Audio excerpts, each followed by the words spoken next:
After fighting through hordes of skeletons, you dive deeper into the Underdark.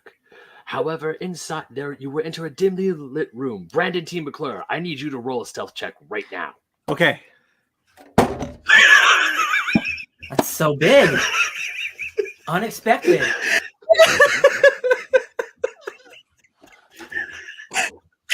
That popcorn bucket? Yes. Oh my, what? What was it? Holy shit. I am like, You should have gone last. I'm like anti-merch. That's the coolest merch ever. Okay, so for audio listeners, Brandon has a ridiculously big popcorn bucket die. It's like a volleyball size. It's the AMC D20 popcorn bucket. I'm going to go to AMC, bro. Holy shit. That is so cool. Did you remember what you even rolled? A 15. That's pretty good. 15 passes. You pass through. You go through undetectable. Check. Ryan, I need you to roll me a perception check real quick. Look. That's a 17, sir.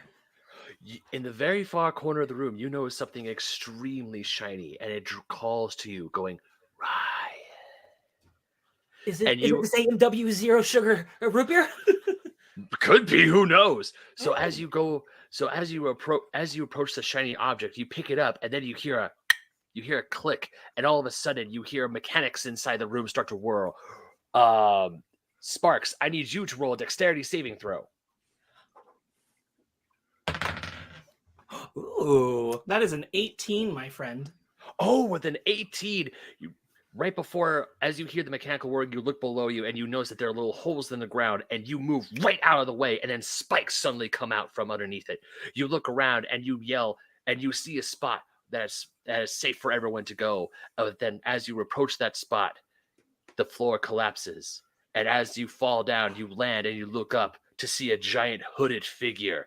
And then you realize this isn't just some monster in the Underdark. This is the Lord of the World. The Dungeon Master has challenged you. Roll for initiative, bitches. Okay. And here we are talking about Dungeons and Dragons, Honor Among Thieves, on today's episode of the Fake Nerd Podcast. Hello, everyone. How's it going? I got another 17. I got a 1. Oh, that's a nat 1. Oh, you're screwed. Yeah, oh, no. I got a 9. No. That's not terrible. So I want to go quickly.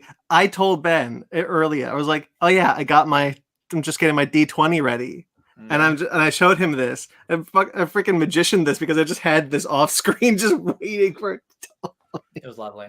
That was rough. That was. You great. should have told Ben, like, "Hey, I need you to introduce me last." I know.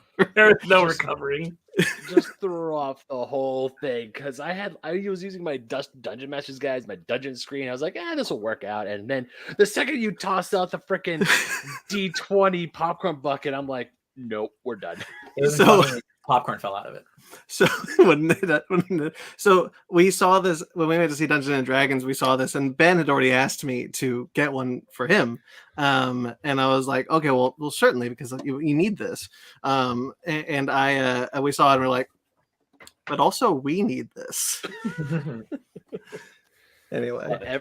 Ever since they announced that on like Dungeons and Dragons TikTok, they've been going all over, or they've been like loving this D20 popcorn bucket. It is my favorite popcorn bucket that anybody has ever done because it's just such a good promo item for this movie. Oh yeah! Not only that, so many Dungeon Masters have bought it. They eat the popcorn, but then it's like it holds all my dice, and it's like that is actually a really cool thing to hold your dice in. True. It's true. I got a lot of. All right. Okay, I'm sorry I derailed you. All right, worth it. Honestly, I should have thought that I should have knew that was coming, but you know what? Worth it. Absolutely worth it. Hi guys, welcome back. Happy to be here. I got some links before we get into some of the fun stuff, some of the news, some of the nonsense. Let's talk about. Let's do this first. Obviously, my CBR work is linked below. I had an article go up this week about Budokai 4, which was kind of fun to write because I got to be like, look how cool some of these battles were in Dragon Ball Super that could now be in Budokai because Budokai. And I wrote an article for Atomic Geekdom about Star Trek Discovery's cancellation.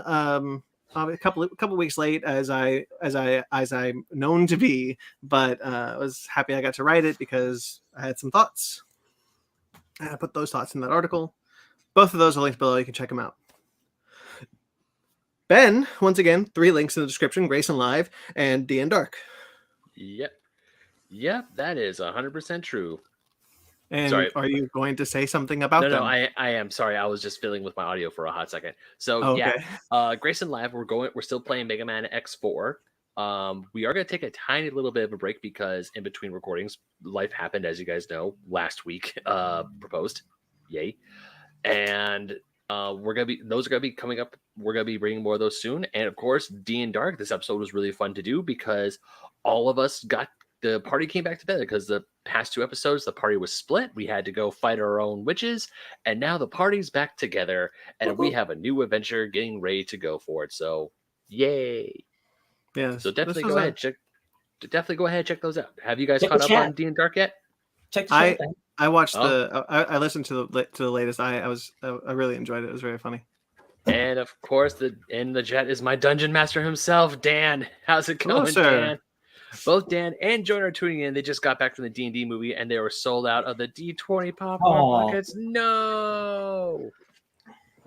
Thanks for tuning in. Y'all got a great show. Let me tell you. It's true. We all really appreciate it. Well, the ones who are listening to it. Sparks, have you started listening to it yet? No. Okay.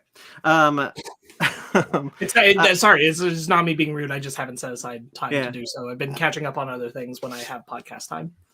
I also want to acknowledge Grayson Live in the chat. Hello, sir. They're all here. Everybody's here. Let's get the rest of the D and Dark crew on in the chat. Yeah. So that's cool. Great job, Ben, on those things. Fake Nerds Watch for Star Trek Picard, Season 3, Episode 6. Yeah, 6? Yeah. 6. Yes. The Grand Return of Geordie LaForge. Oh, such a good episode, you guys. And it was great to talk about this with my good friend Cookie from Just a Little Podcast. We got to discuss all the things about this episode that were just so much fun and so cool. We got to see the Fleet Museum. The Fleet Museum is beautiful. The music in the season has been really good, and this episode had some truly standout musical pieces. That's a great segue into the launch of the Real Score. The Real Score has launched with episode 1, where myself, Sparks, and Jeremy Vellucci, friend of the podcast, frequent collaborator, we talk about The Batman, which was composed by Michael Giacchino. That was a lot of fun, and Sparks diligently worked very hard to put up a truly awesome show, I must say, Sparks. Thanks. I appreciate that. There were a lot of roadblocks, but I overcame them all eventually. And just like Batman himself. We launched a little later than I intended, but it's here. It's happening. It's great. You can find the links to the video version of the show and the audio version of the show, as well as a link to subscribe to the audio feed for the Real Score. Those are all linked below if you like, as well as I didn't mention it, but if you're watching this part, you know that the link to my Fake Nerds Watch episode is there. But yes, I'm very excited that the Real Score is up. It's one of the things that I've been working on behind the scenes that I'm just super excited for people to finally see and hear. Speaking of Real Score, Grayson's in the chat saying he saw the Real Score pop up on his feed and is looking forward to checking it out. I hope you enjoy it, sir. Jeremy is a fun guy. I really like him. Obviously, I've been friends with him for a very, very long time. So really happy we finally got to do this. Yeah, I think I'll be honest, there are some hiccups in the episode that I just couldn't clean up because we had audio issues on the day we were recording. But I still think regardless of that the conversation came out really solid. And I think we were kind of figuring out the format as we went. We had a template, but we hadn't recorded it before. So we were kind of figuring it out. And I think going forward, it's very strong. But I still think it's a great conversation. So I'm really proud of it. Love it. Proud of it as well. So those are all the links below. You can check them out. Please do. We greatly appreciate it. All right. So who wants to go first of their week? I will, because Do it. I have very little to say. because I was getting the real score ready for launch. So I really only have two things I'll talk about, and one of them is A League of Their Own, which I'm still watching, but I specifically wanted to bring it up today because I only have 2 episodes left, but I learned that the lead of the show, whose name, I need to pull it up again to make sure I'm saying it right, is Abby Jacobson. Yeah, from Broad City. Does that name sound familiar to you, Brandon? Oh, no, kinda, yeah. So she is the voice of Katie Mitchell from Mitchell's versus the Machines. And that, if you listen to her on A League of Their Own, is pretty freaking wild because Katie Mitchell sounds nothing like her regular voice, which is pretty insane. She's really good. That whole cast is really good. That show is really great. If you like lesbians and queer stories, guys, you should go watch that show because it is a completely queer-based story that has baseball on the side and not the other way around. And I like it. Love it. What's the other thing? The other thing is that I played a lot of Marvel United with this guy. It's true. Every word.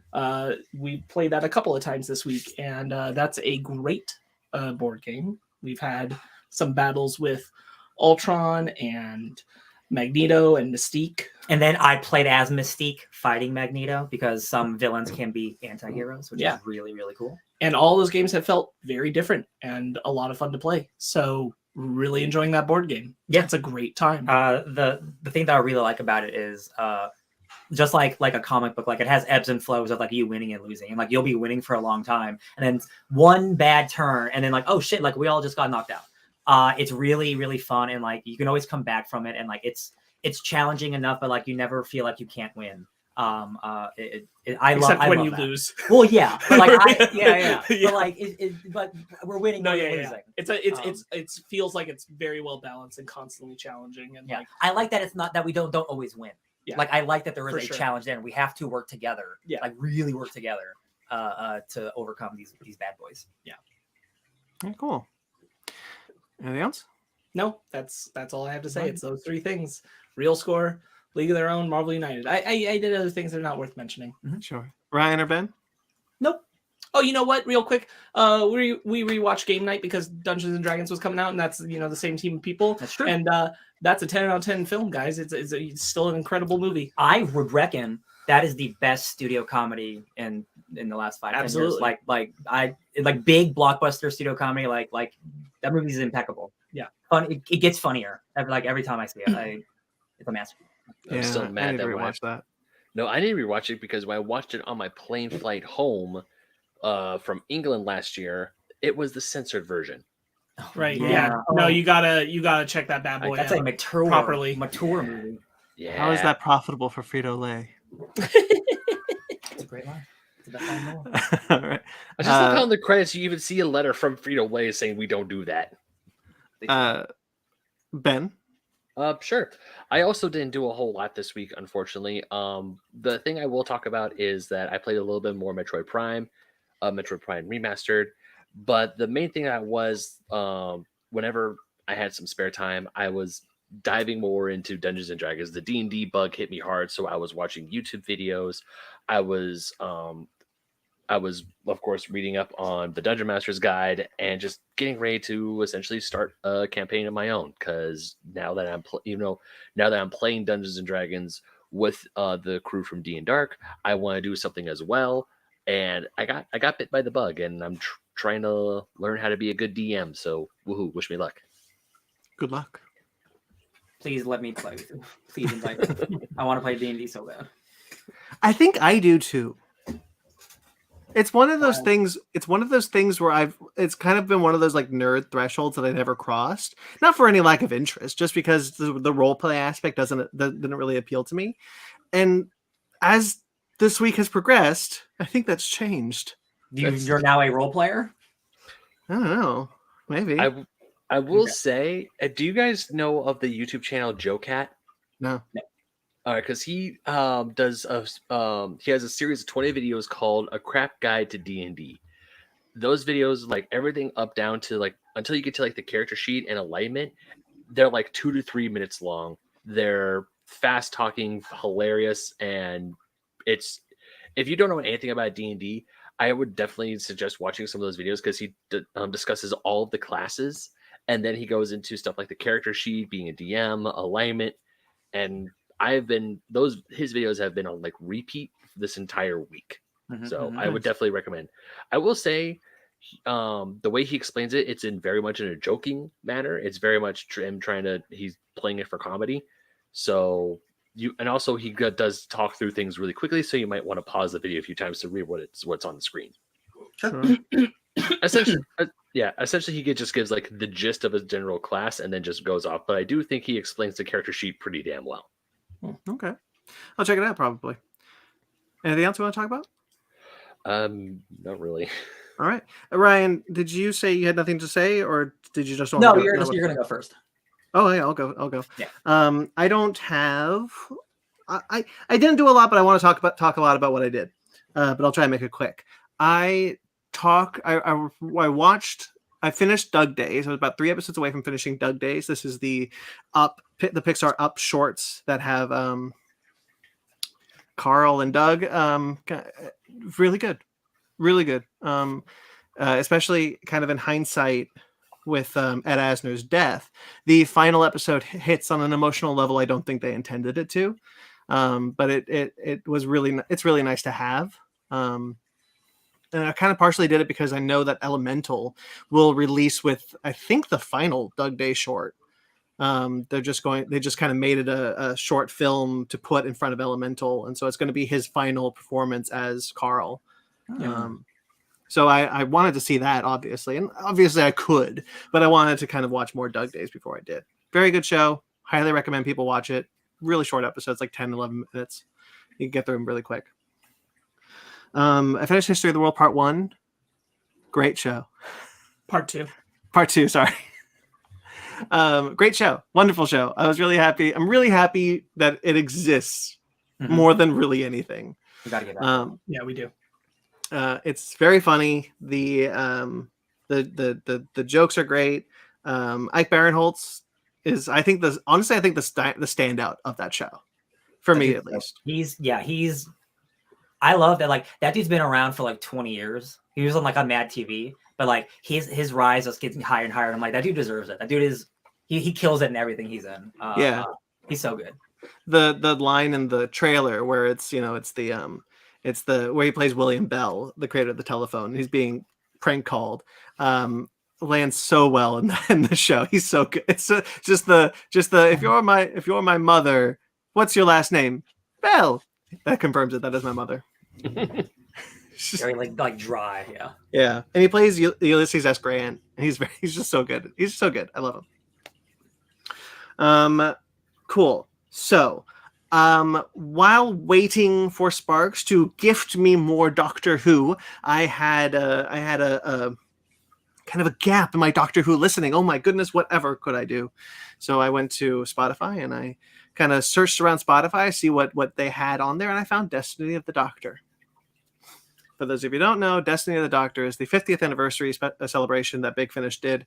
I actually, once upon a time, listened to one of the episodes with Sparks in his car. Long time ago. So Destiny of the Doctor is 11 audio stories that are narrated by a prominent companion from that Doctor. So the first Doctor story is narrated by Carol Ann Ford, who played Susan. The second is played by the guy who played Jamie. And so all these, and so on and so forth. And all these companions do like impersonations of their doctors. And some of them are really good. Some of them are like spot on. The guy who plays Jamie, the second Doctor's companion, he's Scottish, but he has a pitch perfect second Doctor impersonation. I thought it was a voice double for Patrick Troughton for a while. He's really good at it. And then most of the companions obviously are girls, so they have so they're doing male voices, and some of them just kind of sounds like they're putting on generic male British voice. But then some of them really try to do like, oh, this Doctor was a little bit more raspy. This Doctor was a little bit more Irish. This Doctor was, and some of them are really good, and it's never done in a way that sounds like they're making fun of their Doctor. It sounds more like a loving tribute to the vocal performance that they were most familiar with when they were companions. Mhm.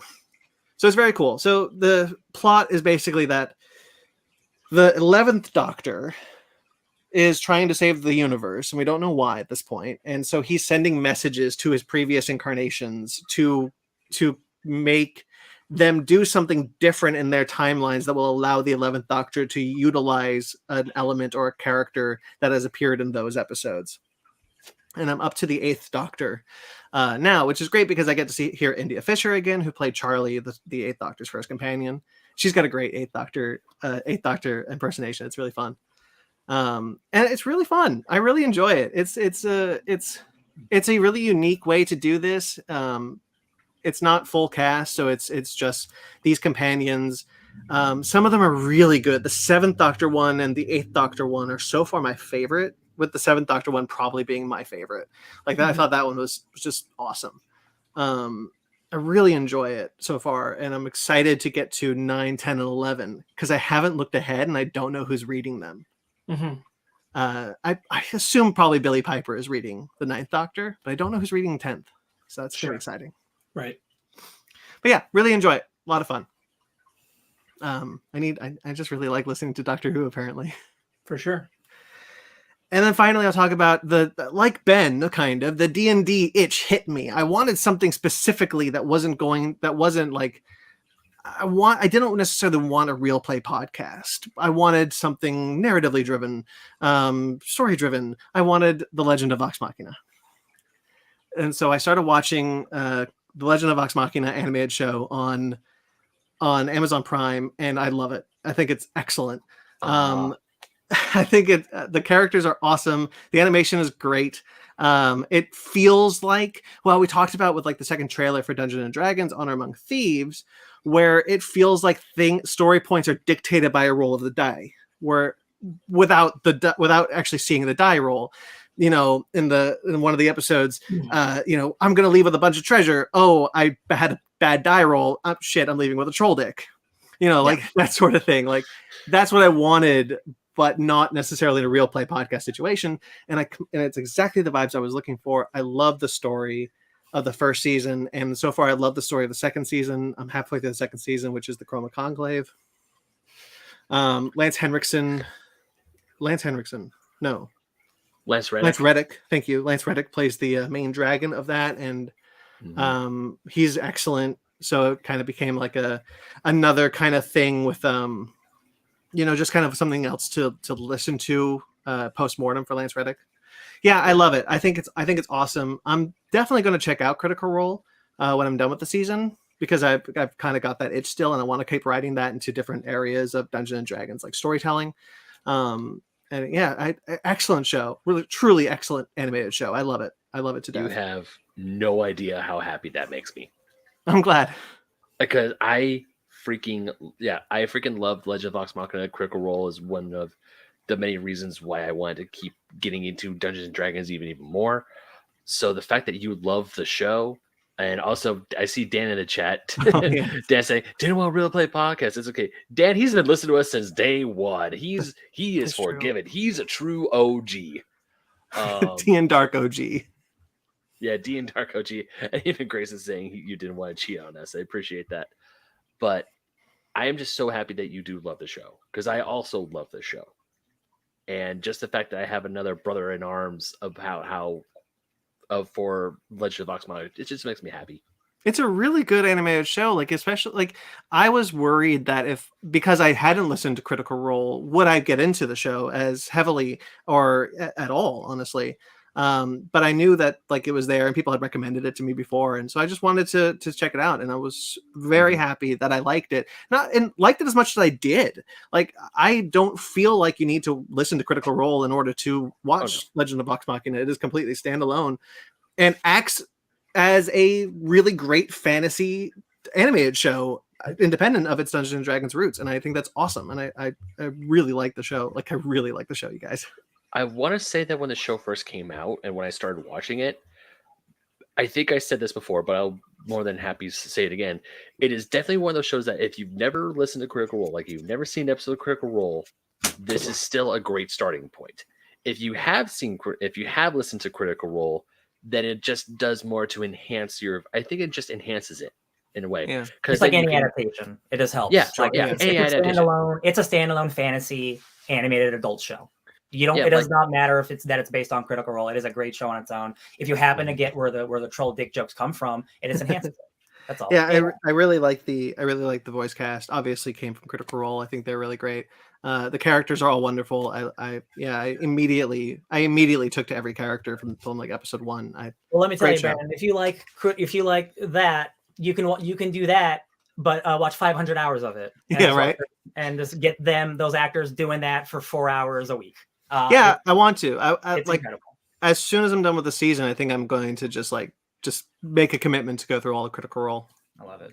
That's gonna take. Well, I mean, I did it, and it took me like a year. It took you a while. Oh yeah, and also, it's hundreds of hours. But it'll be fun. Fun. It's a great undertaking. It is. It's incredible.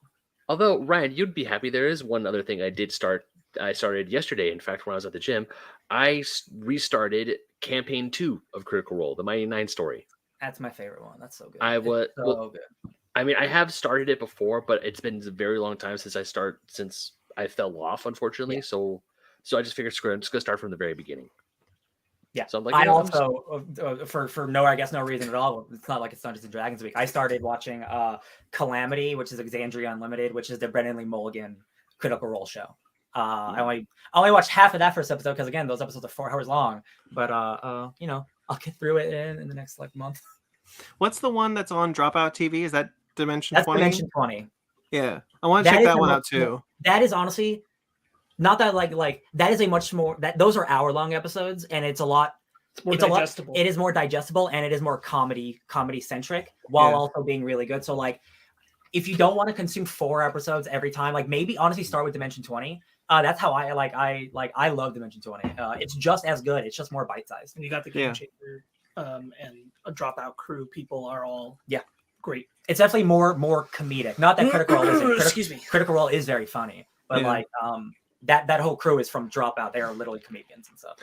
Yeah. Also, if you want another great podcast to listen to, D and Dark, those episodes are only an hour and a half long, and also we do things a little bit differently, where we use the Universal style monsters. Yeah, I'm totally not saying this because I play Mary Frankenstein on that show. You wouldn't believe it, but we plug it every week. Yeah, totally. It's true. All right, that's all I got for the week. I was very excited to talk about Critical Role. I'm really enjoying it. But Ryan, it's me. We recently, not to spoil the future stuff, but we had a Basement Arcade quarterly recently. Yes, we did. So I beat Hi-Fi Rush, but I'm not going to talk a lot about it because I spent a long time talking about it on that show. Hi-Fi Rush is a great game. Everyone should play it. It's free on Xbox Game Pass. It's a subscription. You know what I mean? It's free. He's right. We had a great Pause Menu quarterly just because you brought it up. Yeah. We recorded that. It'll be out this week along with Pen's next Pause Menu episode with a guest. Both of those will come out later this week. Nice. And then I started Yellow Jackets last week, and I finished that first season, and now I'm all caught up on episode 2 and ready for episode 3 next week. Y'all, that is without a doubt. It is like it's not like the greatest show ever made in terms of like the world, but for Ryan Oleopoulos, it's one of my favorite shows I've ever seen in my entire life. Ooh, it is just, what if you had bad vibes on bad vibes on bad vibes? What if we had rival cannibal teenage girls who then have to grow up and live regular lives, and they have to deal with all the trauma and all the cult stuff that follows them 25 years later. It is so insane. It's still, I talked about it last week of like, is any of this actually like mystical or magical? And I'm still unsure. Really weird shit is happening, but I still don't know if it's because they're in a weird culty forest or just life's crazy sometimes, y'all. I am obsessed with it. I almost wish I'd never watched it, and then 5 seasons would come out so I could binge 5 seasons of it. Like I truly love it. The latest episode, it pushed on the envelope of like where the show's going, because like the first season wasn't really super cannibally. We're getting to the first episode had a lot of like setup, and then there's not a lot of crazy stuff, right? These girls crash land in the forest, and it takes them 19 months to get rescued. So it takes some time for that stuff to happen. We're getting to the stuff where really grotesque things are happening. I love it so much, and it is an all-female cast. There's also like great queer representation, but it's like also they're cannibals. It's It is such a Two kinds of eating on that show. Two types of eating on that show. That is so funny. God, it is just like not a lot of shows can pull off this vibe like and just like consistently in every episode, and it's so well acted. I love it. And there's so many. What I love about it is that the actors playing the adult versions of the kids from the 90s, they're all actors from the 90s, like Christina Ricci, Juliette Lewis. They are killing it. I said it last week, but this is now my favorite Christina Ricci performance. I've never seen her be this deranged, like this, like psychotic, sociopathic, murdery, while all having a great big smile on her face. It is like I want her like to win awards for being this monster. She's so good, and she's already getting lots of acclaim. Fun fact: Christina Ricci is very nice in person. Of course, I couldn't imagine a nicer person. Boy, howdy, can she act like a monster! I love it. You bringing her up reminded me that I met her earlier this week. Gotcha. I forgot Cool. entirely about that. Oh yeah. Well, that's So right. yeah, Yellow Jackets. Probably, definitely, absolutely, like gonna be on my top 10. Banger year, y'all. Another banger year. Can you believe it? Another banger year. It's already. We were just talking about it because we're gonna get into it. And like, what a month of movies we've had. Yeah. What a month of movies. Hollywood. Anyway, Keep it up. Is anything else, Ryan? Nope. All right. Why don't we go into our bread and butter then? Yes, please.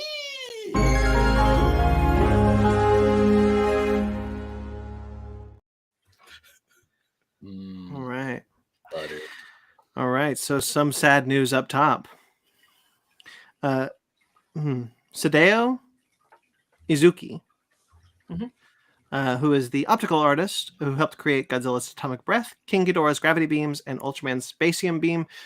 A lot of optical effects in those early Toho Godzilla movies and kaiju films in general can be traced back to him. I think someone pointed out the scene where Ghidorah shows up in Monster X when he's just like the wavy lines and then it turns into Ghidorah. Yeah. Yes. I think so. That might be the first time he shows up, and that would be Ghidorah. So the one right before. Right. Astro Monster? Yeah, Invasion of the Astro Monster. It's one of the two. Yeah. Anyway, awesome effect then and now. Yeah. He passed away this week at the age of 88. Right. You know, good long life, good legacy. I think it's just really nice to, at least mention his name because very important effects in kaiju film would not exist without this. We just saw an Ultraman movie where he goes beep, beep, beep, beep, beep. Right. Yeah, exactly. very much invoking that old beam design they wanted to do. Even the effects that are like that for kaiju that he didn't create, he inspired by the creation of all the things that he did. So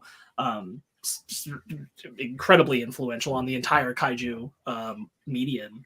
Yeah, I believe I read somewhere, and I'm not saying this is true or if I believe it, but I heard that he was the last person who worked on the original Godzilla film who was alive, who's currently alive.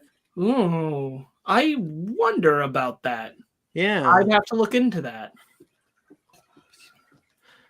I don't know. Yeah, if that's true, that's wow. Maybe of like head crew, like maybe like above the line crew, not like boom mic the guy 18-year-old or something. Yeah. Maybe of like all the big name crew. Yeah, that might be true. Because the composer, the director, even the suit performer all passed away. All have passed on. Yeah. Man, we got a lot of Disney news. Do we? Do we have 23 of them to talk about? Woo! Oh, man, still got it. Oh, boy. All right. So first off, Ben looks so dead. Ben was just not here for that shit.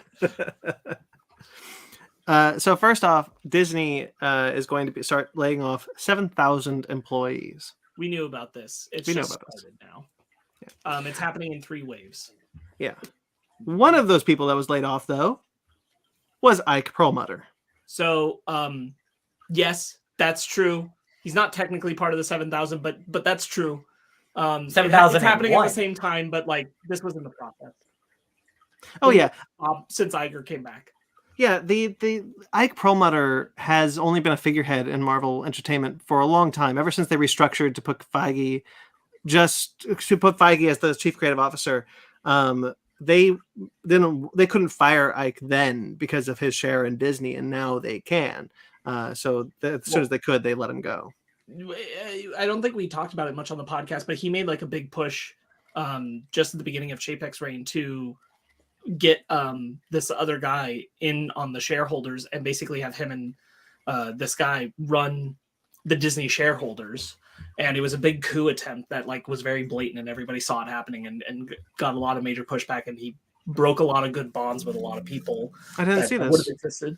Oh yeah, this happened a while ago, and so like it was well known that he was trying to push another very shitty conservative guy into the front portion of the Disney shareholders, so that like he was trying to get all the shareholders to vote him in, because like it had nothing to do with, like Chapek didn't have anything to do with it or anything. This was all these guys getting to vote onto the board kind of thing, and he was really trying to kind of take over the narrative of what the shareholders were going to believe in and push the company to do for a while, and it was just very obvious to everybody, so they really like backpedaled on him, and that ultimately led to this.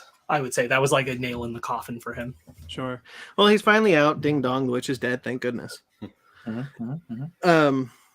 But with this report came a report suggesting that Disney may feel that Marvel Entertainment is redundant and would like to start moving Marvel Entertainment subsidiaries into other places in the Walt Disney Company, absorbing them into other places.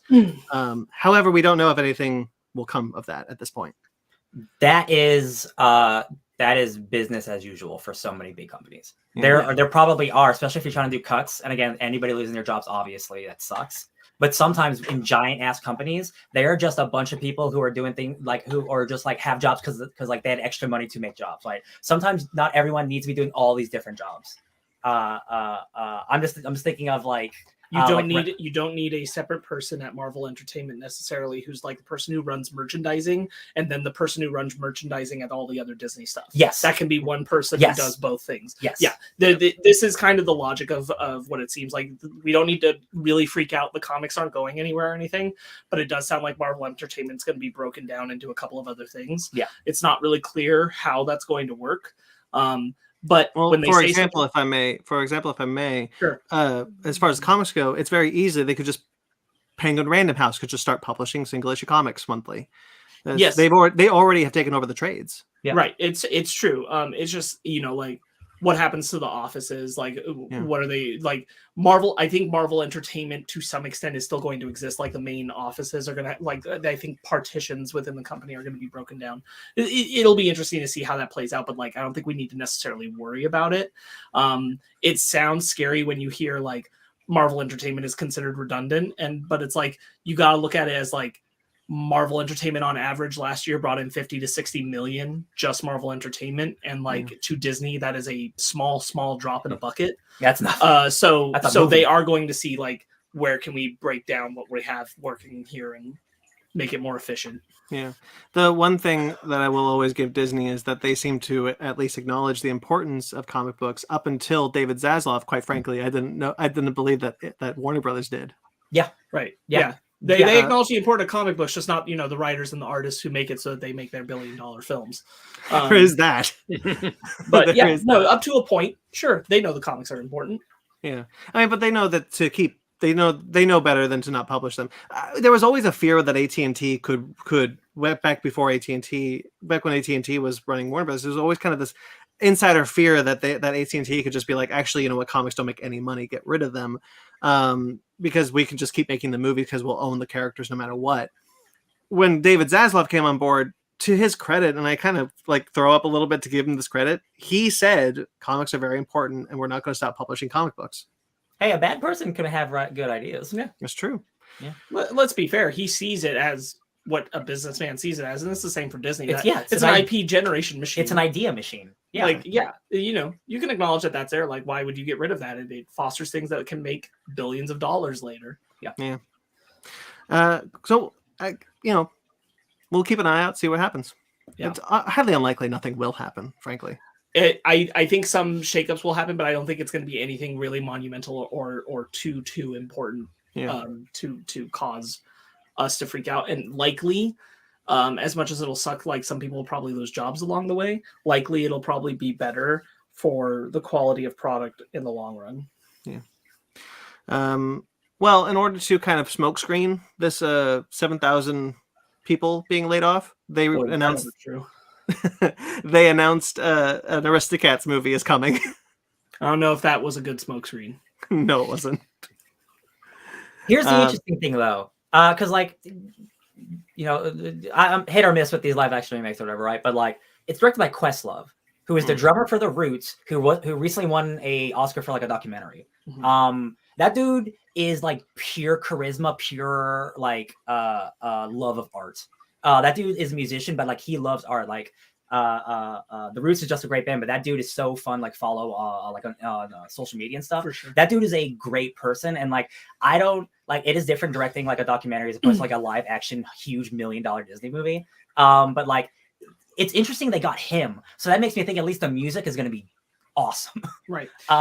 It's an interesting choice, which is like it's not your first choice you think of, and I'm like, okay, all right.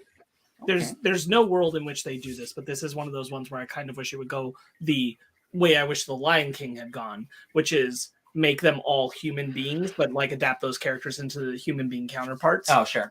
Because you do have some opportunity, because like there's a lot of don't hold up so well racial stereotyping that's going on, but at least they acknowledge like Black people involvement to the jazz age in Aristocats. And so there's an amount of you being able to just tell a good story within that. So that can happen here. Yeah. I just don't necessarily want to see all the CGI cats. No, I agree. But Grayson is right about everybody wants to be cat is one of my favorite Disney songs. And I watched that scene on YouTube way more often than I ever should, just because I want a good 3 minutes. That's a great 3 minutes. And like, I agree about the CG, but like, man, I would love to see those cats fall through a house with a piano. Oh my God, that's gonna be dope.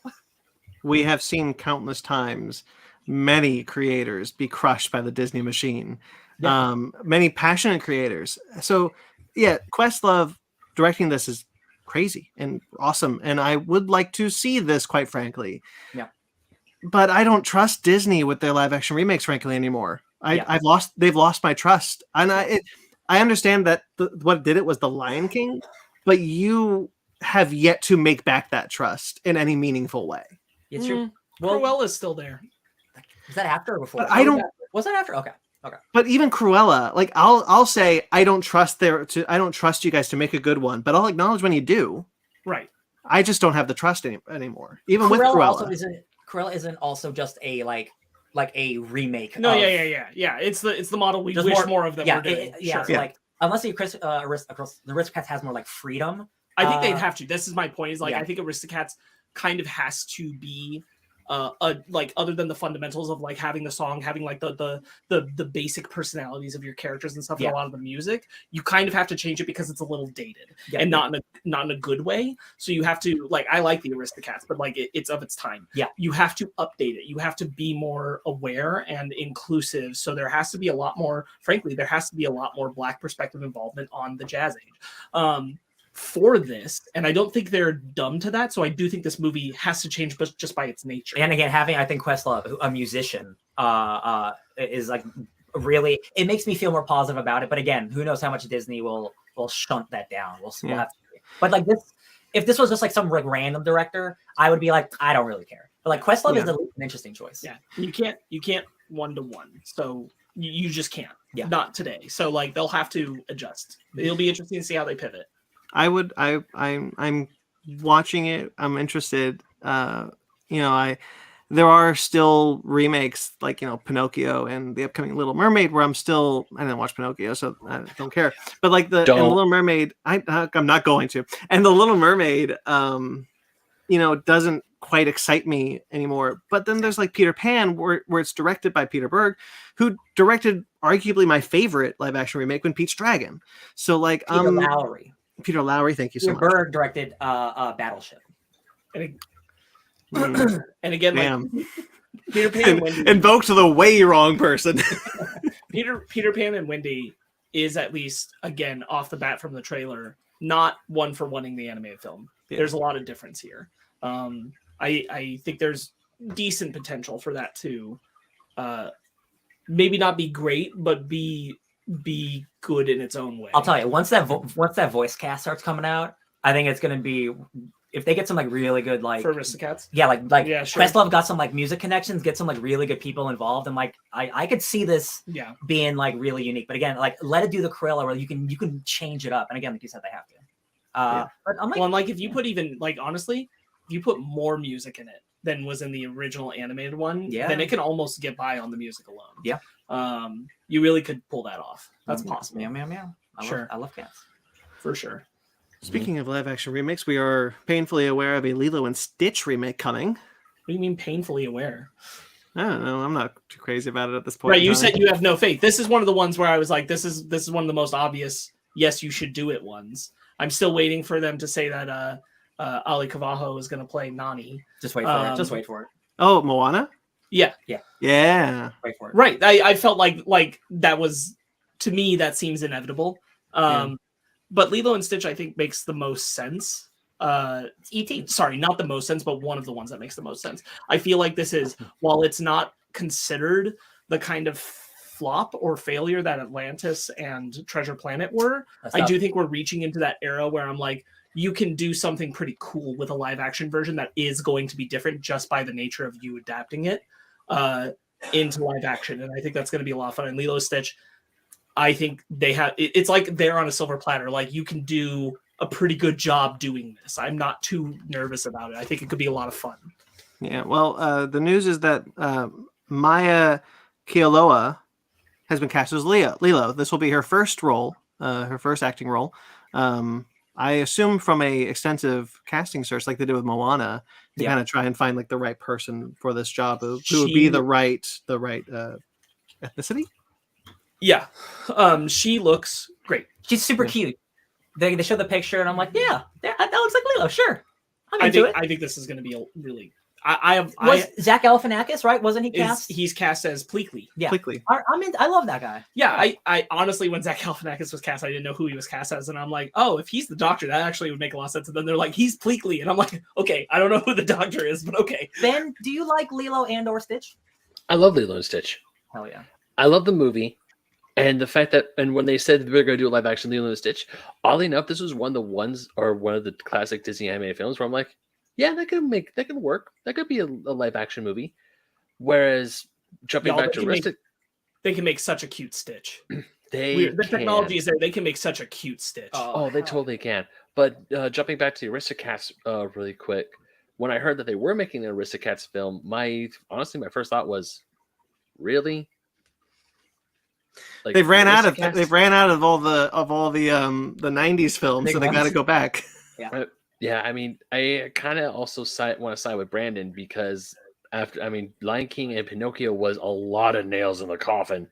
No, but I will say real quickly, Ben, I will say that the director of Lilo and Stitch is Dean Fleischer Camp, who directed Marcel the Shell with Shoes On. So even there, like, there's good people behind the camera that make me interested. But as Ben said, like, you've yet to win back my trust entirely.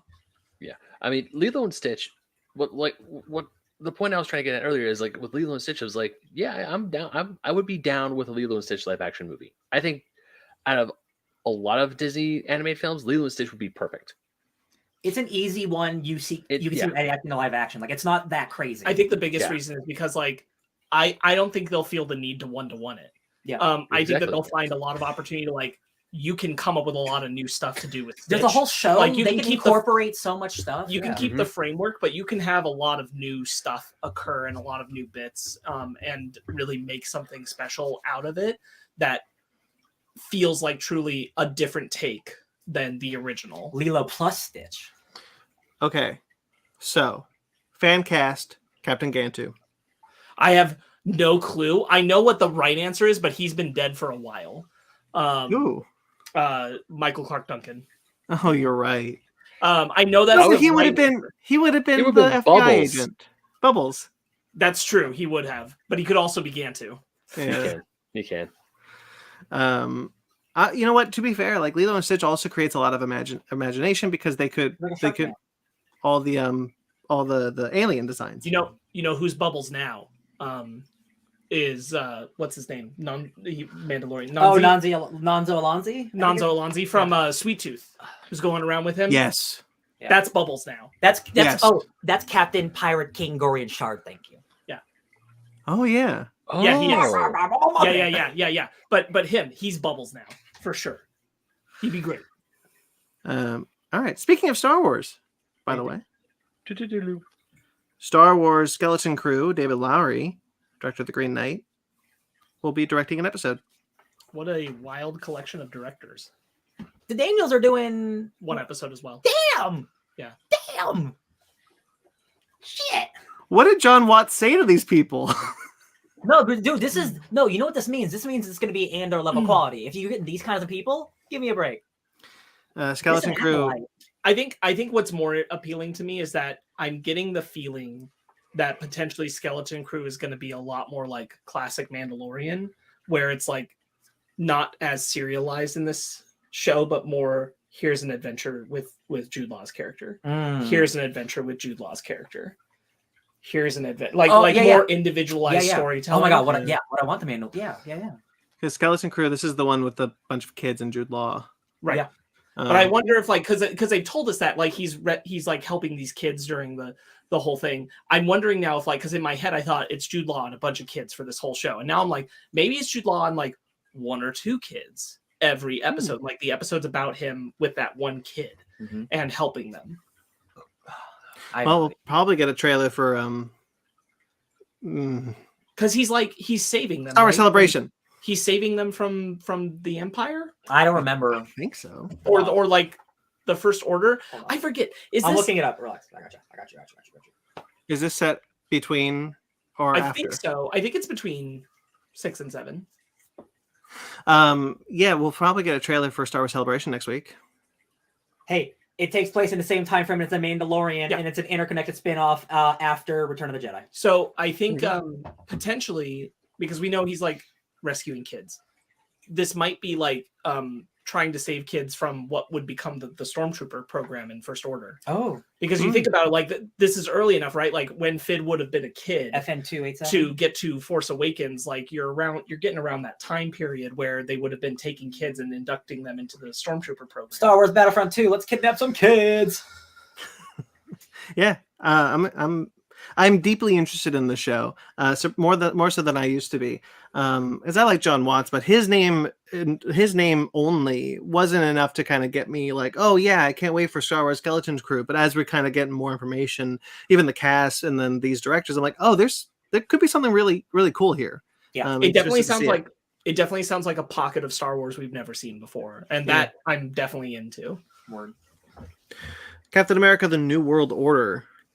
You mean a Hulk movie featuring Sam Wilson? Follow the Hulks by Jeff Loeb and McGinnis, Captain America. Yeah. Well, Liv Tyler is returning as Betty Ross.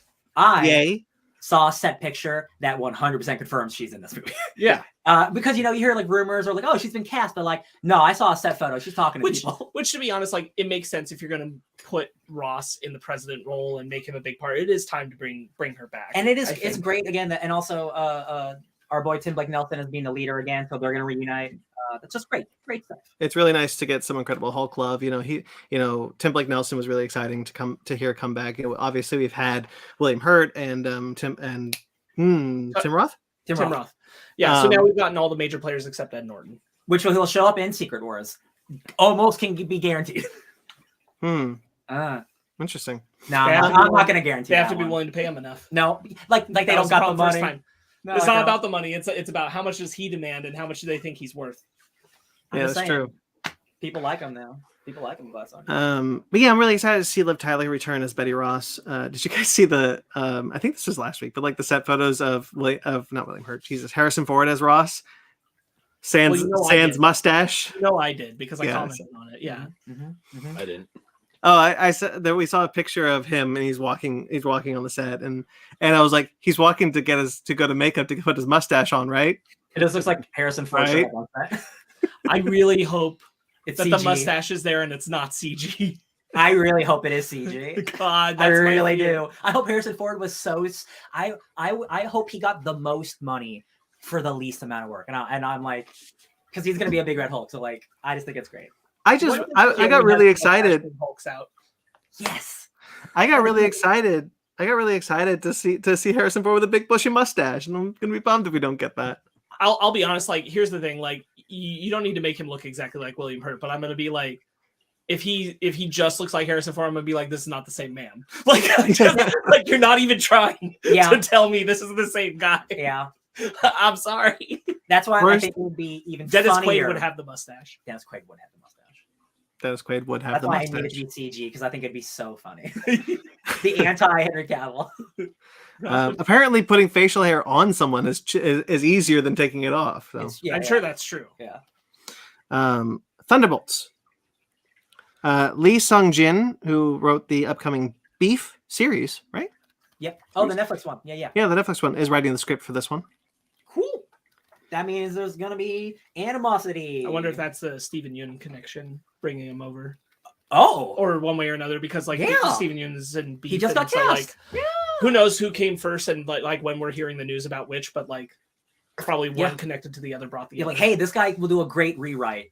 He's you know, look at the Beef script. Yeah. I have heard pretty good things about Beef. So I'm down. I'm excited to watch that.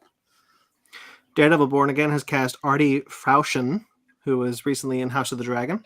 Can we real quick, like, this was the meanest April Fool's joke I saw, was the set photos. Don't even. Oh yeah, I was so angry. I retweeted. Yeah, I was so Yeah. angry. I knew it. This is wrong. I knew it. I knew it too. I knew what day it was when I saw it, and I was just like, "This is so mean. Yeah, this is so raw." Awful. Deadpool 3 has cast Matthew McFadden, who was in Succession. Wait, hold on. I'm sorry. You said Born Again. Say the Born Again one again. Oh, Daredevil Born Again cast Artie Fauschen, who was in House of the Dragons. Okay. Yeah. I looked who this guy was. He played the lover of the prince who got paid money to pretend to kill him. He's a he's on screen for like 5 minutes. Yeah, barely there. Yeah. But he's in he's okay. He's whatever. Okay. Cool. I just wanted to make sure we talked about it. I'm really hoping that Born Again like comes out strong. I'm really hoping for it, because like Vincent D'Onofrio doesn't usually lie about something, and he said some really positive affirmations about what he thinks of the script and everything. So I'm like, I believe you. I believe you wouldn't lie. He's born again. He's back. You know, a lot of people are pointing out how a lot of writers from the Arrowverse, specifically Arrow, are writing Daredevil Born Again. And you know, as we always like to say, Craig Mazin wrote superhero movie and then wrote the greatest show of all time. One thing I'll say is like Charlie Cox and D'Onofrio are really great people, because they certainly, any opportunity they've ever had, they champion the performances of Deborah Ann Wall and Foggy. Yes, because just this week I know someone was pestering Charlie Cox about like Daredevil's love life in this season, and he's like, I think his love life's always going to be a bit tumultuous because there's only one Karen Page. Aww. And like, good for you, Charlie Cox. Like, always be out there like championing your co-stars who you think did a great job. I think that's really awesome that they do that, regardless of if this means she's in the show or she's coming back or whatever. Mm-hmm. I'm just glad that they still feel like they need to keep them present and on the mind. Yeah, I was just thinking about the scene where he was in She-Hulk. Yeah, they're good people. I really appreciate that they. It's nice when you see actors appreciate people who they could easily just not mention and leave behind. Keeping them in like, the thoughts. No. Like they're instrumental to our what we made, and we value them highly. Yeah. Deadpool 3, Matthew McFadden from Succession has been cast. I'm currently watching the final season of Succession. Matthew McFadden is so good in it. I'm super curious who he's playing, because he's normally a dramatic actor, but in Succession he's playing like a really goofy dumb guy. So he can play every type of role. So I'm excited that he's in that. He's fantastic.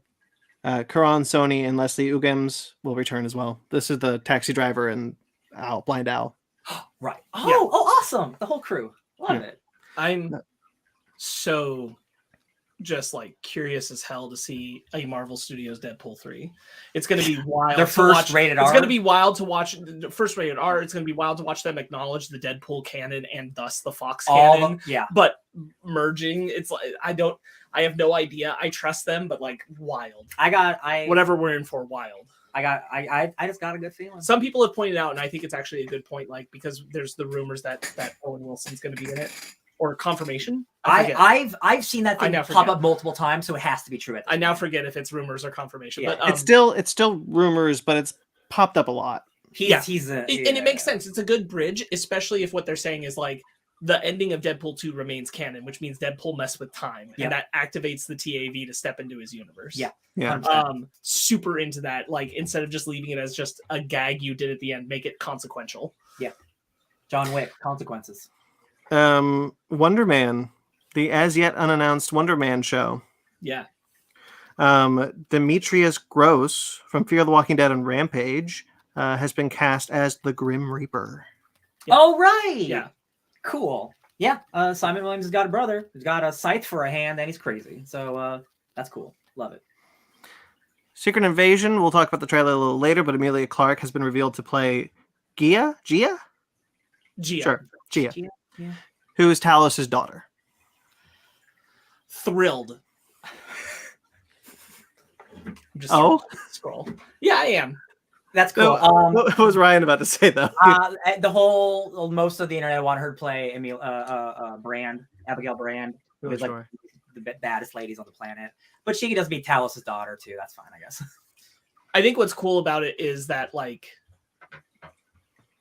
when so much of the Captain Marvel film was about Talos protecting his family, to bring his family back into the center of the story, I think is really cool. I agree. I do think that's, and I think there's still potential for a lot of surprises. That's her Skrull name, but that doesn't mean that she can't be someone else. Not Abigail Brand. Yeah. We heard. I don't know if this was a rumor, but I'm pretty sure this is the plot synopsis that they have yet to find the Skrulls a planet, and that's why certain Skrulls have broken away and become radicalized.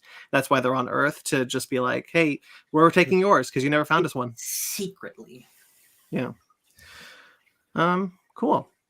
Yeah, I'm excited to talk about that trailer, so I'll share more thoughts there. But I'm pretty into the dynamic that I can see between Mendelsohn and Clark. I think that I'm going to eat that shit up. Yeah. Fantastic Four, the film, will now be written by Josh Friedman, who is the creator of Sarah Connor Chronicles and the upcoming Kingdom of the Planet of the Apes. He will write the script. That is such a better line than the guy who wrote Avatar: The Way of Water. Okay, see, this actually takes me off because he didn't write Avatar: The Way of Water. Then why is that that's why everybody's reporting it? He was in the story room. He was in the room where in that story room. Hey man, where they no, I'm not knocking you for that. I'm saying like when we saw the Way of Water trailer, it acknowledges like all the story room writers and everything. So he wrote 4. He didn't write 2. 2 was written by 2 other people. Interesting. That's so interesting. He did write an Avatar. Yeah, I hope 4 is good. That's the one that's the one they said. That's the one they said they got no notes.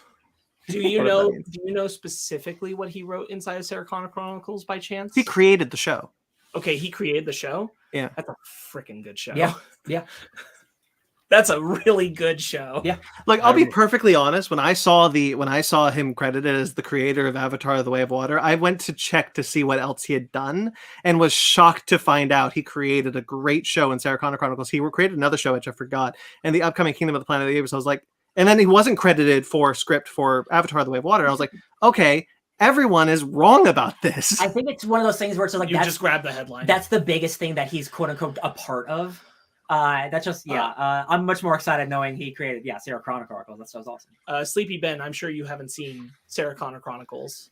Fool, I watched that show when it was coming out. Hell yeah, you did. I had that shit TiVo'd, mother effer. No, I'm really glad to hear it because like usually when we bring up something like you're like haven't seen it, haven't heard of it. Oh no, this is great. I'm really glad because I didn't finish it. I want to hear your take on it because frankly, like I like most of the movies that have been made since Terminator 2. I think Sarah Connor Chronicles is the best thing post Terminator 2. I loved how Sarah Connor Chronicles was essentially the hook of the show was like this is John and Sarah essentially living their lives and also constantly escaping Terminators on a day-by-day basis where they have another Terminator in Summer Glau to go protect them. And they not only you introduce his uncle, you do all this other crazy time stuff with other Terminators essentially sneaking into society. I loved it, and I am still salty that we did not get a season 3. Yeah, for sure. I think that the best thing about that show, and then we'll move on to other things, but the best thing about that show to me was that it was constantly like, at a certain point, it wasn't their Terminator's missions weren't necessarily to kill John Connor anymore. They were trying to do all their own other things to secure their future. And John constantly is like trying to get on top of them, which is continues to build his reputation and make him their enemy, which I thought was just so smart and so cool. One of my favorite episodes that I could remember was the chess robot episode, the chess AI. Yeah, because it's revealed in that show that John Connor is a really good chess player. He loved playing chess when he was in South America. He would play chess with one of the generals, and there was this new AI robot this new machine that was being created to essentially that was any human could lose. Well, every single human will lose to this robot at chess. No matter how good you are, you could be the best grandmaster in the world, you will lose to this robot. And I also I love what we're talking about how it's not just the machines. We gotta kill John Connor. It's them fronting their own, because obviously this AI was one of the cornerstones of them gaining sentience. So they're trying to protect the robot, and they're also trying to be like, "Oh, hey, John's here, pew pew." Not to ignore the fact that Lena Headey was absolutely killing it in that show. Oh Lord, yeah. And then having the consequences of Terminator 3 with her cancer diagnosis pop up in that show. Yeah, right. I think I remember that. Josh Friedman also created the Snowpiercer TV series. Oh, damn! Wild. Okay, so I have a lot of Lead with that, news people. I have a lot of hope. Yeah. Yeah, like this guy's actually pretty good, maybe. Yeah, man. yeah. News people got a news better. Holy Again, crap. that's the thing. He is credited. If you just kind of do a cursory glance on IMDb, he's credited with the story for Avatar: The Way of Water. But because he was in the writers' room of when they broke the story for all 4 of those movies. Yeah, sure. Yeah. So, and he wrote the 4th one. So that's enough of that. So let's get into some comic books, still within the Disney realm. So Marvel Comics. My wheelhouse. Blade is getting a new ongoing comic book series written by Brian Hill, who wrote Killmonger and Batman and the Outsiders, with art by Elena Casagrande, who so good drew Black Widow and Trial of the Amazons. Yeah. This is a great creative team. That art is so good, so spicy. I love. They showed obviously like here's a preview of what the design looks like, and I'm like, looks sick. I always love picking up #1s just to see, hey, is this a new cool book? I always love checking it out. It's great. Very, very excited for this one. So basically, the plotline of this one, let's just quickly read this. True evil is patient, and a dark ancient power has been simmering quietly for centuries. And when Blade himself is the one to unknowingly unleash it, Marvel's entire supernatural underworld will come out of hiding to demand he handle it, or pay a pound of flesh for his mistakes. Love it. Get everyone in the super underworld involved. I love it. Well, that brings us to Gods. It's finally here, guys. It's finally here. Jonathan Hickman and Valerio Schiti? Skeety. Their project has finally been named. We knew this was coming from, I think, last year's Comic-Con? Mm-hmm. Yep. Gods, Gods. It's a anagram. What's the with the periods where it's acronym. Thank you. Thank you, Ben. I got it. It's an acronym, so like it stands for something, which we'll find out later. And everyone's been like, "Oh, it stands for goodly other blah blah blah." And I'm like, "Y'all are gonna be wrong. All are gonna be wrong." Goodly other do good. God Blah blah. No. So here's the plot line. Meet Wynn, a mysterious player in a war that exists outside of the orders we know, and a vital member of an eons-old hierarchy that includes the omnipotent rulers of the universe, such as Eternity, Infinity, and the Living Tribunal. After a fateful meeting with Doctor Strange, Wynn hints at something even bigger than the forces of good and evil, where the very building blocks of creation scheme and clash. It's the beginning of a breathtaking epic at the crossroads of science and magic, one that will shatter our understanding and open our eyes to ideas beyond all that we perceive. Yes, please. Thank you. This sounds awesome. Yeah, Valerio Schiti is a superstar artist. Oh my god! And then obviously y'all know Jonathan Hickman, J. Hicks. He's the best. this is going to what's described as like this is going to like what he did, you know, for X-Men, and like, you know, he revolutionized it and did this new thing. That's what he's doing with like the Living Tribunal, like the Beyonder, all these big omnipotent guys who are just like, they show up when big things happen, but like they don't really have personalities half the time. They're kind of just like big cosmic beings. So this is them like, yo, we're going to give the Pantheon of Marvel like real shit, like real personalities. It's just so exciting. And again, Jonathan Hickman, like, he plans so much, and like he has never half-assed anything in his life. So like, you know, this is going to be really complex, and there's going to be so many data pages to read. I love it. And he's bringing back the Ultimate Universe. He's working double time at Marvel right now. Love it. So Gods was apparently he pitched to Marvel at the same time he pitched House of M, Powers of X, House of X, Powers of 10. Yeah. And this is just taking a little while to simmer. And I'm really excited for this because I really like, you know, like these kind of I call them concept beings, but like, you know, eternity, infinity, things like that. When we read JLA Avengers and how they had like they had pages where you would see eternity and the DC equivalent of eternity, which had never existed before, kind of coupling together, was some of my favorite things ever I've ever seen in comics. That's a good memory to bring up, and that is one hell of a book. Yeah. So anyway, really excited about this. Yeah, just again, anything Jonathan Hickman writes, I'm gonna get. But like, this is like big stuff. It's like he operates best in big stuff. So I'm really excited. Fall of X is upon us. Yeah. So Marvel had a big panel called Fall of X that to tell us a bit about what Fall of X is going to be. So as we know, this has kind of been teased for a bit. This will be the kind of the August line and forward of X-Men, kind of their big events and whatnot. So here's some of the details that we know. A new title coming out called Uncanny Avengers, which will be written by Jerry. Yeah, actually, before I read Jason Aaron's Avengers, Uncanny Avengers was the only Avengers book I read. You know who it was written by? I did until you just said that. Jerry Duggan. He wrote the Rick Remender wrote the first part. Jerry took it over after. Right. I don't think I read the Jerry Duggan stuff. I think I only read the Rick Remender part. The Apocalypse Twin stuff is Remender.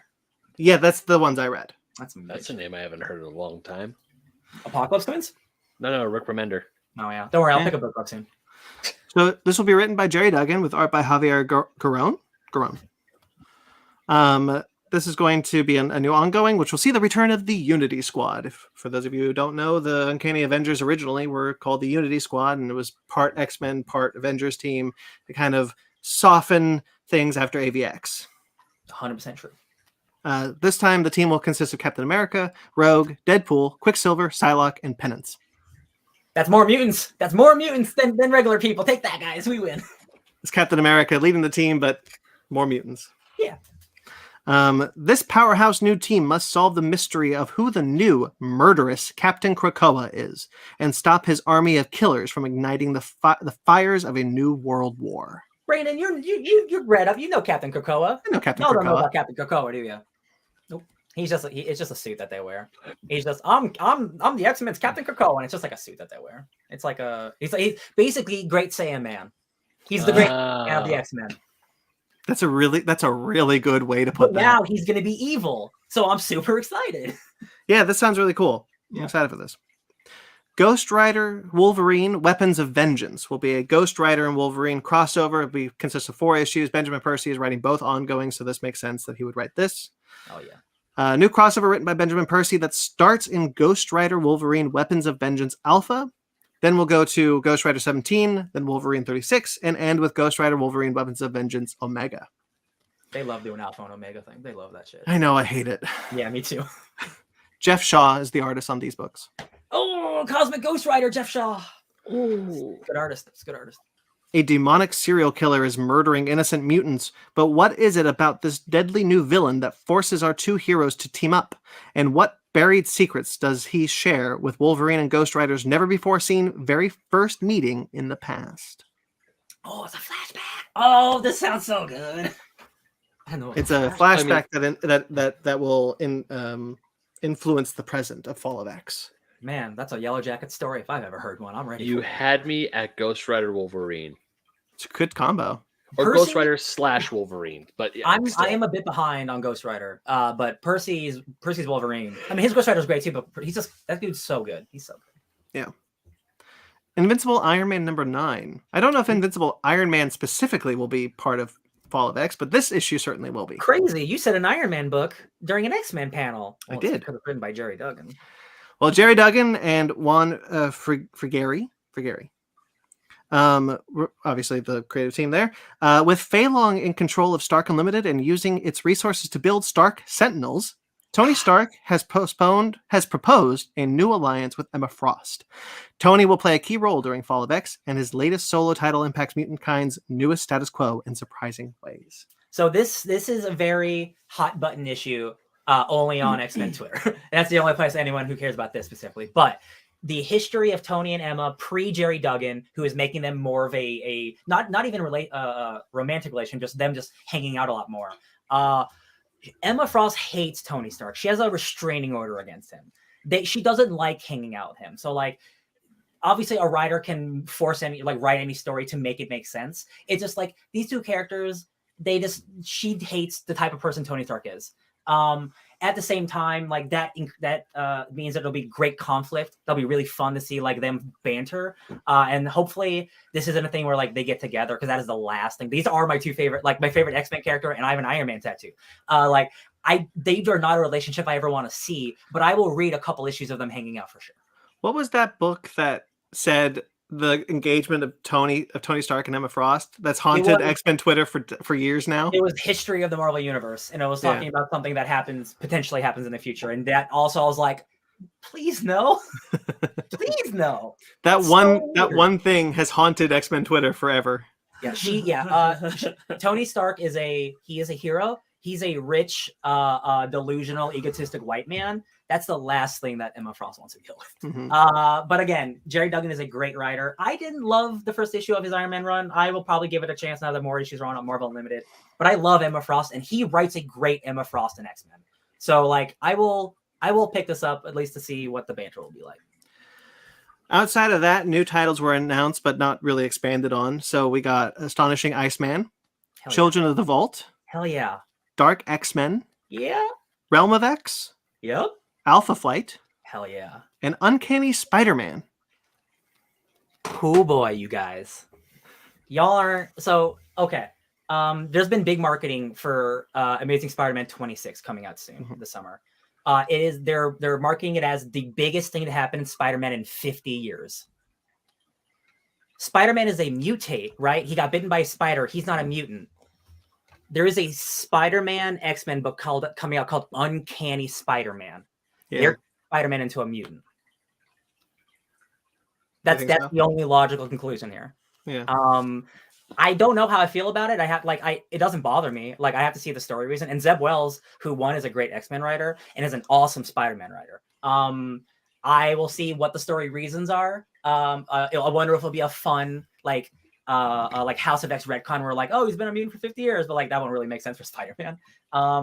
This is interesting for the future though, because what that means, Spider-Man can hang out with the X-Men a lot more, which is really fascinating.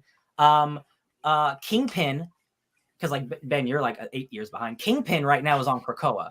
Kingpin is married to Typhoid Mary, the Daredevil villain. She's a mutant. Kingpin is hanging out on Krakoa right now. He's in the promo for this Fall of X teaser. So like Kingpin shit, Spider-Man shit is happening with X-Men. Like, it's just like you're mixing my peanut butter and my chocolate. It's just, I love it. You guys know how I feel. I love X-Men. This will be really interesting. I caught up to.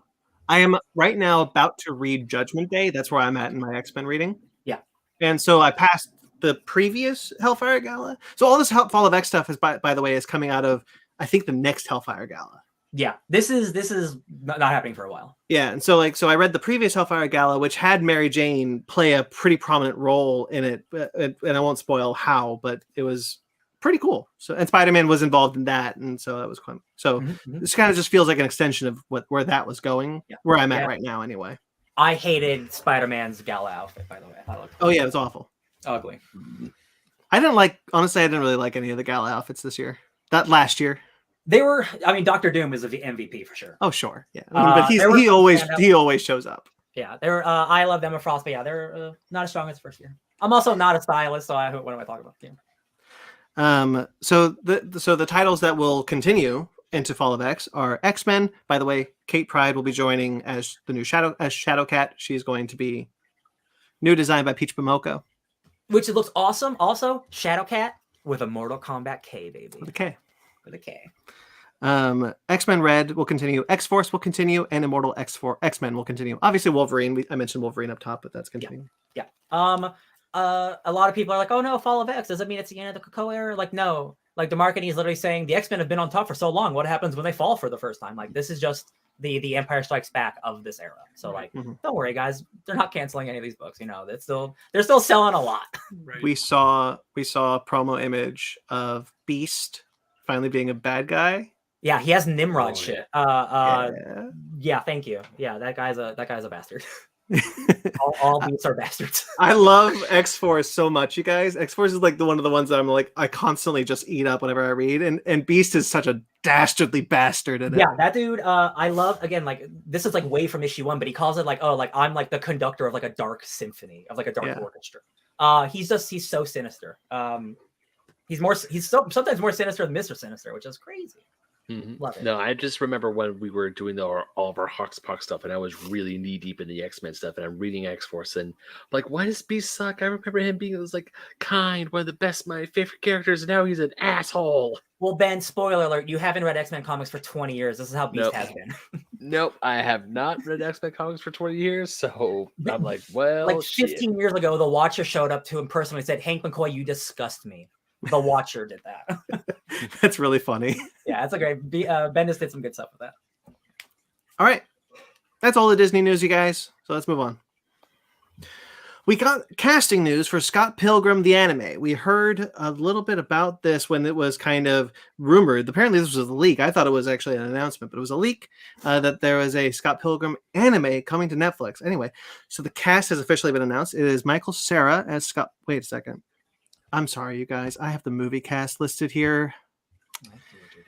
I gotta find the anime cast. Hold on. No, I don't want to do this bit any longer.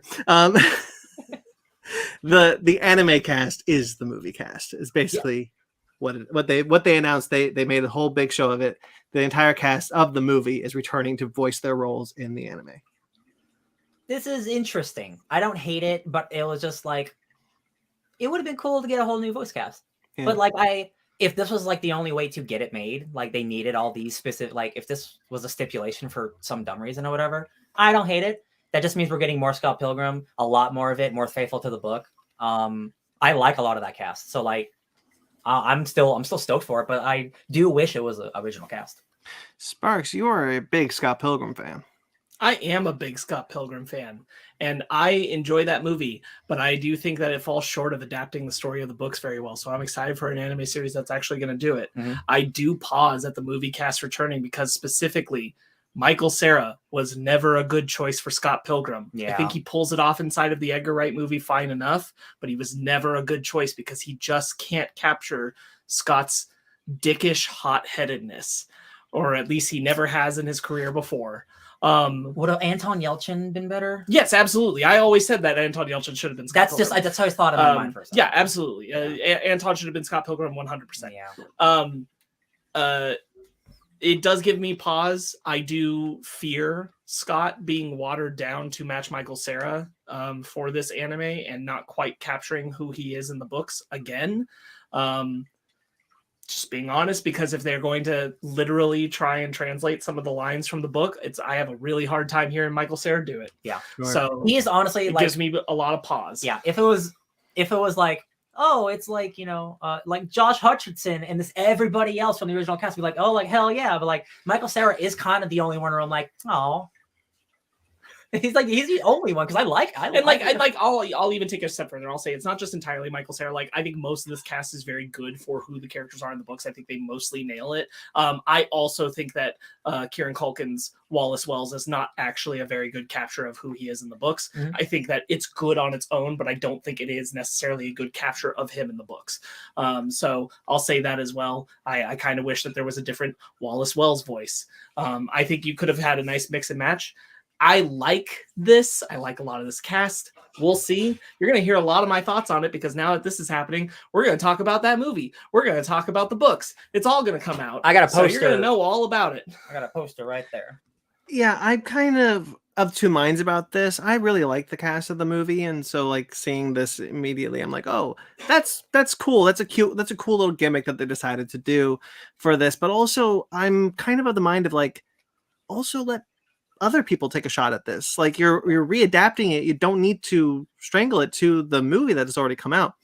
And I do wonder, because Edgar Wright is producing this, I wonder if he decided that he doesn't want to do it unless he's bringing in the cast. That's what I meant about the stipulation thing of like, maybe this wouldn't have happened unless Edgar Wright and that cast came back. Like, Which like I like Edgar Wright a lot. I do. I real quick, Grayson. Yes, Chris Evans, Brandon Routh, all of them. They're all coming back. Brie Larson, Everyone. Aubrey Plaza, Anna Alan Kendrick, Wong.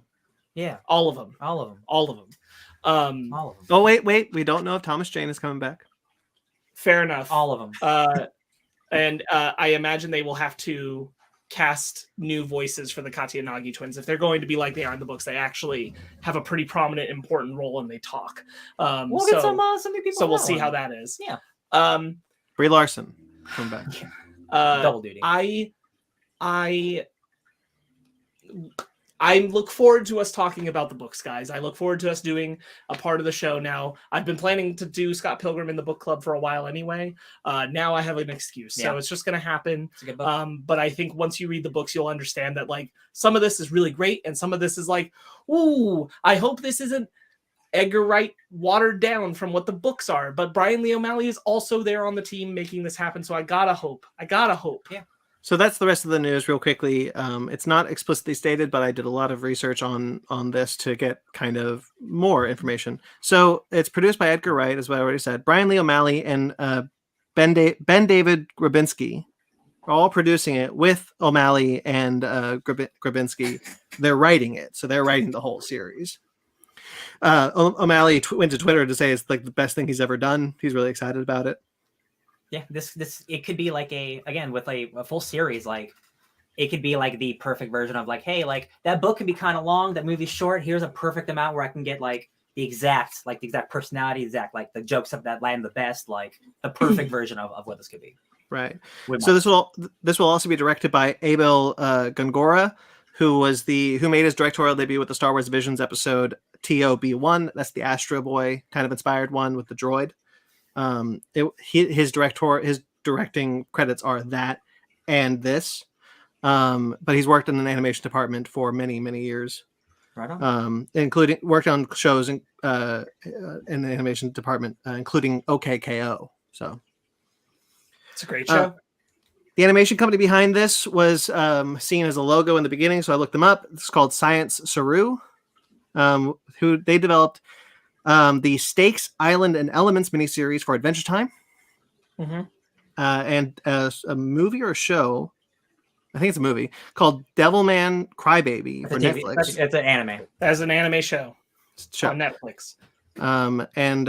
So they developed that as well as OKKO, by the way. A little bit there too.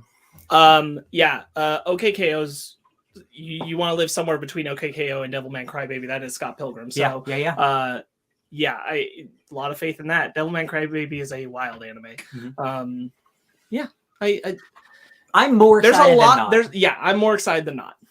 So, and finally, the last thing on this is that the original songs will be created by Anna Anamanaguchi, who did the score for the game. Yes, that's why it's super important. Anamanaguchi did the incredible score for the video which game. we will now be playing, which we should have done years ago. Anamanaguchi is the only person working on the soundtrack for the show. There is someone else as well, so it's going to be him and someone else. Love it. But still. It's going to have great chiptunes. Love it.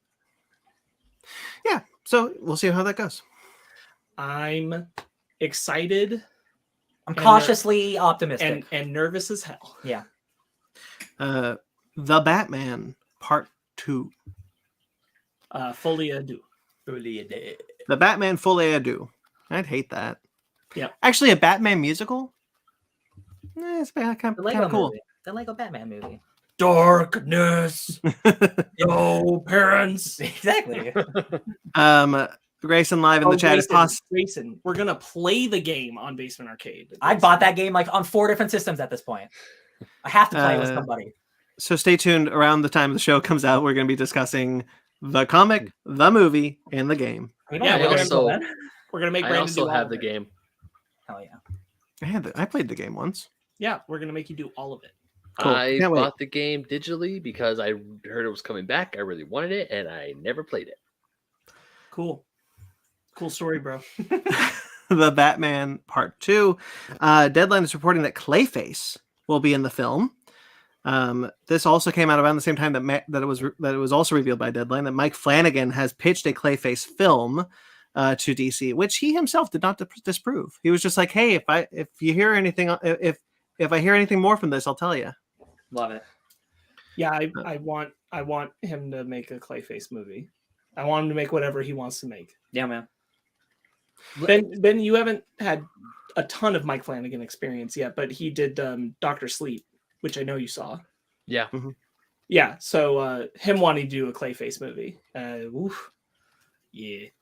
He's a spooky man. He's a spooky man. Yeah, that would be pretty damn scary. The idea of Clayface being in a Batman movie has always been exciting to me. I love Clayface. If this is so, there's 2 ways to go about this with Clayface, which I think both of them could deliver a really interesting movie. There's one where you make it the Clay Monster. There's multiple Clay Monster Clayfaces that you can spin off, that you can create into, you can kind of adapt into the Batman. If you want to go with a more kind of fantastical Batman world, bouncing off from the first film, I do think that's possible.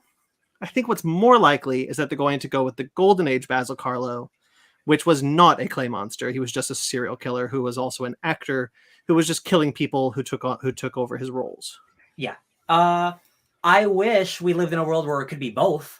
Yeah. Where it's a normal dude for most of the movie, and it turns out he's literally a scroll, but he's made of clay. Right. I wish it could just be that, but I do agree. It's probably centered in some type of reality. Yeah. As much as I just want you to go full batshit nonsense, I get it, and it's still because gonna Clayface. Because originally Clayface was introduced as an actor who played Basil Karloff, who played the role Clayface in a movie, and so he took on that role to kill people who took roles from him. Mm-hmm. And so that's kind of where that came from. And eventually they introduced a second Clayface and a third Clayface. And Basil Karloff was actually not the clay monster until like the 90s, the late 80s, early 90s. That didn't happen until way later. The specifically with Matt Reeves, it sounds like that first one of that, like, you know, that the actor who takes the other people's like faces, whatever. It could be like a really gross like face off thing where he literally removes their faces. Like they can be like, he does become other people. It's just like more grotesque than fantastical. Yeah, I do think you could go both ways. I think the more likely one is the one that we're talking about, and it could be. I'd have faith that it will be a very good movie. Absolutely. So here's the thing. I'm not as sad anymore because we have the James Gunn Batman verse happening, where that is fantastical Batman. So this movie can totally be its own, grounded reality one if it wants to be. Like, I'm totally cool. I'm getting all my Batmans. More important to me than anything is like, I just want Clayface to be impactful. Yeah. Like I want to feel a great villain performance from it. And like, if we get that, I don't really care too much about the semantics around it. Yeah. Yeah. I just always wanted that Clayface murder serial killer movie where he morphs into other people. Yeah. Sure. Yeah. Well, that's the Mike Flanagan movie that maybe they'll make. Hell yeah. Yeah, baby. Yeah. All right. Well, you're right. James Gunn is willing to do like more R-rated fare for his DC universe. He's not as adverse to it as Marvel was in the beginning.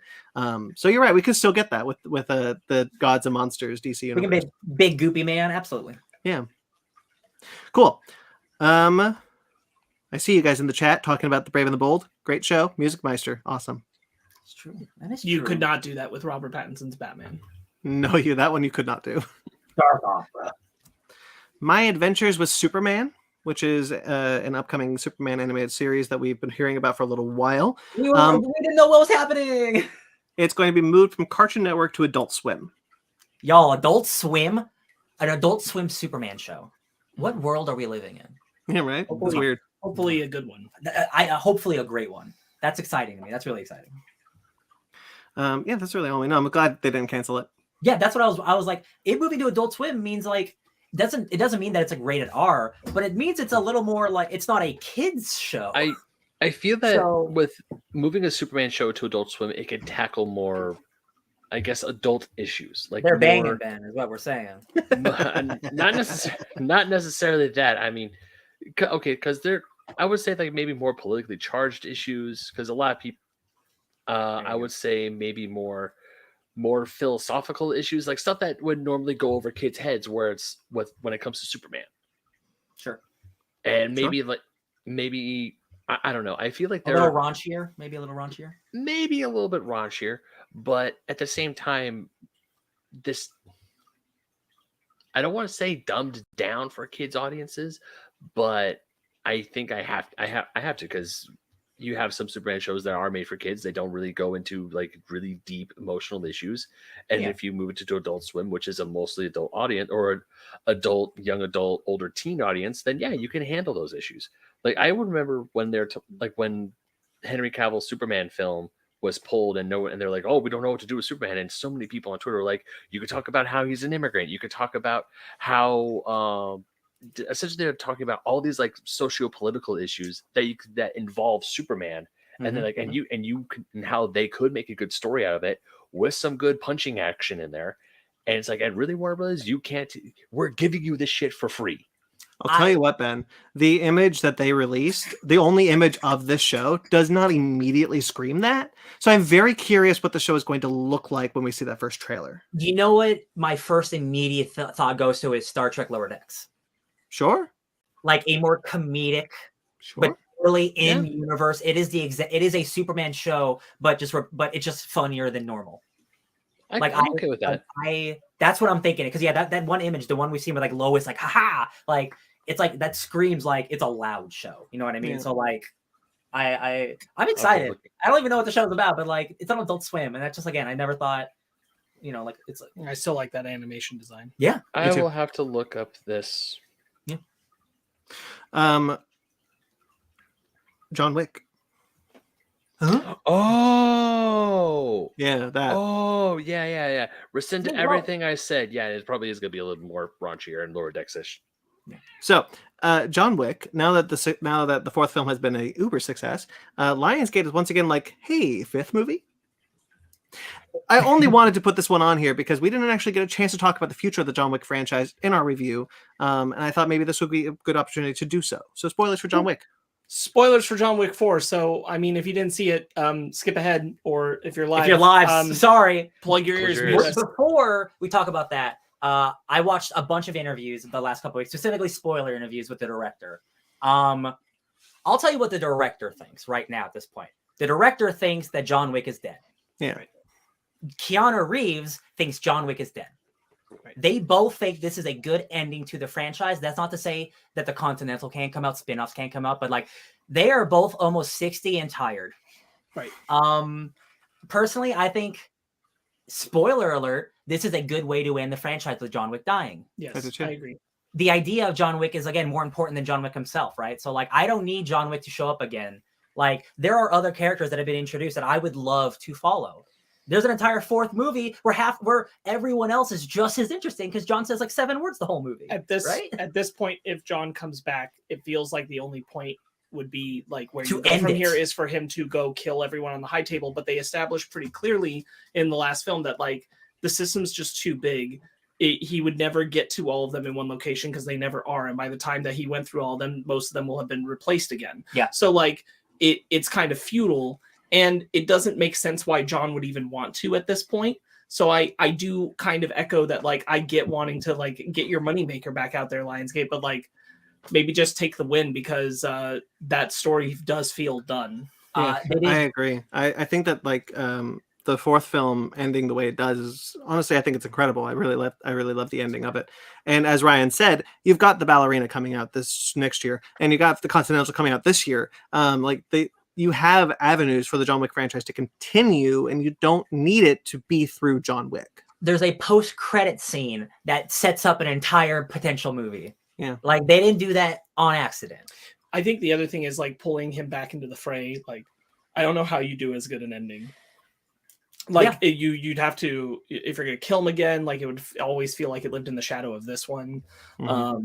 If you don't, like, honestly, you know what is the ending we're giving him? You know, like the only thing I can think of is like, yo, he stays dead, and then a bunch of spin-offs come out, and the high table stuff keeps getting brought up, and then eventually, like when the John Wick franchise is ending, that's when John shows up. Like, we are gonna finish this. I've been hanging out in the cabin, but I see you guys need me. This is the end of the movie, the end game, John Wick. Maybe, but like, let him rest. But I think more than anything, like if this is how they feel, like Stahelski and Reeves, then yeah, let them be done until maybe in the next few years they feel like they have a reason to come back. But if they don't, then let's not force it. To almost rebuttal kind of what they were talking about, but like, hey, after the third one, we thought we were done, right? Because like that third one is insane. And then, months went by and like, yo, I had this idea for an action scene. They would jot it down, and then they would get together and hang out because they're friends. And they had like a big whiteboard full of ideas. And like, all of this is lining up. We can maybe do something. And eventually, it wasn't immediate. It was like he said it took 6 months before like, okay, let's do John Wick 4. So like, you also got to look at it like, they're just off of the fourth production of the fourth film. They're not looking. They're kind of like Daniel Craig after Spectre. I'm not talking about the next one right now. I'm not. It's not even in my purview. But there's also like as you mentioned, Ryan. They're getting older, and I think that you have an opportunity now to kind of let this character end in a way that everyone who's been a fan of this franchise thinks is good, and you have this kind of moment to be like, okay, well, maybe if we can't do another John Wick, what could we do that pairs Stahelski and Keanu Reeves up in a different capacity? Because they've both said, we've been living in the John Wick franchise for nonstop many years, and I'd like to do something else. It's all Chad Stahelski has directed, and that dude is lined up to direct like 12 projects, but he's only directed John Wick movies. That dude wants to do other things. I'm sure he does. And so, like, he's been talking. He's the one doing Highlander, I believe, and I think so. And Ghost of Tsushima. Let him. Yeah, I go see our John Wick 4 review, but I think John Wick 4 is like a perfect John Wick film. So I'm happy to leave it there. Yeah, that's such a good movie. Oh my god, I still think about that Dragonfire sequence. It's pretty good. It's like, man, look at all that fire. Oh my god. All right, moving on. X-Files. Ryan Coogler is developing a new X-Files series with a diverse cast. Did you watch X-Files? Not like religiously. Okay. But I've seen my fair share. X-Files is great. Those Mulder and Scully are iconic characters. That is arguably like Fringe. Like Fringe is very much like let's do more X-Files, but with like a bigger budget. There's a lot of shows born out of the X-Files. It's true. Yeah. Fringe was also my favorite one. No, yeah, absolutely. X-Files is maybe the best Monster of the Week show ever made. It's the simple fact that it's not just aliens. It is magic. It is weird shit. It is sci-fi. It is whatever challenging is fake. Challenging what you believe. Yeah, just anything that challenges what you believe, they will do it. They will. And like that show is very white. So doing that again with a more diverse cast, that's all I could ask for. I love it. Ryan Coogler, hell yeah. This reminds me of when Peele took over doing a Twilight Zone series, and like the different like creative perspective that he wanted to bring to that. That's a very good comparison. And I feel like, I like the idea of this like a fresh-blooded, very new perspective take on X-Files rather than like trying to return to it at this point. I think that's a really cool and fresh idea. And you for sure get both those characters in some capacity. Mulder and Scully like showing up, like, hey, we're the grizzled guys. Like, obviously not as like leads, but like you can't make an X-Files and not have them show up. That will make that will be a very popular show because that show was so big, guys. Right. It was so big. Yeah, for sure. All right, I will be right back, but you continue with the news. Potty time. Star Trek news. Star Trek: Strange New Worlds and has have a season 2 premiere date of June 15th. Very excited about that. Hell yeah, love Star Trek: Strange New Worlds. It also got a much needed, much anticipated, and pretty much everyone saw it coming season 3 order. Sweet. Oh, look at that. Hell yeah. So we'll have a 3rd season, and hopefully, I wanted to go for 5, so hopefully 2 more. Isn't it a 5-year mission? Yeah, I mean, but like we're pretty close to when Kirk takes over the Enterprise, and 5 seasons would be a good sweet spot to be like, and now Kirk takes over the Enterprise. They casted Kirk, right? Yeah, they have a Kirk. Remember the conversation we had? Like, what if they just turn this into like that original show, but with like this show? And like, that seems like what they're doing. Yeah, but I prefer them to end Strange New Worlds and just kind of move on. No, I get you. 5 seasons of Strange New Worlds would be great, though. Hey man, if it's this popular and this still will critically received, like there's no reason it probably won't be. Yeah, I love Strange New Worlds. It's incredible. Star Trek Lower Decks also has a season 4 premiere date of late summer, so we don't know exactly when, but we probably guess about August. Sure. And it also got a season 5 order, so season 4 is coming, and season 5 has been renewed. Man, Were we scared? Were we scared a few months ago or a few weeks ago that Star Trek Lower Decks wasn't going to survive? I was a little concerned that Lower Decks specifically would be coming up on its cancellation notice. 4 seasons is pretty good, to be fair, for a streaming show, especially an anime streaming show. So I was a little bit like, if they canceled Lower Decks, I can honestly see it. I can also see a reason why, and so I'm really happy to see it's 5. I wanted to get to 7, frankly. That's my goal. 7. Because 7 seasons is how many seasons the classic Star Trek shows got often. So giving Lower Decks that 7 season order, where probably no other Star Trek show will get that, would be kind of cool. That would be cool.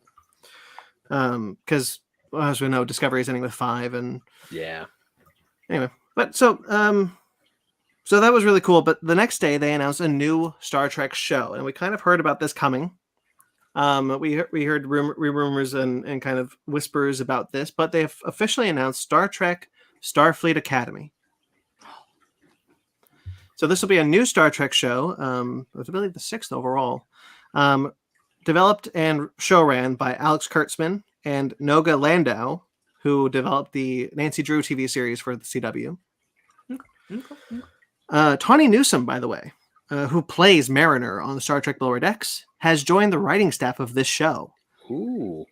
And she is the first Star Trek cast member to be a staff writer on a Star Trek show. That's really cool. She's very funny. She's a writer and she's a comedian. This is actually really wonderful news. Hell yeah.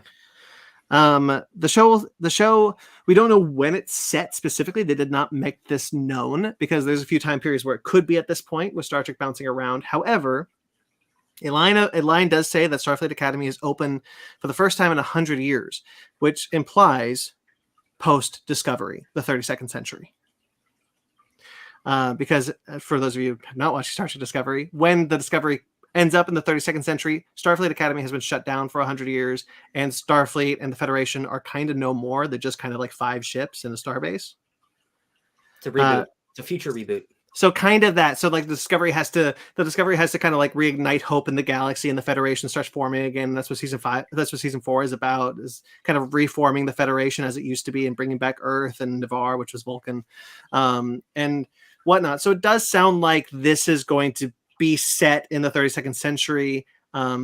Also worth noting, Star Trek Discovery season 4 has what felt like a backdoor pilot for a Starfleet Academy TV series.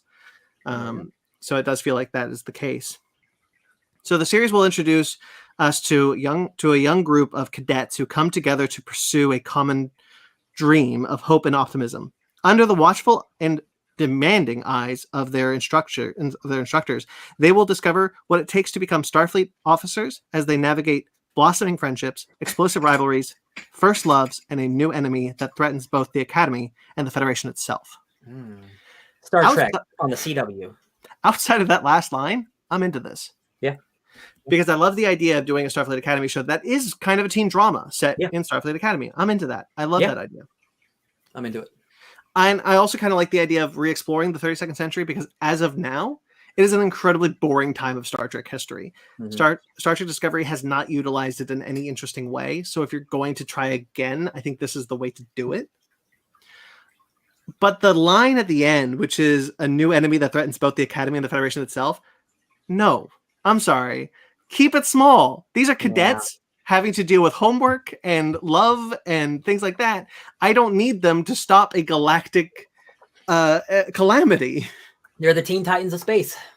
I don't need that. Yeah, just keep it simple. Just keep it simple. Just we don't have to have like a galactic. That's the thing ending. about Discovery that everybody talks about. Discovery has fallen into a trap that every season is this galactic ending calamity that's going to wipe out everything, and so the Discovery has to stop it.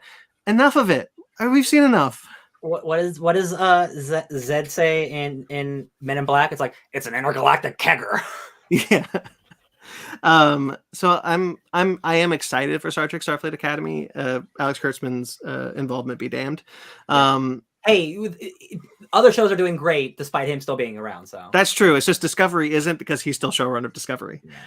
Yeah. So the ones that he's the showrunner of, I'm not crazy about. Yeah.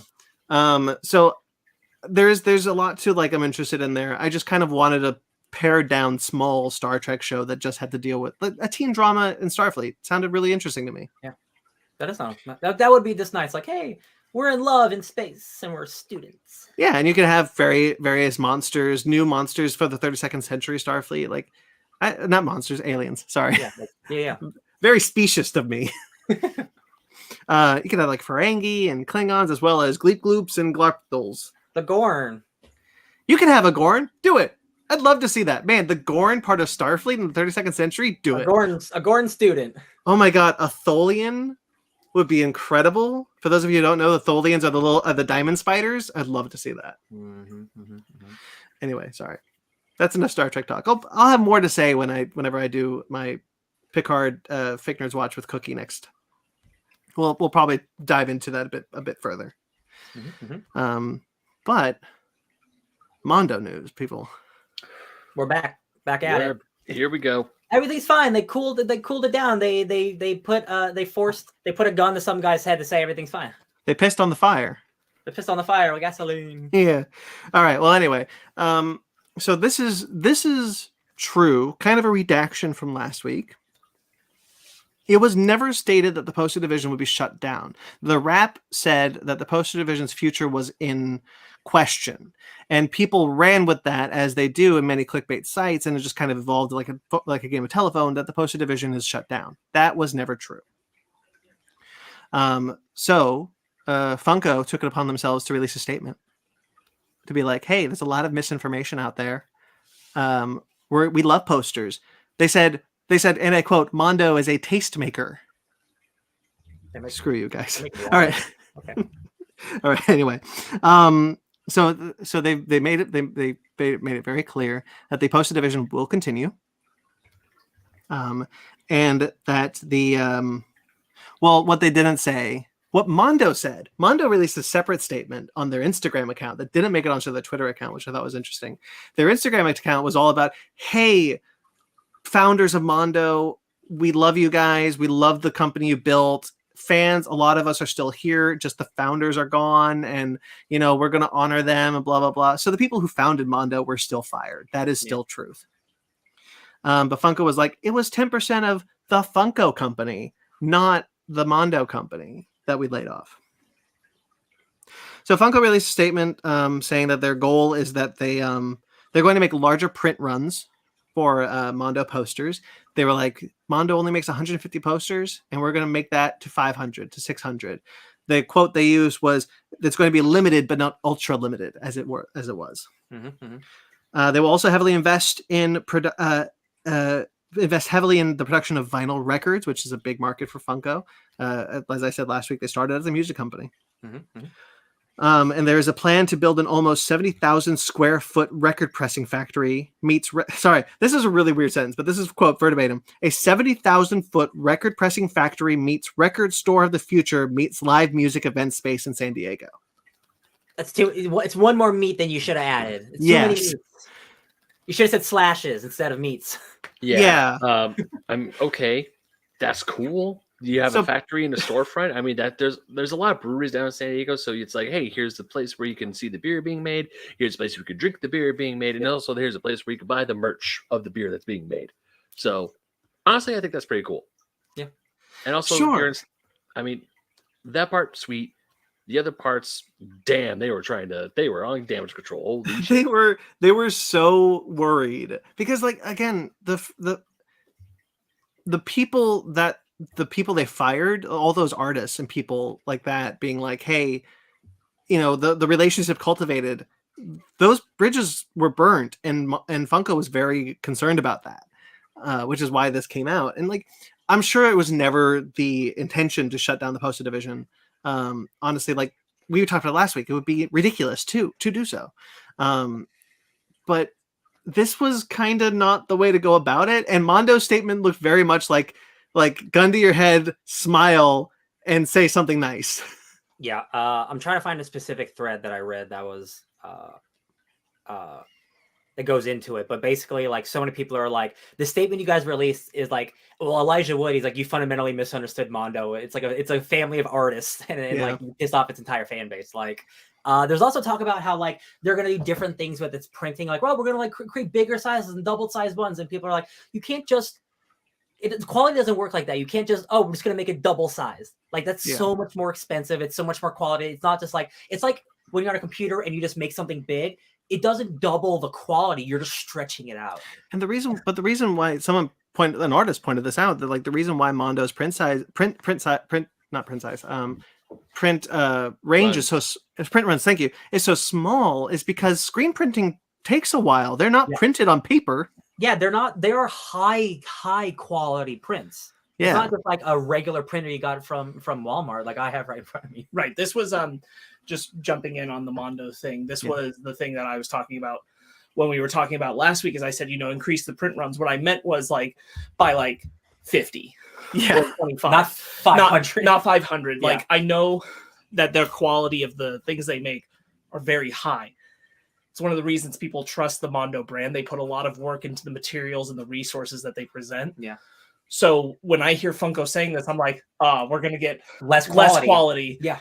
for more quantity. It's not the same. Yeah. Yeah. And they even said that, like, in their statement, they were talking about how Mondo has a reseller problem. And Mondo apparently has stated, like, we don't. I mean, everybody has a reseller problem. You, Funko, have a reseller problem. Of all the people to say that. Come on, Funko. But like, I guess like the reseller thing was only like 8% of the profits for Mondo. So like, that's not bad. And to kind of warp it in the way of like, hey, we actually did a good thing,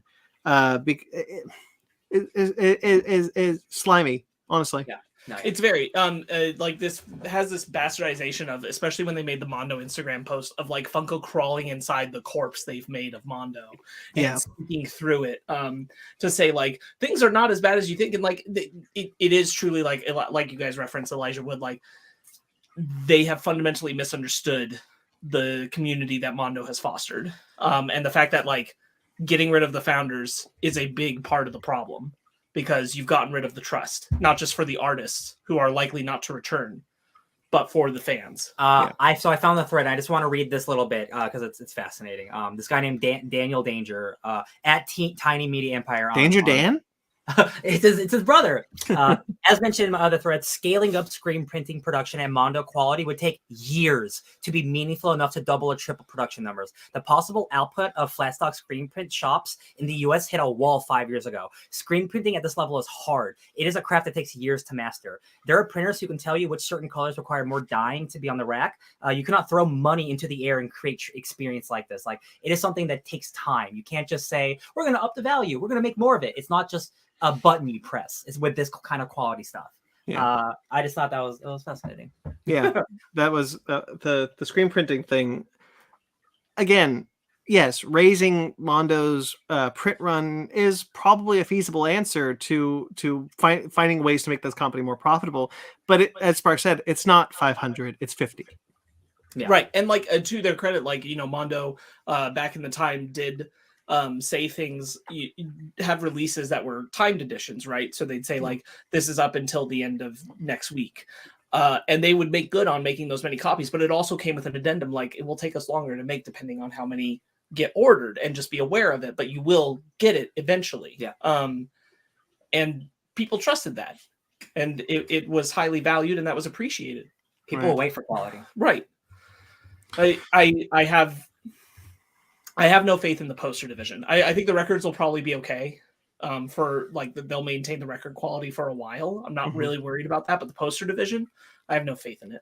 Yeah, I'm concerned for the future of Mondo, and I think we all are. I'm concerned for the future of Mondo posters. I think the records will survive. They're making a big ass 700,000 square foot record emporium, Disneyland resortium, Miss Gregoria's Winter Emporium. Too many meats.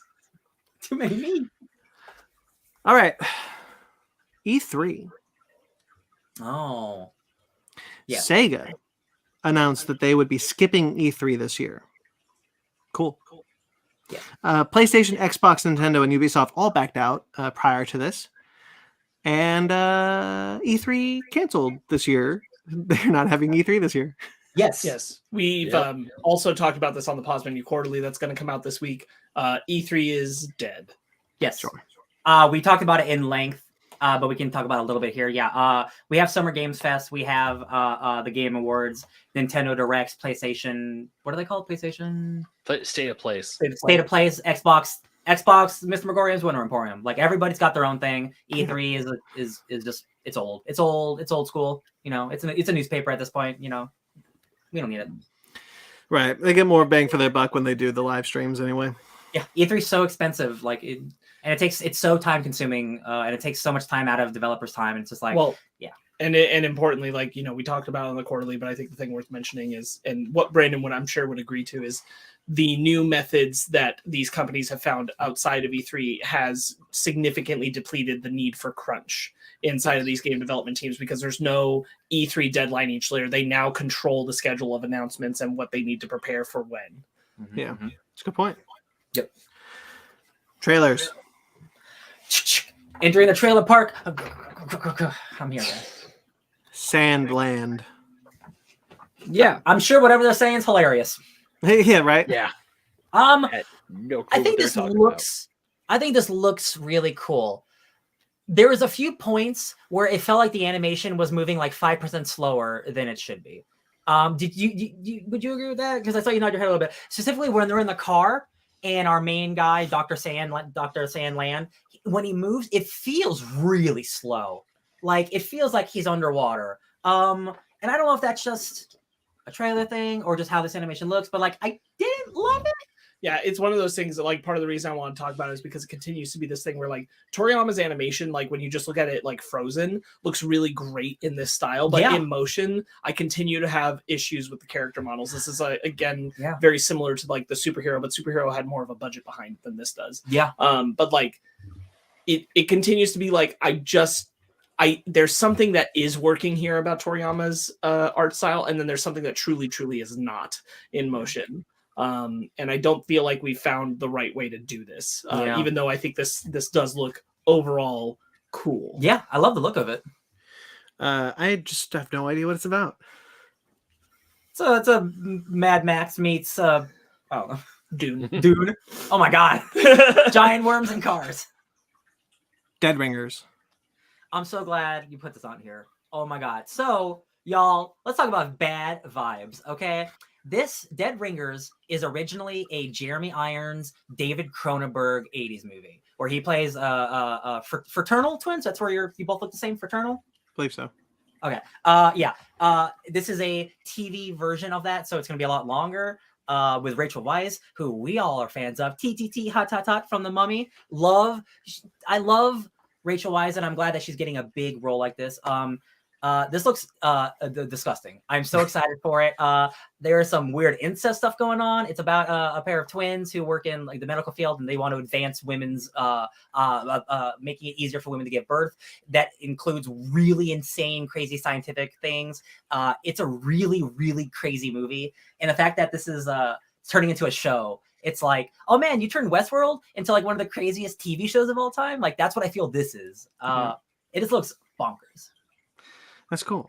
Yeah. I had no idea it was based on the movie. Yep. Although it makes sense. Like, I don't know why I just didn't think about that. Yep. Dead Ringers is a great Jeremy Irons movie. All right. Suzumi. I'm not gonna be the only person talking in this section. I really like this animation style. I do. This particular group has put out like big budget anime films that look like this a lot. This is one of the more appealing ones to me just because of whatever's going on with the store mechanic. I think that looks really vivid and interesting. I love Monsters Inc., but with demons. These tend to be very like character-based emotional stories, so I have no doubt that that's true here. Just this looks like the most. I have to think about it for a second, but I think arguably the most fantastical elements brought to one of their films. So first I saw this trailer and it was in English, so I immediately went to go find the trailer with its original Japanese, and I love the voices and stuff like that. I think this looks awesome. It's a man who turns into a chair. Like it's I got reincarnated into a slime, but I'm a chair with a missing leg. It just looks really charming. I think it looks fantastic. When is this? Is this like a one day in theaters only type of thing? I think this is actually a like superhero got a kind of a extended theatrical run. I think this is the same thing. We're starting to see like anime movies coming to the States for not necessarily the Fathom event. We're seeing them just being distributed in America. And I'm with you, Ryan. I thought this looked awesome. Yeah. I've been waiting for the the kind of the dub trailer for a while, honestly, because that's the one. I think that's the one that's coming to the States. Is the dub of them. I think this looks really great. I'm super stoked to see this. I'm going to be there in theaters. Honestly, like at first, it was like if it was just, hey, we're two people, I'm a weird guy, we gotta shut a door. It's fine. This man turns into a chair, and I'm just like, okay. I'm sure you've heard of this is Makoto Shinkai. Previous films like that have gotten a lot of attention. Your Name is a movie that made me cry hard. Right, and Weathering with You. So you can see where there's a very consistent and common style. This movie's gonna rule. I think I saw Weathering with You with a friend, because that's the one where it's like constantly raining in Japan, right? Yeah. Yep, I saw that in theaters, and holy crap, was that a heartbreaker. That's what I mean. Is Shinkai's kind of known for pulling some really personal, emotional stuff in the anime film, so I have no doubt that this will be the same. No, I think the animation looks incredible. Yeah, I agree. Also something that the Shinkai films are known for. No, I was gonna say, watching this trailer, I just knew this one was just gonna be like, hey, you know those heartstrings? We're not gonna just pull them; they're gonna yank them. And I think the like the demons or whatever they are, the monster designs are pretty cool. Oh, it's an evil cat! It's a little evil cat. That's why it's a little cute evil cat. Yeah, like it. That freaking cat. Yeah. Do you think we're delayed on Ben's side? No.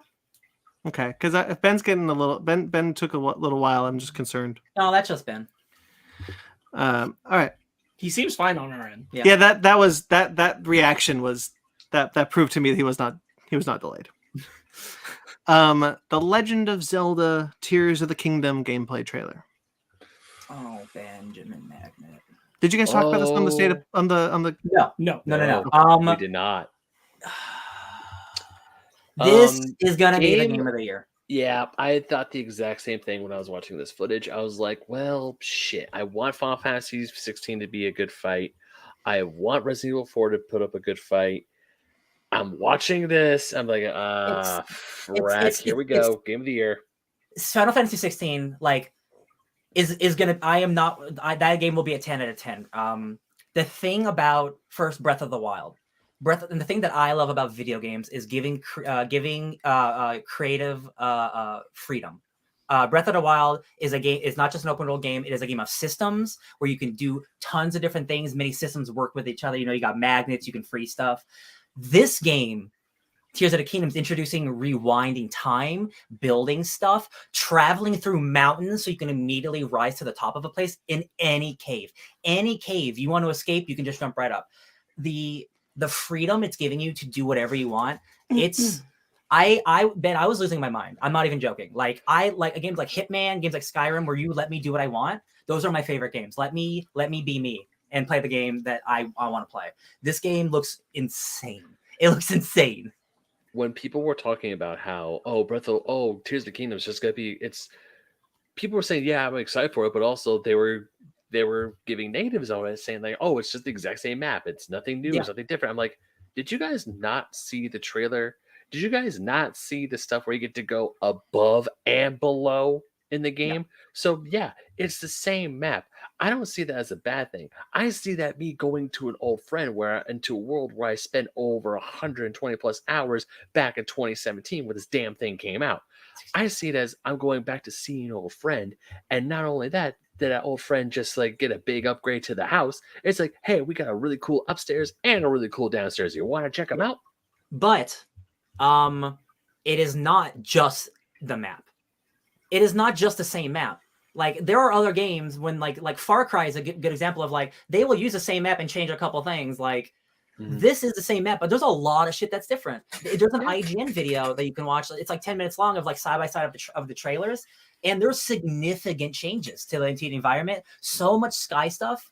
Like the terrain is like a lot of it's different. Like it is the same map, so you're familiar with it. But there's plenty. Like again, this game's been in development for so long. They want you to take your sword skyward. They want you to take your sword skyward into the twilight with a Princess Zelda. Okay, that part I like. I thought the main character's name was Zelda. No, it's Donkey Kong. Donkey Yong. Yong. I know you guys are joking. Donkey Dong. I know you guys are trying to mess with me, but Donkey Yong. And Ben's like, and it's kind of working, so stop. No, for real though, like, so there's obviously a bunch of sky shit, and like you can get up there with there's rocks that are falling, and you can reverse time to jump on the rock, and it'll reverse you up there. Cool. Or I love you that. can build a aircraft. It's just like bananas. It's just Not bananas. only that, one of the things I also love about this game is the crafting system, because especially with the arrows. Because I cannot tell you how many times I gave up on certain Korok seeds just because I couldn't aim it. I couldn't get the timing right to let loose my arrow to shoot the target. Now, if you add it, and there are so many other monster parts you get after killing the keys, the bats, or the moblins and stuff. It's like, I don't know what to do with all this. Guess I'm just gonna sell them all and get filthy stinking rich. Now it's like, oh, eyeball to arrow, and it becomes a homing arrow. Yes, please. This is the absolute biggest thing about this game. Is that in the last game there was a bunch of junk that you didn't do anything with, like, and a lot of games do that. It's just like junk that you pick up, right? A lot of RPGs have stuff you sell to make extra money or you throw away. This game, every single item you can use. So you get an eyeball from a monster that lets let arrows become homing arrows, right? Like you have a flame thing that turns your arrow into a flaming arrow. Like every piece that you pick up can be used for something. That like again, that's just like creative freedom. Like you don't have to throw anything away; you can use it. Yeah, like if you're in the last game, thunder arrows, ice arrows, bomb arrows, they were a limited resource that you couldn't craft. This one, it's like, oh, I'm going to only assume that those type of arrows are still going to be in Tears of the Kingdom. But say you run out of them, you could just like craft them on the fly and pew pew pew. There you go. So thus far, sorry Ryan. So far, this seems like one of the most perfect sequels ever made. Thus far. Now, obviously, we haven't played it yet. It's coming out in May. But everything that they've shown is what a great sequel needs to do. You take the stuff that was great about the original, you go back and be like, hey, let's fix this, let's fix that. And then you add new elements to it. Granted, we're getting the same map of regular Hyrule. That gets a pass because of how expansive that game was. I remember when Breath of the Wild first came out, people were talking about how large the map was. It was like 5 times the size of GTA San Andreas or even Skyrim. It was a big ass map. It's a huge ass game on a little tiny cartridge on a system you could take on the go. And that's the other thing. This game, it's double the file size of Breath of the Wild. It is double the size game. And that's just, boy howdy, I'm excited. I'm so thrilled. And there's never been like a bad Zelda game, so it's not like I was worried. But like to be this excited for like a game, Breath of the Wild it's like one of the greatest things ever made, right? This could be better than that. I didn't think it could be possible. I really didn't. But like, yo, man, Nintendo, that's why you make good games. Yeah, it's just I am stupid excited for Tears of the Kingdom. I am going to do my damnedest to beat some games before that game comes out, because I know I'm going to be like diving headfirst into that game. Bro, the next we talked about it on the quarterly, but the next couple months are so spicy with them. Oh my god, huge 100-hour games, multiple of them. Oh yeah, it's going to be giant. Stay tuned for a Jedi Fallen Order. Oh yeah. What'd you say, Sparks? I said you're playing at least one of them. Stay tuned for the Jedi Survivor review coming in 2025. That is not the 100-hour one we're talking about. Nope. Asteroid City. Wes Anderson is making another movie. Wes Anderson is indeed making another movie. That's really all I gotta say. It's another Wes Anderson movie. Looks charming. It's set in the far future of 3007. Yeah. That was kind of cute. Yeah. It's hard to like. It looks like another great Wes Anderson movie. Like, there's only one person like him. Nobody else makes movies that look like this. The second you see a screenshot or a trailer, like, there's Wes doing his thing. This looks charming. Again, like a great cast. Like, they're stranded on in Estrade City, which again is in the future. Like weird style, great mustaches. Lots of returning cast. Lots of new cast. Is this Tom Hanks? Is this the first time Tom Hanks has worked with Wes Anderson? I think so. Yeah. Pretty That's sure. cool. Yeah, looks like another good time. Elemental. The animation looks really good. Oh, I'm so glad. I'm so glad. I can already tell we kind of maybe agree. Elaborate. Hey guys, remember, man, water and fire don't get along. Crazy. What if they got along? Yeah. I'll be honest. This is like, if you told me this were like a DreamWorks movie, I would believe you. Like the trailer didn't give me really high quality. Besides the animation, the jokes, the really like honestly kind of generic like water versus fire versus like that. None of those are original. None of that stuff's original. It all looks great. It's a Pixar movie. I'm sure in theaters it'll be great. This trailer was just like, hey, aren't elements different? I'm like, yeah, it looks great. It looks great. Yeah, they've once again, like Pixar always like, usually with each movie they're trying to expand on some specific element of animation, and in this one it's the way that they make these water and fire and the other elements, but specifically water and fire, move and interact, and like it's stunning. Visually it's stunning what this animation is doing. No doubt about it. But narratively there's nothing here that's making me really excited about the story. That's in it. It's kind of a bummer. There's a joke in it where there's a regular fence and then like she just burns through it. She's like, oh, why is that even there? So are they living in the apocalypse, or is that just a joke? Is that just a joke? Well, he slips through it and she burns through it. And this is why I was going to say, like, for me, I'm getting Onward vibes in the sense of like, I really like Onward, but one of my biggest problems with it is I'm like, why does the world not actually cater to the creatures that live in it? This is the kind of the same thing where I'm like, why does it feel like the world we live in, but with these elements tossed in? Why isn't the world created to function around them again the way Zootopia does? Is it the apocalypse? That's why I'm asking. That's what I was about to say, Sparks. The thing that disappointed me the most is that I think the character animations are really beautiful, and I love the technology being used in them. And I think the animation is gorgeous. It's just the world that these animated characters inhabit just kind of looks like ours light.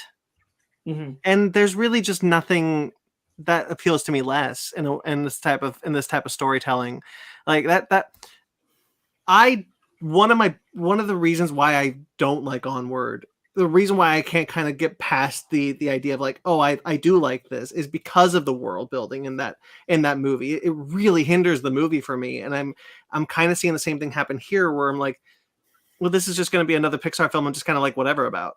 Well, like, and Onward just had a frankly surprising character arc and ending that I just didn't see coming, that made it emotionally impactful. And like, if you take that away, I remember seeing the first trailers for Onward and I'm like, I feel like I really want to like this, but there's something kind of generic about it. So like, maybe Elemental will have that special sauce once I see it that'll win me over. Because I was nervous about Onward from the trailers too. That's true. But it is that world building problem. I do feel that constraint again, and I'm like, it's almost. I don't know if it's better. I don't know if it's better or worse that you acknowledge it in a line in the trailer. Why do they keep building this? And it's like, why do you keep building this? Yeah, it's just so you can have a joke how different it is. But I don't know. And look, again, Pixar, their quality. So why would a centaur drive a car he can't fit in? I'll never get over it. Never. I don't understand. Ben, any thoughts on Elemental? I'm just gonna be echoing a lot of what you guys say. I agree, animation gorgeous, but the story didn't really grab me. It's like the whole time with Wade and Ember, I'm just like, I've seen this so many times before. Yeah. Like you even have the dad who's like testing the son or testing the kid, the boy, the I'm guessing future boyfriend Yeah. with the super hot food. It's like, how can this guy handle it? You see him literally boiling in front. It's like, okay. I hope that Pixar. I did like the joke where the little boy gets stuck in the sponge. I did too. Yeah, that was cool. That was my favorite joke. That was funny. Yeah. But honestly, I just hope that there's Pixar magic when we go see.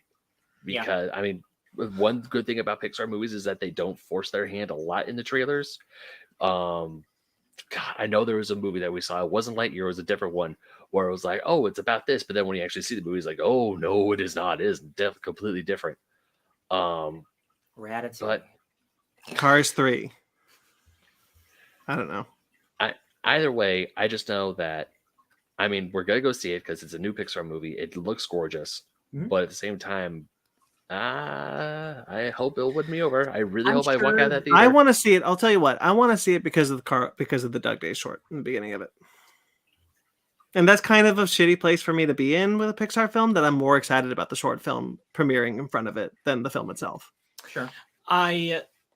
I'm confident because I've never gone into a Pixar movie and then it just been a bad movie that it's still going to be good. I just don't think we're looking at the next Turning Red. Yeah. In the Pixar line. Again, like Ben, you're right. Like the special sauce, whatever's special about this movie is not in the trailers. Right. Which I'm sure, again, it's Pixar. Like they don't let us down. And Pixar has hidden that. Yeah. Like in the past, that has been hidden in Pixar trailers. That's not new. Yeah. So like, who knows? Who knows? It could, but like, it's a lot of lines that are just like, man, these are just not landing for me. Yeah. Yeah. Unicorn Warriors Eternal. Boy, howdy. This is exciting. Yeah. I love Dungeons and Dragons. The trailer is a little confused me a little bit. I wasn't exactly sure what was going on. It was just like here's all these characters and all the things, and I'm like, cool. This is like a cool teaser. I think. Looks really cool. I like the art style quite a lot. This was also kind of an announcement to just be like, hey, Tartakovsky's show that he's been working on for a while, frankly, is coming to Adult Swim soon. At midnight. I'm excited. Really excited. Tartakovsky. This has been a passion project long in the making for Tartakovsky, so I'm glad that it's finally seeing the light of day. Mm-hmm. You're gonna make a new Tartakovsky show. I'm gonna watch it. Yeah. So. Yeah. I never finished Primal. I was pretty close to finishing the second season, but honestly, the second season felt really rushed, and I felt like he didn't want to end it at that season. So I'm hoping that he gets what he wants from this series, because I always want him to succeed and do this and complete the story that he set out to do. Nothing will ever break my heart more than that Symbionic Titan will never have an ending. Oh, true. It's a fantastic Cartoon Network series from Tartakovsky ended too soon. Samurai Jack got an ending. Maybe there's still hope. I wouldn't hold my breath, but there's definitely some Symbionic Titan-esque character design showing up here that has me intrigued. Yeah. And I think this looks really cool. I love Tartakovsky, so I'm much like Sparks. I'm there. Mm-hmm. Secret Invasion. This was Look a at that. surprise. We're hitting the Marvel show, y'all. June 21st release date. It's soon. Yeah. So we got a pretty good look. I thought this trailer looked awesome. It's definitely giving me a lot of hope. The tone is right. Yeah. I'm hopeful. There's something that feels like this could be like a real good win. Yeah. For the Disney Plus MCU. It definitely is.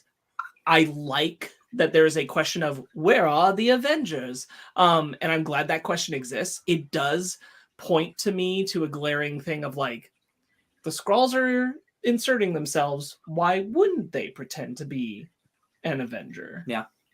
Because we can't, because Disney won't allow it. Right. Well, or like you can't afford Chris Evans, but like, why Yeah. wouldn't a Skrull pretend to be Chris Evans, Captain America? So Come here's back. what I'm hoping. In this trailer, we see, I was gonna call her Kira. Oh my god, her name's almost Kira. It's like Keela or something. She's Talos' daughter, but like she's in a room and there's a bunch of people and a bunch of tables and they're all like hooked up to something. Yeah. People are speculating that those are all the humans that are they're asleep while the Skrulls are out impersonating them, because you have to keep the person alive for sure to be that person, right? Kind of like in God of War. Yeah. Like you have to keep that person alive to impersonate them, kind of thing. So like, there's no reason that like Colby Smulders can't be a Skrull for half this season. and then she gets rescued. Like this show has to have that type of thing. That's what Secret Invasion did so well. It's like one of the points of it is like you don't know who you can trust. So like if we don't have main characters that we can't trust, what's the point? That's the whole point of who the Skrulls are. Yeah, see, that's the thing. And like, I'm kind of hoping that they pull some kind of good trick on us because, like, there has to be someone else in this show. That's going to be a big surprise because, like, I think that everyone we've seen, Colby Smulders maybe is on the fence, but like, I'm pretty confident everyone we've seen, for the most part of this main cast, is our main cast. Oh yeah. That you're not sure Olivia Colman isn't the Skrull Queen? I'm sorry, that's not who I mean. I mean like of our main hero team. Okay. So like Nick Fury and Mendelsohn, Rhodey, Carlos, and Emilia Clarke as his daughter, and the Skrulls are Skrulls. Don Cheadle. Yeah, like I don't think Don Cheadle's going to be a Skrull. He's in the show for 5 minutes. It'd be cool. I bet that's a scene that we see him in. That's his one scene. And Martin Freeman is himself. Yeah. I think that like, and I like that. I like that as like our covert team that's having to deal with the issue. I like them. Like we know these guys are cool, and who else is not. But I do hope we've got some big swings of who else we might see. Who is not. Yeah. I'm just saying, one of the things that Star Trek Picard season 3 is doing right now is dealing with a lot of the same kind of things as Secret Invasion. It feels very similar. For those of you who don't know, Star Trek Picard season 3 brought back the Changelings from Deep Space Nine, who were shapeshifters that infiltrated Starfleet during the Dominion War. Blah blah blah. Doesn't matter. My whole thing about this season is I've been curious if any of our main cast are going to be revealed as changelings, because we've got this whole kind of atmosphere of like, who can we trust? Who is a changeling? Who's not? And that's really effective and that really works. And I want to see that again in Secret Invasion, because I think very similarly that works for both kind of stories. Mm-hmm. When you're dealing with these shapeshifters, you should have this kind of tension of like, okay, well, maybe we know that Martin Freeman isn't a Skrull, but Nick Fury doesn't. And so I want to kind of see, or even vice versa. And I want to kind of see that kind of tension play out on screen in a really cool way. I probably do agree. Like you do need like a core set of people, but like we need a new person added to that team, and they need to be a Skrull. Like you need someone really, really close for it to feel impactful. Because if it's just like random agent number 7, who cares? Like where's the impact there? Like it has to be someone like it was Elektra and it was Spider-Woman, part of the Avengers in the original run. I'm hoping for some like really good like MCU payoff swings that don't necessarily need to be like getting the big triple A heavy listers, which is like I'm kind of hoping for like a Clark Gregg appearance.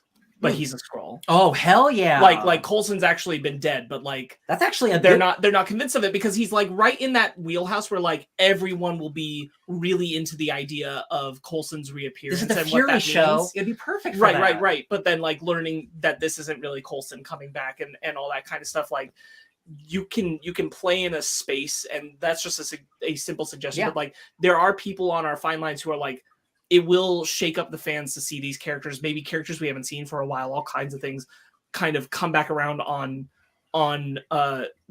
the playground and be Skrulls. So I think you can really like pull something like that. So I'm hoping there's some hidden surprises here. Yeah. I would really like to see. What I'm really excited about is that kind of payoff of what we saw in Captain Marvel. Right, I mentioned it about a little bit up top. Like the synopsis seems to be that a section of Skrulls are really pissed off that they haven't yet found a planet to call their home, and so they're going to take over Earth.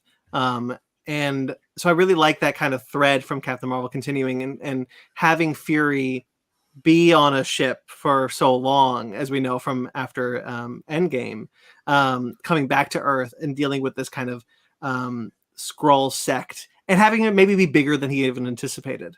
Like it's not just a few like they thought maybe at first. It's hundreds or it's whatever. Again, I'm kind of going back to like again the parallel with Star Trek Picard season 3 is there, and that actually really excites me to kind of get another story in a similar vein. And I think this season of television, well, at least this trailer, looked really good and is really giving me the vibes I want it to. Mm-hmm. What's up, Ben? Don't you mean Far From Home? Yeah. But we know he left after Endgame. Yeah. Right.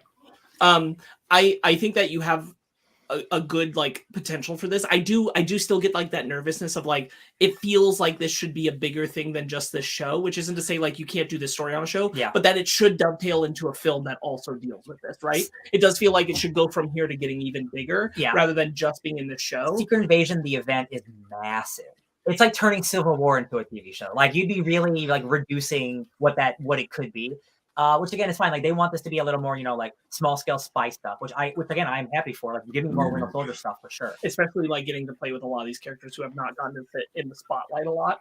I think that's really great to have like the Nick Fury show and everything. But I do think like there's room for, you know, what we're hearing is there's this distrust of Nick Fury because he's been off world. If there is the suspicion of could he be a Skrull, how he came back, all this kind of stuff. And then you really, I'm falling more in love with the Coulson thing because you can play with that, is Agents of S.H.I.E.L.D. canon or not kind of thing, because Coulson's alive, which is how a Skrull could be impersonating him, but him showing up has to reveal the fact that Fury lied about it. So now is Fury also a Skrull because he's protecting this other Skrull? At least from how people would perceive it, right? So like you open up that whole can of worms, it gets really, really messy, but I think in a fun way. Yeah, everyone turning on Nick Fury when he's like the only actual person like who's trying to save the world is fun. I'm so excited for more Mondo. I love me some Ben Mendelsohn. Oh, and we should be seeing Monica as well. She's not in this trailer, but like we got the tease about her getting picked up for the mission by the Skrull at the end of WandaVision. You're right. Rambo. Oh yeah. All right. You're right. I mean, but that could have been a tease for the Marvels also. Well, but the Skrull says that she's there because Nick Fury has a mission for you. True. It's true. She's a Skrull. So I assume that they're probably connected to some extent, or at least some reference will be made. Yeah. And that was Talos's wife. Yeah. My wife. Right. Yeah, I'm really excited for the show, honestly. I hope it delivers in a way that honestly the other shows haven't been able to. And I hope still waiting.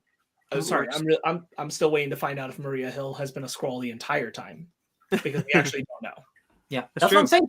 She would be a good one to have this happen to, and then she wakes up like, y'all, I haven't been here since Ultron. I don't know what's going on. Yeah, because her character is kind of non-existent. Yeah, she's not. I like her. She's not as bitey or tough or like murderous. They just haven't really done anything with her character, and so to make that Skrull reveal would actually make the most sense, and you could go forward with her, with the real Maria Hill, and actually like take a change to the character and really try to go into her finally. Changeling. My favorite thing about this trailer was the confirmation that we're getting Super Skrulls in this show, because there's a thing where this dude punches and his hand's growing real big, and then he does a weird tentacle thing, and I'm like, that's my man, Super Skrull. I don't think it's Kl'rt, the most famous Super Skrull, but it's a Super Skrull, and I love it. All right, that's it. That's all the news we got so far. Why don't we go into our main topic and introduce our special guest? He's not here right now. Oops.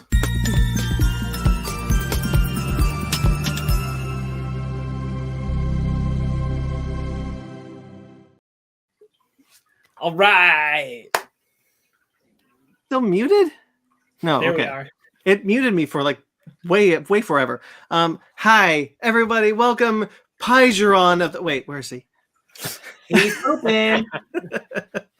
All right, so Pygeron, there he is. There he is. Pygeron, who joined us recently on the Last of Us Victor's Watch series, has joined us for this review of Dungeons and Dragons: Honor Among Thieves. Welcome, sir. Hello, how are you? Thanks for having me. Oh, I'm glad I'm all right. Excuse me. I step aside to try and get some cough syrup because I'm recovering from COVID. No, we're gonna get sick now. Again? It's actually been over a year since I had COVID. I got it on the 1st of January last year. There you go. But still that's rough. Pi, do you mind turning down your microphone just a smidge? While I introduce the movie. So we're going to be talking about Dungeons and Dragons: Honor Among Thieves, the big budget Dungeons and Dragons movie, directed by John Francis Daly and Jonathan Goldstein, written by the two of them with Michael Gilio. So what do we think about this movie? Ben, full spoilers, by the way. Full spoilers. Ben. Always. Oh, I love this movie. Yeah. I had a Rick rolling good time. this was the Dungeons and Dragons movie you know what? This wasn't the Dungeons and Dragons movie I wanted, but it was the Dungeons and Dragons movie I needed. Ryan, you're pointing. Oh, I like the thing, like the one neat thing. I always like that. It's always fun. Y'all, what if Guardians of the Galaxy and Ocean's 11 had a baby, and that midwife was a Minotaur? This movie's great. This is a great ass time at the movies. Chris Pine, I just love that dude and everything. Like he is just a really fun, charming leading man, and the whole cast is great. You don't need to know anything about Dungeons and Dragons for this to be a great time. If you do, holy shit, this is like one of the in terms of like Easter eggs, fan service. This is like one of the best versions of it because it's never hitting you over the head with it. It is just the world. It's just those are the spells. This is what the characters look like. That's a Dragonborn, Jordathan. It's all beautiful. I love Jordathan, and also I Jonathan. have a copy of the monster manual with me just so we can talk about some of the monsters that we see. And I flipped to an ancient black dragon. Doesn't that look familiar? That's amazing. There's some black stuff all over the ground. Yeah. Sparks, what did you think about this one? Oh, I had a wonderful time. I loved it so much. I'm genuinely sad that I couldn't see it with Ben Magnet. And Devastated, honestly. Pie, you were like, I need to be on this episode. He hadn't even seen the movie yet, and he's like, I need to be here. So what did you think about this one? I friggin' loved it. Like I knew from the first trailer that it was going to be such a fun time. I'm glad it lived up to my expectations and then some. I appreciate that you had faith in the trailers because we did not. I had faith in the first trailer. I thought that first trailer looked incredible.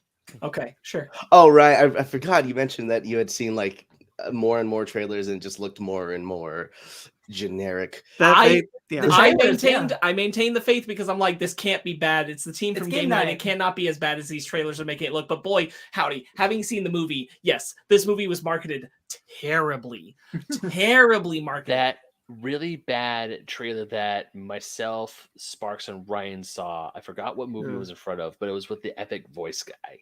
Right, yeah. They literally lie about what the plot of the movie is, and they make it sound even more generic.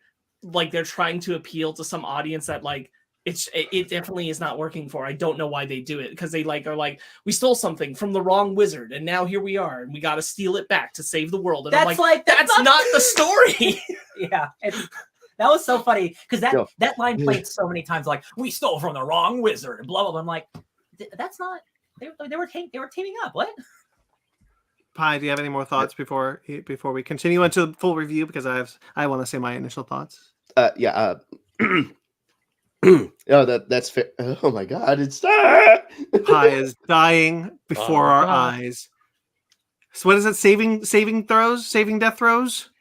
I failed the Constitution save. Yeah. I guess composure save essentially. You're right. They were marketing it as, yeah, we're gonna steal back this one specific item to save the world, and they show it. It's like, oh, it's this horn in the trailers. Yeah, no, that wasn't what they were trying to get. The whole story was more grounded and like, what's the word? Wholesome. Yeah. So this movie once again had me going, oh, what are you doing, Paramount? I quite enjoyed this film. I do think that there is a sense of, just to kind of acknowledge probably Sparks's, because Sparks is always looking at my letterbox and constantly taking that to the show, even though I wish he wouldn't. Wasn't gonna say anything. But that's your initial thoughts of this thing, and that's why I'm going to stop reviewing. That's why I'm going to stop putting star ratings on the movies we're going to review, because I don't want you to bring that to the show. It makes me feel very bad. Doing this. It makes me feel bad. I've had a really rough 2 weeks. I've been deep in the throes of depression, and I've finally kind of tried to claw my way out of it just today. And mood can greatly take away from art experience. And so if you're very depressed watching a movie, it could kind of take away from that. So I really like this movie. I think this is a lot of fun. I have no negatives to say about it. But at this moment, I feel like I need to watch it again because I wish I like adored it. And I'm sure I would give it a rewatch. But right now where I'm sitting at, I loved it. I thought it was really fun. I love the cast. I love it's exactly the blockbuster I needed it to be. It's earnest. It feels like Dungeons and Dragons game, which is exactly what I wanted it to be. I was very, very happy with this movie. Have you played? I will kick things off with my only negative about this movie, which is that through the entire middle section of the film, they give Druid nothing to do. The Druid? the Druid transforming girl. Doric. Yeah, Doric. The Doric, tiefling. yeah. Yeah, Sophia her name Lillis. is Doric. Yeah. Yeah. Sophia Lillis, yeah.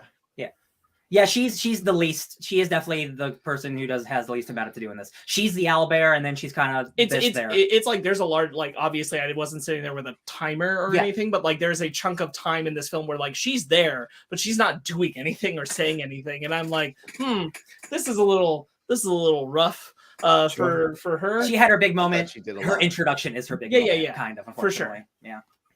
She was like the spy, the infiltrator as a fly and stuff. Yes. I'm not talking about the beginning or the ending. I'm talking about the middle of the movie. Like once they're traveling to go dig up bodies, all the way up to when they are actually heading back into Neverwinter. She's all the way up until the fireplace scene. She's kind of just there. Like she's not really saying much that matters, and she's not doing much that matters either for that whole section. It's my only negative is that she's just kind of sidelined at that point in the film. Sure. It's not even so much like a negative. It's like she is the one character who like they don't utilize throughout the entire movie like the other cast is used. Right. And that is kind of a bummer. I mean, will- same could be said for the wizard. Justice Smith. Yeah, like there are certain parts where he, didn't quite come into play. Yeah, No, I don't think that's even kind of the same because, like, I do think through the middle, He's always joking. He's either getting good line jokes, which she's not. Yeah, he's or jokey. Or he's trying to mess with his powers, or he's stepping on the bridge and activating the trap, or he's using the hither thither stick. Like he's doing a lot through that middle section, and she is not doing anything. I'll bounce off of that Bounce it. and say that the costume design is incredible. Mm-hmm. Everybody in this movie, the reason why I'm bouncing off that is because I think Sophia Lillis looks great. I think everyone looks great in this movie. Just like it's exactly was what I really liked in fantasy. Like we finally got fantasy with just like very pretty people, and that's nice. We haven't had that in a while. It is also nice to just have a huge budget fantasy movie with more practical effects than maybe any big blockbuster in recent history. The amount of real monsters on screen is those insane. Dragonborns. Multiple. We got a homeless dragonborn. We got a prison dragonborn. And again, our Open with an orc.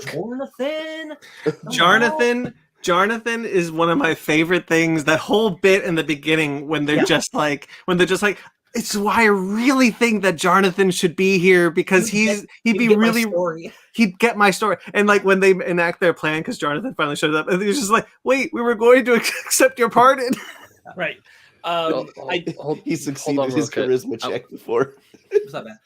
No, I was gonna say I'm gonna acknowledge the chat because Danger Dan is saying Jonathan was his favorite character hands down because it's awesome. It's just such a great name.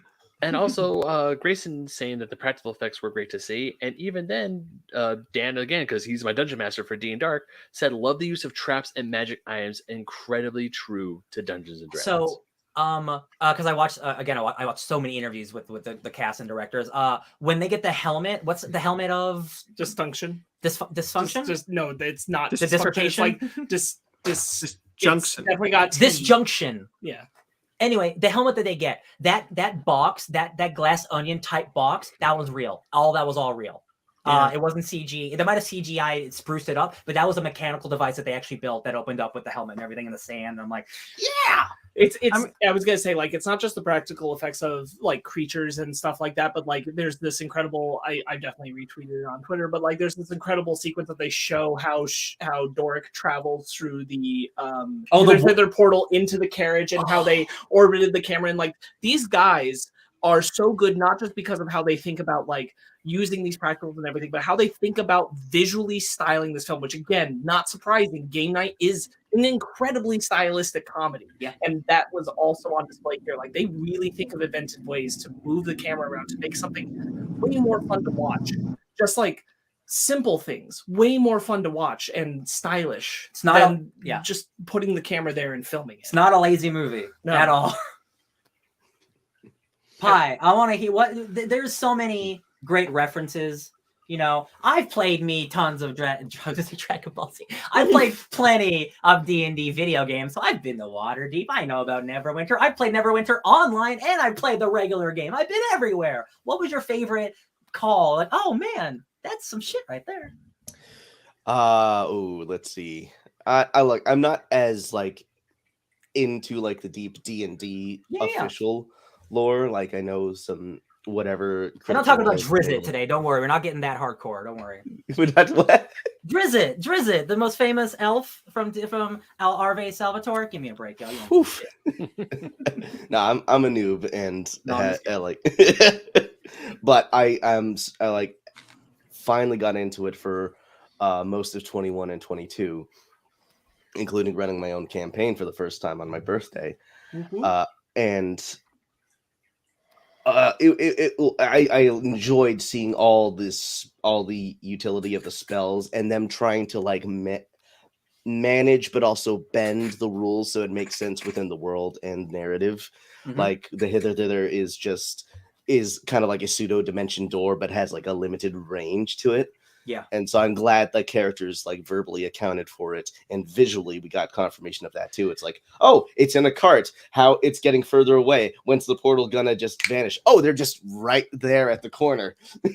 Yeah, one of the things that I really liked about the movie, and I talked a little bit about like one of the things I really wanted to see when it comes to like a Dungeons and Dragons movie, and I didn't even know I wanted it until Sparks mentioned it when the second trailer dropped, and we see that like, you know, it's the scene where Michelle Rodriguez is able to escape with the brick, and Chris Pine can't cut his ropes. Like it feels like Chris Pine failed his dice roll, and Michelle Rodriguez didn't. And that's what I thought was really cool about this movie, is that it felt like it felt like a D&D campaign, because if the story is dictated, it feels like by the roll of a die. Yeah. Their plan to use the whatever it's called stick to get into the carriage fails. Yeah. That ends up not working, and like it feels and it works in the narrative, because you're like, oh right, this is a Dungeons and Dragons game where like the whole story can change. The whole story can change based on the roll of a die. Yeah. And I love that they brought that sensibility to this movie, and it made the movie so much more special. Yeah, you're 100% right. Like we brought up Simon Justice Smith, the sorcerer. He went to go check that bridge out, and he rolled a 1, so he stepped on the bridge and he destroyed the bridge. Yeah, this it feels so natural, but again, like when you like look at it, you're like, oh man, like you could tell they thought of this kind of stuff. Fortunately, after that, he rolled like a 20 on perception to make up for it, and saw that what the stick actually was. Yeah, you know. Didn't like one of the directors? Don't both directors come from like old school, from teenage years playing D&D? I think one of them was on Freaks and Geeks. Yeah, well, yeah. Francis Daly was was 15 on Freaks and Geeks. Oh yeah. Real quickly, because we talked about the hither stick. It comes from Bradley Cooper. Whoa! I forgot, or not forgot, but it's like little baby boy, little Bradley Cooper plays a halfling. With his little bowl cut. No, that's not a halfling. That's a gnome. No, he plays a halfling. Halfling. That's officially confirmed that he's a halfling. Yeah, it was. I thought that was a gnome because he was like extra small. I thought he was a gnome too, but he's a halfling. That was when that door opened, and it's Bradley Cooper's dorky face looking up at Michelle Rodriguez. That was incredibly hilarious. And he's like putting on kind of he's kind of put on like a softer voice. And I'm like, oh my god, this is great. I really love. I didn't know how badly I wanted tiny Bradley Cooper be like talking to Michelle Rodriguez and her being charmed by him. Yeah. Real quick, I want to highlight like I love both Chris Pine and Michelle Rodriguez in this. Chris Pine's obviously almost always fantastic, but his dynamic with Michelle Rodriguez, she ends up being, her inclusion here makes me so happy because I think she deserves more roles that are sizable like this and show her range. But more importantly, this thing does two things that I think are super valuable with Michelle Rodriguez's character. One is that she's both badass and maternal Mhm. at the same time. And I think that's awesome. Yeah. And then the other thing is that her and Ed are left completely platonic, and it is so great to see. Yes. They're parental figures together as friends. Right. That's Yeah. awesome. Mhm. Yeah. I think that's really, really great. You don't get a lot of that in general in movies, so even especially getting it in a fantasy film here is so cool. Yeah. And she keeps up with Chris Pine. Yeah. Which is really nice because Chris Pine is a really dry wit, and you know, he can very much like the kind of movie this is. Chris Pine shines in. You know, Yeah. there's the bit in the beginning when he's knitting and he's like, you know, I think I'm just gonna make these mittens. Who am I trying to impress? And like that's really funny, and he has a lot of really comedic moments. But she's able to keep up with him and bounce off of him, and that's really valuable, I think, to me as a fan of Michelle Rodriguez from a very long time ago. It's really cool to see. Yeah. Right. And yeah, go ahead, Ben. Sorry. No, I loved how each of these characters played. They didn't play the archetypes to a T, but there was some these great archetypal moments. Like when someone plays a barbarian, you think that your barbarians are dumb, just going off of like Grog from Critical Role. They always have this, Or Mary from D and Dark. oh, screw you! I have a decent intelligence. God damn it! As I was saying, people say, "Oh, barbarians are really stupid. They're really dumb." She doesn't. She has like these fun moments where she's like, so she did turn into a deer.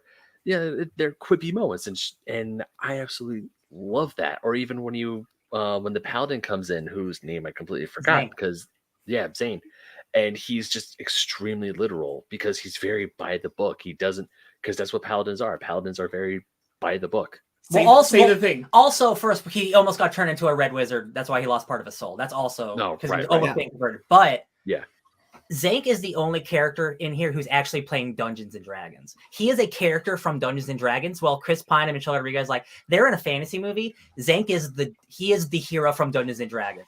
He's the guy who shows up in every other movie as the dude. He's like the one who's actually having an adventure, while the rest of the party is like playing Dungeons and Dragons. You know what I mean? Like, he is so serious and he is so about the lore, and everyone's like, "You see this guy? That's great." But So you know, greatest.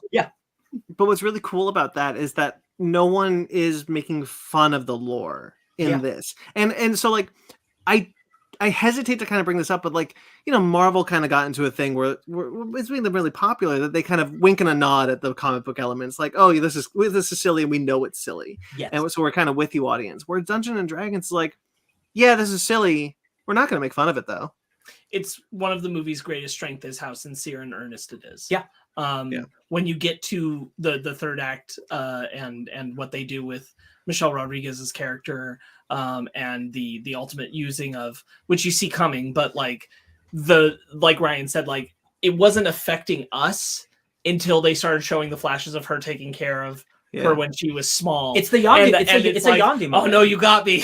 Like when that character died, like I was sad, but I wasn't like, oh man. I was like, she was great. She passed. Once she started to become the Yondu, it was like, actually she was the mother to her child. That's what they got me. Here comes some tears. Oh damn it. And good. And the whole movie is done so well in that space that like you genuinely, when the movie starts, I'm like, how much, because I don't know Chris Pine's character yet when it's the first scene of the film, I'm like, how much of this is true? And how much is he putting on an act? Knowing that that's really part of his story and everything, having that sincereness really makes this movie work. And you would have to fundamentally alter this film for me to be okay with it actually showing players at the table for these characters. Yeah. So I'm glad that's not the route they went, because they went for something that was genuine. It would have to be more like Game Night, whereas this is like, it is kind of just like, it's just a movie. It's an earnest movie with dragons. And I think that kind of goes back to like the marketing thing where studios Paramount had a hard time marketing this movie because this is so sincere, and they tried to show you that, hey, it's Dungeons and Dragons. We know it's kind of silly, so they kind of showed us a lot of the things. And I kind of want to move off of that, but I know Ben wanted to say something, so I want to get him in there first. One of the things I absolutely love about this movie is how creative it is with problem solving. Sure. Mm-hmm. Like, one of the cornerstones of Dungeons and Dragons is the DM gives you a problem, and even though the DM has a solution in mind, anything can go. Like Brandon, you were saying earlier, the roll of a die can change how things go. characters can get all caught up in a moment, and like when they were running from Tempertrod and they ended up underneath the ocean or underneath the lake. And Excuse me, Chonky. Thank you. Chonkosaurus. Shocking. Okay, when they were running, like when the party ran away from Chonky, aka Tempertrod, and they were like, and because you could see that he wasn't Temperchonk. That's better, Temperchonk. Well, when they were running away from him, because you could see that he wasn't able to like do his fire breath, and you saw how Simon did the lay his finger. Mhm. It's stuff like that makes it like I could easily see a people in a campaign figure it out. Someone rolls a really high roll. It's like, oh, this is what we do, and they get the high enough roll, and it's like it passes whatever check they do, and it goes, it works. Yeah. The fire blows off the ceiling. You're able to swim up through the top, and you get to the surface. And Right. I love that scene again because it shows like both the both things that I love about the movie, and it's Zank and Ed. And what's the dragon's name, Ben, again? Thundershot. I want his birth name. I want to give him the respect he deserves. That chonky boy. Themberchod. He's like, oh, it's Themberchod. He must have moved again. And Chris Pine's like, sure, I guess, whatever, man. And like, No, he has the line. Eat his old dead. Did he eat his old dead? Yeah. I'm like, he's playing Dungeons and Dragons. Zank is living it. And I just love Zank was in the whole movie. Honestly, I loved his like Draxian presence. When he walks away, he's like, oh, he's still walking a straight line. There's a rock. Is he gonna move? Nope, he's gonna go over the rock. That was a very game night moment. Yeah, for sure. Yeah. I mean, Jenkander is the DM insert, playing as like the legendary character. As And then says, Zank has strong DM PC energy, which I believe stands for a Dungeon Master player character. Yeah, definitely. Mm-hmm. So because we brought up Chonky, I want to talk about that sequence because we talked about the practical effects, and the practical effects are wonderful, and not just the practical effects, but the practical sets. There are massive sets in this movie, and it's amazing. Yeah, and I love it. But the VFX are incredible also. Yeah. Chonky is, I'm never going to call him by his real name. I'm sorry. He is an incredible feat of visual effects because the way he acts, when you are just watching him, he's not moving like a computer generated creature. He's moving like a cat. He's moving like a creature. The fat cat. he slides down the mountain of skulls. Yeah. And when I saw that, I was like, that's incredible. And then like the environment moves with him, and you feel how heavy this thing is when he's on the bridge and he's just like dangling on the bridge and just falls. Incredible. Much to the point of what you're saying, like the practical and the CGI in this movie blend so well. Like again, because they are such stylish filmmakers, the movie's just great to look at. Yeah. Regardless of like all the other elements we're talking about that are really fun about it. It's just a really good looking movie. Yeah. It's a really good looking fantasy movie, and that's such a win. Yes. I want 3 of these at least. So Ryan and I were talking about this real quick because you brought it up. I kind of don't want to. I agree with Ryan. I don't really want to see our main crew come back again for another story. What I do want to see is a new crew and Zank. And Zank is like the through line that you always end up with.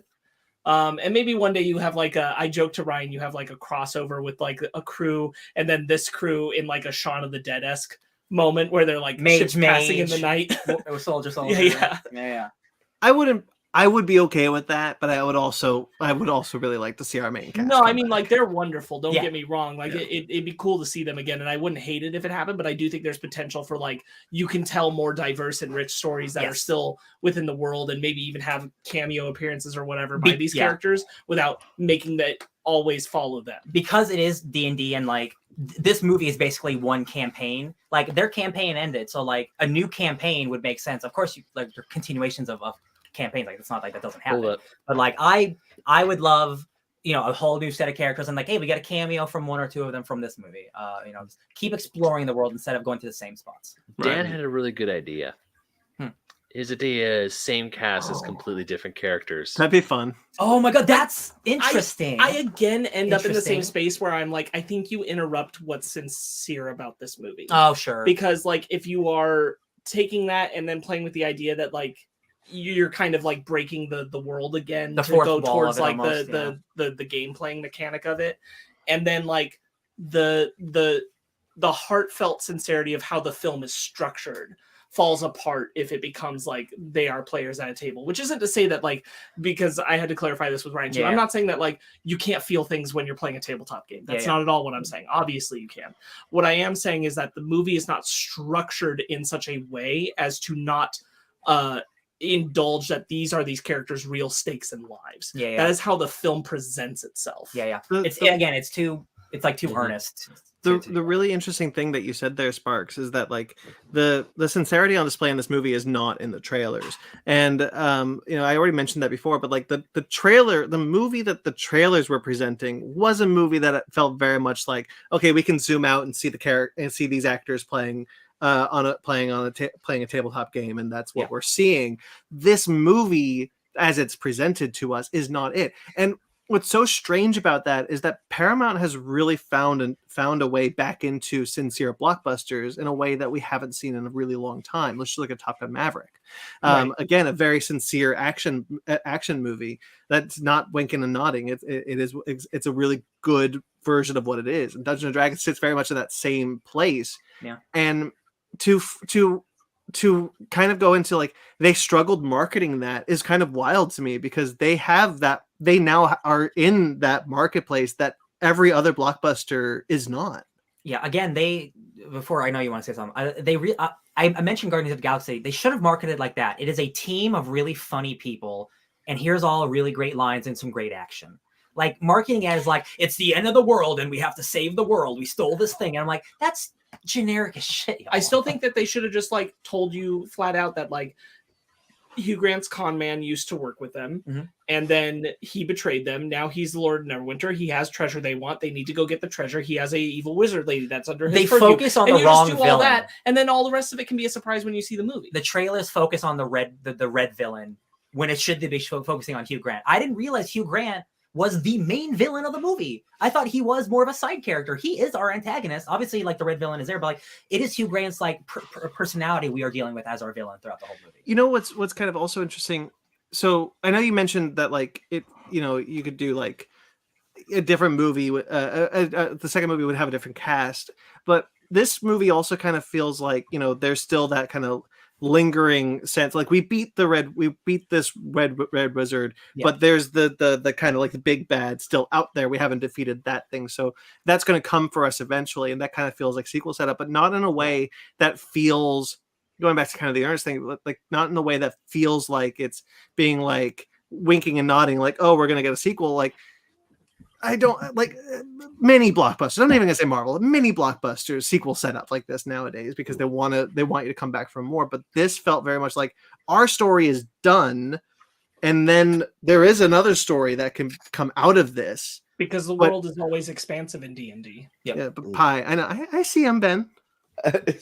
I appreciate it, Matt. I'm always willing to wait if you have a thought to finish.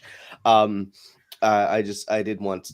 In the same vein, I appreciated that it was such a, by comparison, a small scale and more like oh shoot, what's the word? Like for a this? one shot? Kind of like a one shot. Like it's a little bit longer than a one shot. It's more like the first arc of a campaign. Yeah, where it's like all the characters, they all have gotten to know each other, are getting to know each other, but they are so closely related to the problem, and it's not a world-ending event as it should get when you get above level 15 or something.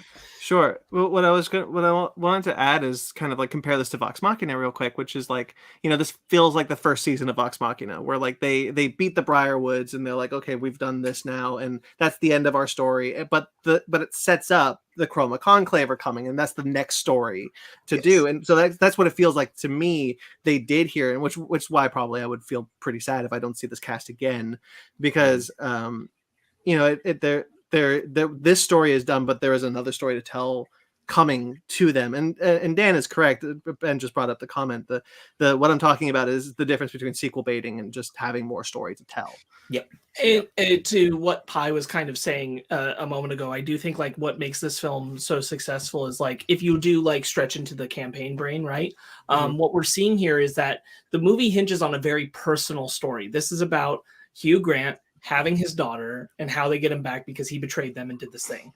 And then there's to them, right? There's the twist reveal of what the witch is actually doing in Neverwinter. Yeah. We get it. We kind of see it. We have all the pieces, so we know where it's heading. Yeah. But they don't know it. And so for them, that's like a good DM final twist to the campaign at the end. That like you thought it was about this, but it's actually about this. You thought Hugh Grant was a final boss, but it's actually this thing. Right. We talked a bit about the humor. The humor of like there's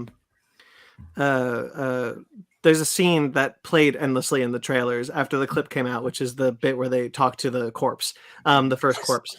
And that's a very funny scene. And I was worried that it wouldn't play very well in the movie because we saw it so many times in the third trailer for Dungeons and Dragons. But the fact that scene is much longer is incredible. I'm And so glad still so funny. I'm so glad they didn't reveal there was more than one. I'm so glad we only got the one. You have to tell them the thing that's going to make them sad. Oh yeah, y'all know Auntie Donna, right? One of the greatest comedians. They voice the dead guys in the Australian version of Dungeons and Dragons. They Only do all the of those Australian? Yeah, only in Australia. They voice all the corpses who come back to life. And Because I knew the Auntie Donna connection because like I remember when that trailer came out, but I thought it was all of Dungeons and Dragons copies. I didn't know it was just the Australian. No, that's definitely not them in our version, unfortunately. Yeah, there's a great YouTube video of them like making silly cough sounds and like, I'm a dead guy. I'm sure the DVD might have something, or if not, I'll have to import an Australian copy. There'll be a YouTube clip of it. Because like that's worth the price of admission alone. Oh my god. But that sequence is really funny because we get like because it like and it constantly like builds on itself as a joke, and like we had that first guy and that's funny, and then the second guy, and then like when they get to the answer they want, they're like, well, it's like you gotta ask me 2 more questions. Well, what's your favorite color? And like they like one of those like, what's your favorite book? Well, you know, How do you pick? you know, how do you I pick? need another question. And like the guy at the end who shows up in the post credits was just like, you still have one more question. Yeah. So that's Very funny. I don't think that's how it works in the game. I think it dies after like an hour or something. It's funnier this way. I know. No, it's great humor. Oh, Passed. Ben, I think, had a rules lawyering. Wait, hold on. Ryan said something Sorry. and that didn't come out. I just made a joke to Pi because like, you know, what if it was only 40 minutes after they left? It could have been Right, the post credits doesn't have to take place after all the events of the film. It could have just been 40 minutes after they walked away. Yeah. True. True. I'll take it. No, I'll take Ben, it. Ben, if you want a rules lawyer, whatever. I wasn't going to rules lawyer. I was going to mention how much this movie is totally fine with referencing things and making fun of itself. Mostly like because you guys have probably seen I know Sparks showed it to us on our text thread, but the small little internet ad on That was Brandon.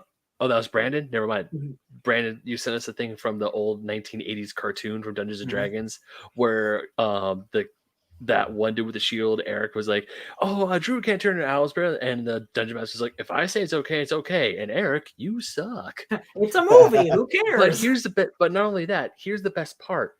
They're in the movie.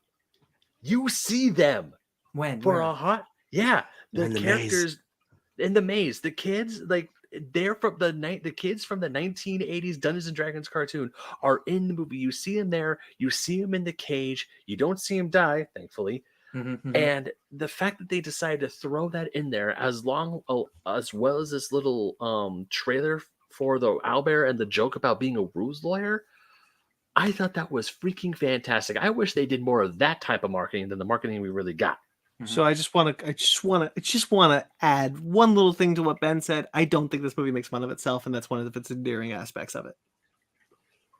Yeah, I'd agree. I don't think the movie itself is. I The think marketing I think that was trailer different. thing you're talking about that Yeah. Brandon Yeah, shared yeah. is making fun That's of not itself, the but not movie. the movie. Yeah. Right.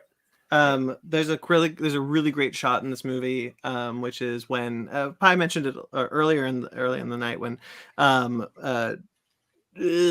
Sophia Lillis, she's a fly, and then she turned.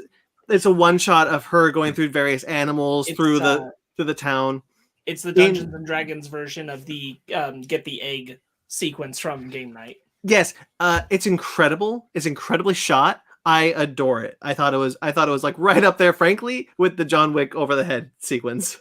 Yeah, it was pretty good. Hard agree. Like again, like it's part of what's so special about this film is that they are filmmakers who really think about like what is the most engaging and fun way to tell this story visually, not just like let it like do it in a simplistic, straightforward way. They really think about all of these sequences. What is the most fun way to do this? All the action is great, but like, man, that final confrontation with like the Red Wizard, and like they unfortunately showed some of it in the trailer. There's also another like cool one-shot action scene where they're all doing stuff against her. But incredible. Again, just like having the confidence, like, yeah, we are doing weird magic. There are multiple mage hands. There's a mage hand battle in this. Yeah, movie. there is. Yeah. That is. I cannot believe I saw that in a movie. Real quick, Ryan did mention something that like stood out to me when I was watching the movie, which is like there is that one like 30-second sequence where like they're all on her and they're all like giving it their all on her, and I'm like, you so rarely see this in like commonly in superhero films, right? But like in general, you rarely see like all of them getting at the villain at once. And like I really appreciated it. I really appreciate like they're all giving it their all in this moment because they all like have their chance. So why wouldn't they? Yeah. Real quick before we Go ahead. move on, I do want to point out Sophia Lillis' character Doric in the maze sequence did get to exercise her instinctive ingenuity. Sure. Where you know if it wasn't for her, they would not have gotten out of there alive. Yeah, Sure. the blob, The gel, yeah, The good- gelatinous very good. cube. gelatinous cube. Thank you. Yeah. You can always stay in a couple seconds. I really like the we talked about the creature design. The practical creature design is incredible. Man, when Ray J. Jean Paul like takes out that animatronic cat creature, Cat child. Oh my god! cat child from the practical fish, I was like, oh baby, I missed this. Yeah. Wow, that was like almost horrifying. Yeah. Like, just hit the line of that's cute. Man, yeah. Ooh, what was I about to bring up? I don't remember. I like it all. Hugh Grant, absolutely committed, and it's Yeah. wonderful. Love it. He's so This good. tea is scorching. Hugh Grant is in a position as an actor that I am adoring right now, where he's just doing whatever, and he's so much fun. I again watching a bunch of interviews, like Hugh Grant, very much in the 90s and 2000s was like the lover boy, you know, like Prince Charming and so many rom-coms. And he's like, you know, I did 20 years of that and I'm over it. And I'm just really glad to be playing assholes. I love it. I love being bad. I'm a bad boy. Every D&D interview is just him saying I'm a bad boy. I don't want to see you die, Ed. So I'm going to leave the room. Also, like, I love that he is absolutely like evil and a villain, but I do believe he does care for his daughter. And again, he will betray her, but like his okay. So my favorite thing about it is because he has that little speech where he's like, what I love so much about it is that like I'm shaping her and she looks up to me. Yeah. It's like I'm God. Yeah. I'm the Lord of Neverwinter and a God. There's a scene that I really like between them. That I think he's telling the truth. Where he's like, you know, when I look at you, I think there's good in me, and I could believe I could be a good person. I'm not, but you make me think I could be a good person, right. and I believe that because she is so sweet. But then, yeah, he's an asshole at the end. And it's, She is failing her insight checks every single time. I really liked how they defeat him, which is like the put the portal on the boat and just have it rain down from the blimp, which is in his mouth. From his mouth. I really did like. I thought that they did a good job. Rather than leaving it very simple, I thought they justified her distrust of her dad, because the like.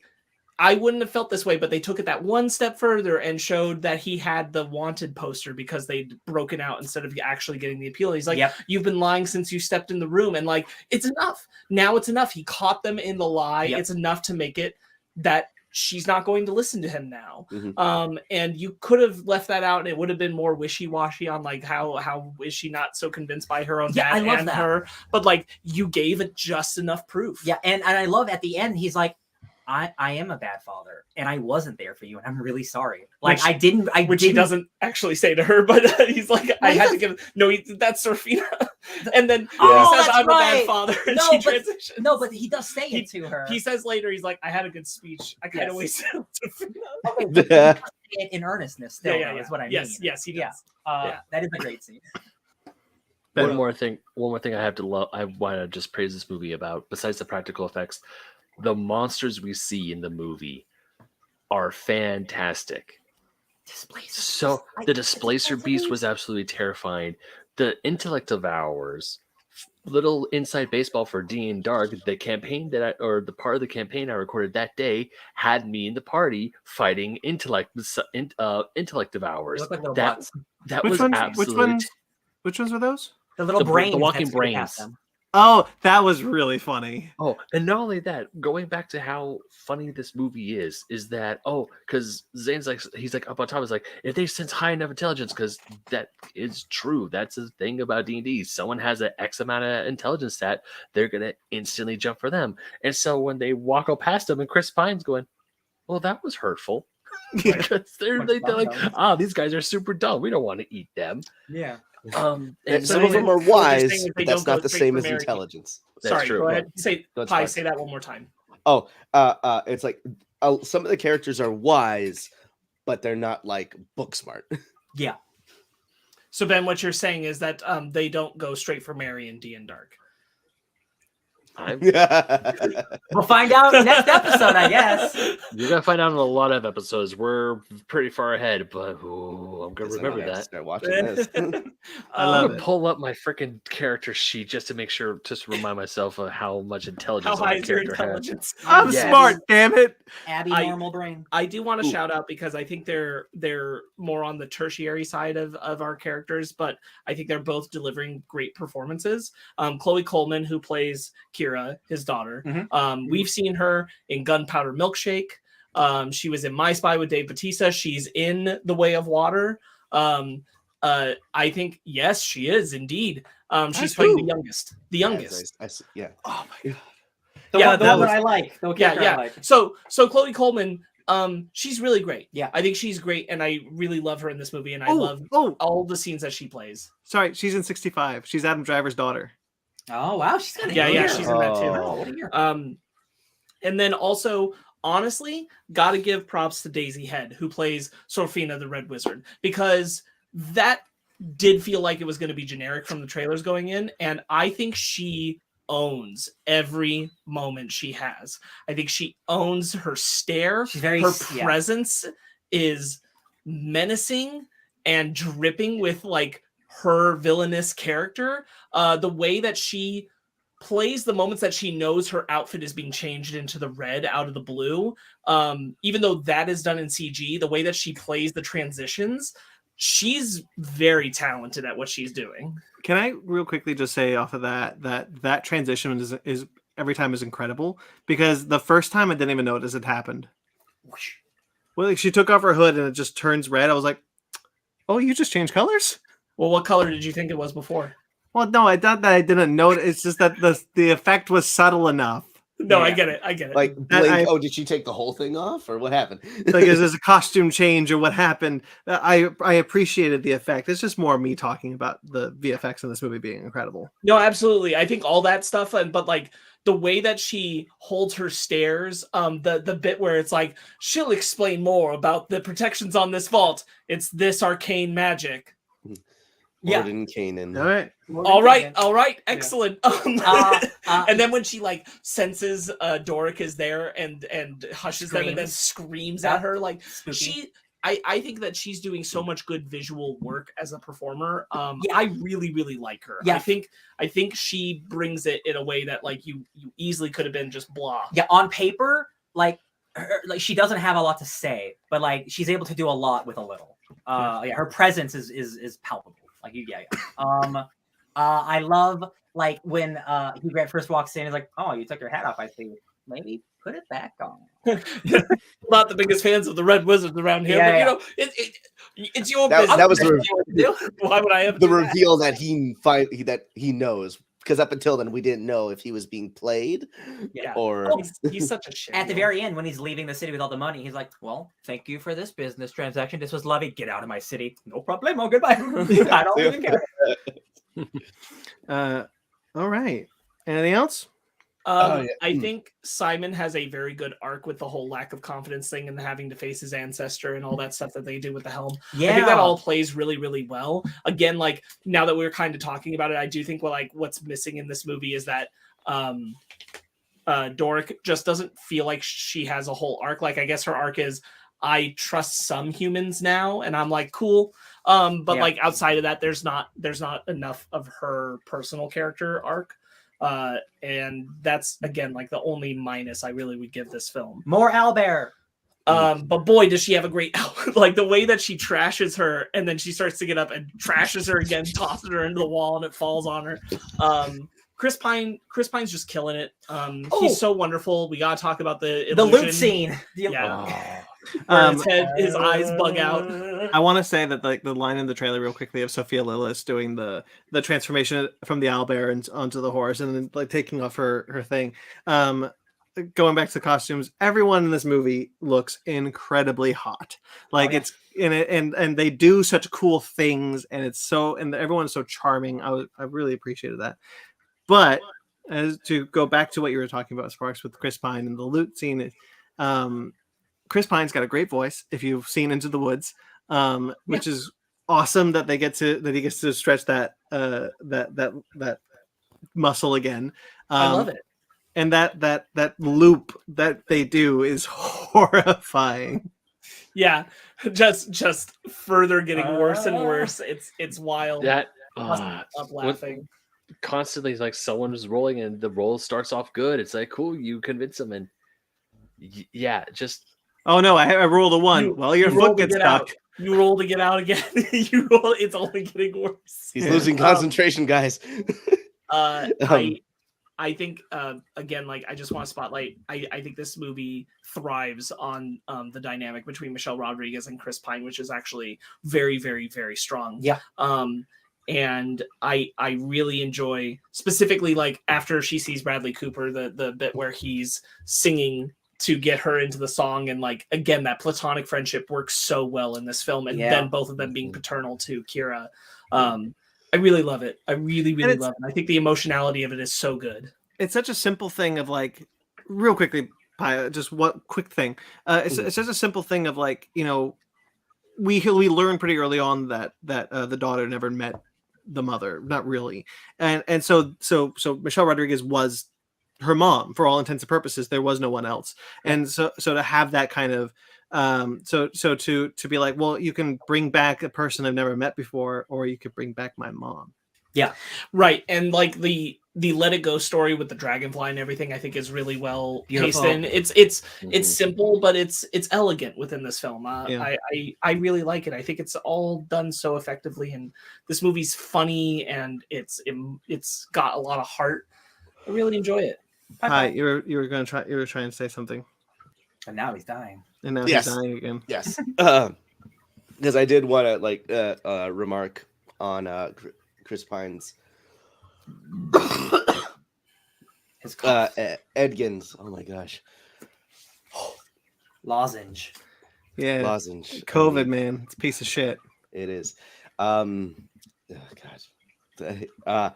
Anyways, Edgins' class of being that of a bard, we can all agree that that's what he is, right?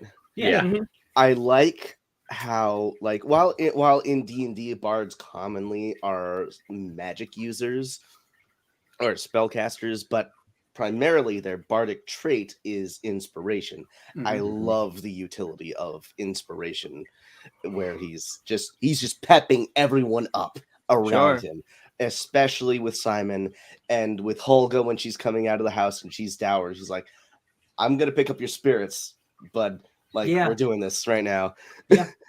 And like just making sure everybody just like has that with his confidence, they attain their own confidence to like, oh no, we have to do this. We can do this. Yeah. Oh, you didn't think this could work after they won? I love It was your plan. Yeah, I love Simon. I know you talked about it first, but like Simon's arc of like not believing in yourself, fighting, the past of your own family and like the lineage and stuff. And like Chris Pine's like, yeah, I know. That's what I was trying to get you to do the whole time. What was the bit where it's like, okay, now we go to plan C. What's plan C? What's plan A? Well, what if it's just called plan A? No, plan A's got a stink on it. Yeah. Plan B's got stink on it too now. Yeah. It just you can tell that the directors and the writers love D&D. They did their homework. They put a lot of thought, they put a lot of effort, and honestly, and yes, there was a Dungeons and Dragons movie made in 2000s. It's horrifically bad. It's really fun, actually. It's a great time. It's so bad it's good. I hear people really enjoy Jeremy Irons. He is maybe I heard he's a Damn. I need to rewatch it. I will never watch that movie. Just full disclosure. Brandon, if you watch it, you have to watch it with a group. I'm good. Yeah, be better. I'm good. But I got this. I got this. Yeah, this is by far. Weed, drink some wine, but this alcohol of other types. Go on. Yeah, but this Dungeons and Dragons movie is an amazing time. It's a heist movie that you didn't think was a heist movie in a setting that you didn't think would work, but it does. It is so well made, so well thought of. If you don't like Dungeons, if you never really played Dungeons and Dragons, I would feel that this may pique your interest a little bit because this is still a fun time in the movie theaters. Yes, they do throw some like locations and some jargon at you that if you don't play Dungeons and Dragons, it may go over your head a little bit. That doesn't matter though. Real quickly, exactly. What I think really works about the sincerity of it is in the same way that works for Lord of the Rings. Like nobody read the books. I'm sorry. And we're like, oh yeah, Rivendell. Like these are all made up things. And what is really great about the fact that they decided to go with so sincere about it is a movie that wasn't trying to go for sincere would be like, oh, Neverwinter, what the hell is that? The fact that they say these things in a sincerity allows the film to sit in the same spot as like Lord of the Rings, where you get all these things, all these fantasy things, and people will understand it because the only thing they need to understand it is that place. Yeah, yeah, they don't need to know more of it. Nope, and that works. And so, like, but if but there is the sense of what you're saying, Ben. There is the sense of like, well, if you do play Dungeons and Dragons, then you know more about the lore. But the audience knows exactly what they need to know to make this movie enjoyable. Yeah, but that's what I'm also trying to convey, that you don't need to. That's the best part of it. It's just like earlier when we were talking about Vox Machina. You don't need to have seen all of Vox Machina, the podcast and the real play show, to enjoy the television show. You don't need it. Just like with this one. You don't need to know anything about Dungeons and Dragons. You just can go in and go, I was like, hey, that was a really funny, awesome fantasy heist film. I really liked that. I'm kind of stewing on something here that you're talking about, because it's really interesting that you bring up the idea of like, it's great that you don't need the knowledge of the source material to understand this movie. And it's weird that you felt the need to bring that up, because for something like Lord of the Rings, no one ever thought, oh, you need to read Lord of the Rings to understand these movies. And it's so weird that we live in a time now where like Dungeons and Dragons is seen as kind of this impenetrable lore machine that a movie would have to struggle with. And I think I don't think that's a movie problem. I think that's an audience problem where they have a stigma, where still the mainstream audience has a stigma against Dungeons and Dragons. Yeah. And I'm so happy to see that this movie is doing well and it's getting over that. I think it's two factors, which is that Dungeons and Dragons specifically as a brand feels like something where, like, if you haven't at least engaged with the tabletop, you would have this idea that you're not going to be able to get it and you're not going to be able to click with it. Like, you have to start at the tabletop and there is no other way to enter it. Yeah. That's the idea behind it. And I think the other thing is, like, we've also been laden with a lot of terrible fantasy movies in the past 2 decades that have just like kind of created the niche of like, do you think you'll just like a fantasy movie at the theaters at this point? And fortunately, the answer in this case is yes. Yeah. Yep. And also, Brandon, not to fight out against you, I completely see your point, but also the reason why I was bringing it up is with something like Lord of the Rings is that the Lord of the Rings are a straight cohesive story.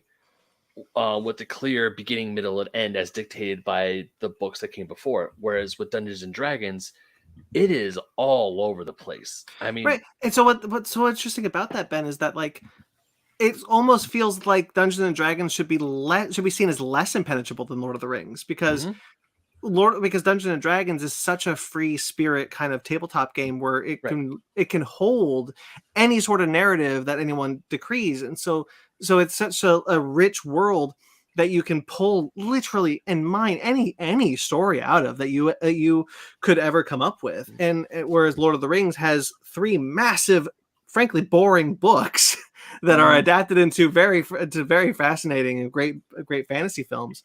You're allowed to have that opinion. I'm sorry. I'll take the kids say take the L. I fucking hate those books. But the idea of like doesn't matter that I said that. No, doesn't matter. You guys are making it seem like it mattered. Like I said something so awful. I just We're busting don't your balls, often man. hear that at all. I forgot my point now. I'm sorry, Ben. it's okay. Let's move You're on. Valid.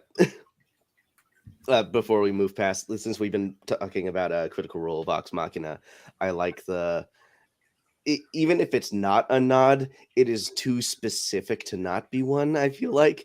But when we first, you know what I'm talking about, Ryan. It 100% is a Critical Role reference. The grass. Okay, good. Okay. No, it is. Yeah.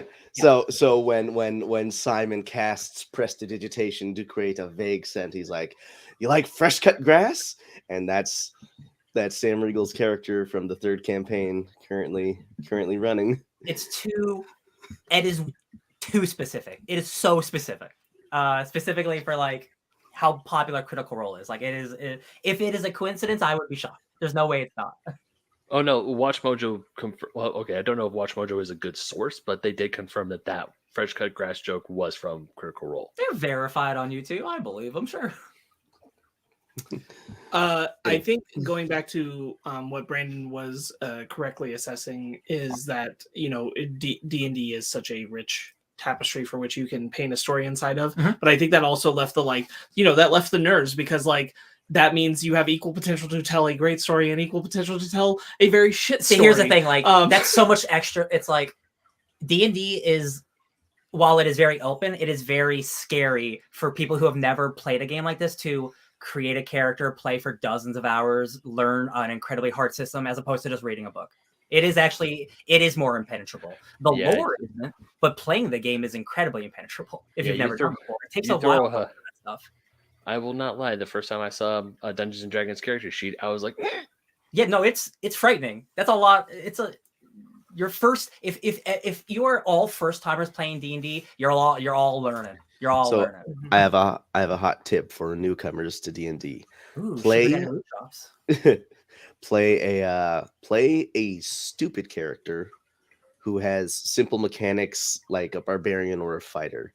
That way, you get to be like the the bloke or lass who's just kind of like, "Hey, what's that thing?" And then the DM will gladly fill them in, and everybody around them will kind of like fill in all the blanks. And then all you have to do is just roll to hit things. Yeah. And then if that character dies, you have now, from that point, from when you started to that point, have learned enough to kind of like get a hang of the improv that's involved in playing D&D, and get a sense of the rules and a sense of the environments that are available. Yeah, that is a good point. Starting as a simpler class as opposed to like, I'm going to start as like a necromancer with 5, like you want to like, don't jump into the deep end. I know I definitely did, because I didn't want to. I also, it's just my friend Ben here is a big physical man. He like Elden Ring, big swords. I'm all about cool magic shit. If it's your first time playing D&D, I would not recommend that, because it's so much to learn. That was my mistake. You know, it's not a mistake. This movie.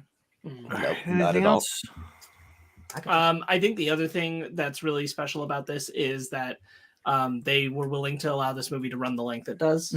Easily something that they could have been more nervous about and cut back, but it's a over 2-hour film. And I'm really grateful for that, because I think it uses all that runtime very well. I could absolutely see them like cutting this movie to 90 minutes and cutting out all the sincerity and just being just like a good, quick action movie with not a lot of heart. But like I think the being over 2 hours long, like I didn't feel it at all. I assumed this movie was an hour and 50 minutes, but yeah, over 2 hours, good time. Hell yeah. Denver chunk. Chunk. Chunk. All right. Shall we rate and get out of here and move on? I believe so. All right. I have a do we want to rank it out of 20? I see what you did there. Yes. I'd be down. Yeah, I had that idea at the beginning of the episode. I'm glad I wrote it down, or else I would have forgotten. Oh, there we go. He gets a 3 out of 20. 16. Boy, that's low. I'm gonna use one of my DM inspirations that Dan gave me earlier. That's cross pollination, bro. Come on, what are we doing? Natural 20. Hell yeah. There we go. All right. So from Ben, it's a natural 20 out of 20. Ryan or Sparks? I think for all the resources that this film has at its disposal, it's a very, very, very good movie.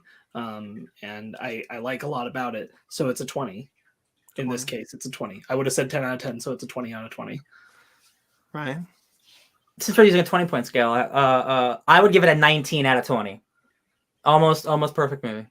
Very good. Pie, since you're new, what do you think? What do you think out of 20? Oh god, I think I'm on there with Ryan too at a 19, where it's like either they like put something else in or another nod, or I don't know. It's so good. Y'all, It's an almost freaking perfect solid. score is not a bad score. Pie, don't feel bad that you're not giving it a perfect 20. Here's the thing. When the trailers were coming out, I was like, if I come out of this saying it's a 7, great. Anything 7 or higher, it's a win. So the fact that it's coming out this high, Again, fantastic. high big budget fantasy movie that's like actually earnest and not making fun of itself, and it did well at the box office and it's critically well received. That's a winner in anybody's book. Let's see what I roll. No. 19 out of 20. Love it.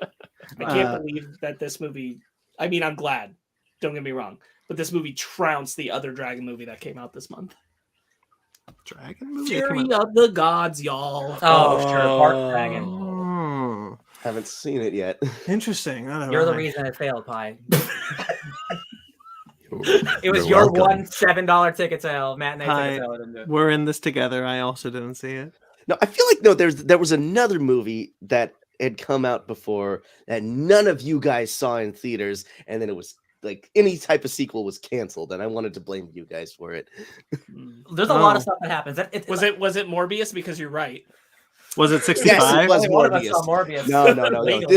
This was like closer to a decade ago, I think. So it wasn't 65. no. It's really funny that he can say almost a decade ago and he's not wrong. Yeah. All right. Shall we go move into our book club? That'll do. So we'll Hi. say goodbye to Pi. Thanks for being here with Hi, us. thank you you, so Pi. much, sir. Why don't you plug your stuff before you go? Oh, sure. Thank you. First, thanks for having me on. If anybody else enjoyed my voice and opinions, you can check me out at Sugar Daddy Loot Drops on TikTok and Instagram. Whoop, whoop. Very There it cool. is. Bye. Thank you again so much. We'll see you soon. See ya. Bye-bye. Bye. Bye-bye.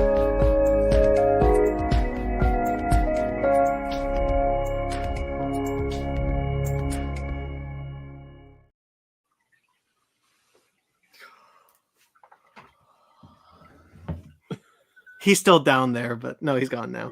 All right. So, Ben, your book Yes. club, take it away. Yes, so my book club today is Rise of the Dungeon Master, Gary Gygax and the Creation of D&D, written by David Kushner and illustrated by Corin Shadme. This is a biographical comic book based on Gary Gygax and David Aaron. His name is hard to pronounce. I don't know how to pronounce it. Aronson? Aronson, yeah, that guy. These are the gentlemen who essentially created and built D&D from the ground up. And this is a book that I've actually had my eye on for a while because I've always been interested in how this fantasy game was created, essentially what were the roots of it. And I found this to be a very educational read, and I'm looking forward to hearing what you guys have to say about it. I love this. I thought it was great. It is educational. I would never read this if it were just a book. Like honestly, because I don't read as many books as I do comic books. But like I thought this was really fun, especially the format of like as a DM, like you are this person, you are doing this, you see this person, like treating it as a D&D game. It is definitely I loved it because I liked learning about how D&D was like. I'm not gonna say it's like the best written book ever, but like the value and the education it is giving you. I learned a lot that I didn't know that I think is really cool. Like learning about the original like military board like war games and how like Gen Con first started, because like I know about Gen Con now. I didn't know it started with like D&D shit. Like I thought I had a good time reading it. It was fun to learn about Mr. Gygax. Sparks or Brandon? Yeah, I'll go again. I really enjoyed this book. I think for the like history, like the steps of the creation stuff, it's a really great like comic book style guide of all that. And I enjoy it. I feel like it doesn't. I don't really get why it's called Gary Gygax. I'll say that because it feels like it's more just about the creation and establishment and expansion of D&D in a broad sense, and it's not really about him. Like he's instrumental to that, but it's not a book about him. It's about him and other people too. And to that extent, I would say like I felt like in my read that it's a book that is like he's maybe not the best guy. Yeah, I think so, that like, might be intentional though. Right, I think that's intentional too. And so it all the more is like I kind of wish there was that like either it was going to give more time to investigating that if it's going to be a book about Gary Gygax, or just like drop that as a pretense entirely and said this is just about the creation of D&D. And Gary Gygax is very instrumental in that, but so is Arneson and a lot of other factors that come into here. But like it's very, to me in this read, it felt very clear that Gary Gygax was a person who let business get to his head very quickly, and dollar signs in his eyes, and left Arneson out in the cold very early on, and to me seems like kind of a shitty guy. but in a broad sense. I agree with everything you're saying. I don't like, and this is not what you're saying, but like that's it sounds like that it's a negative the way you're saying it, but I don't think it is a negative. Because like, that's just what happened. That's just the story that was told. Gary Gygax is an asshole, and this book does present it in that way. Right. It just, you wouldn't think it because it's called The Story of Gary Gygax, where it's kind of like laying into him a little bit. I thought that was kind of fascinating. Like they weren't painting him in like the greatest light at all times. Which, if it's a book about him, he had to get some insight in, right? Like he's part of this book, right? Like some dude didn't just randomly make this without knowing. He right? passed away long before the book was this book was written. Oh, yeah, because they're both past. So. No, yeah, but I would assume like, so, is this like a super recent book? The copyright was 2017. Okay, no, I thought this book was older. They reference Stranger Things and stuff. So. Oh, that's true. Okay, sure. Because like all I meant by that, real quick, Ben, all I meant by that is just like to me, like if he's an asshole, he's an asshole. But like I kind of wanted either more about him from the book, or like a more complex look at him, or more about the D&D as a whole. It's good. It's like I'm splitting hairs here. Like it's a good like evolution of how D&D was created. I think it gives you a lot of good information for the history of that, and I think that's cool.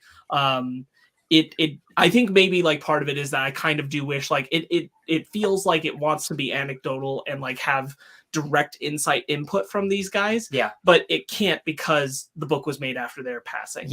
And I feel like that's a lack. It's nobody's fault. It's just like it feels like the book is formatted in a way where it wants to have that and it just simply cannot. Sure, I get that.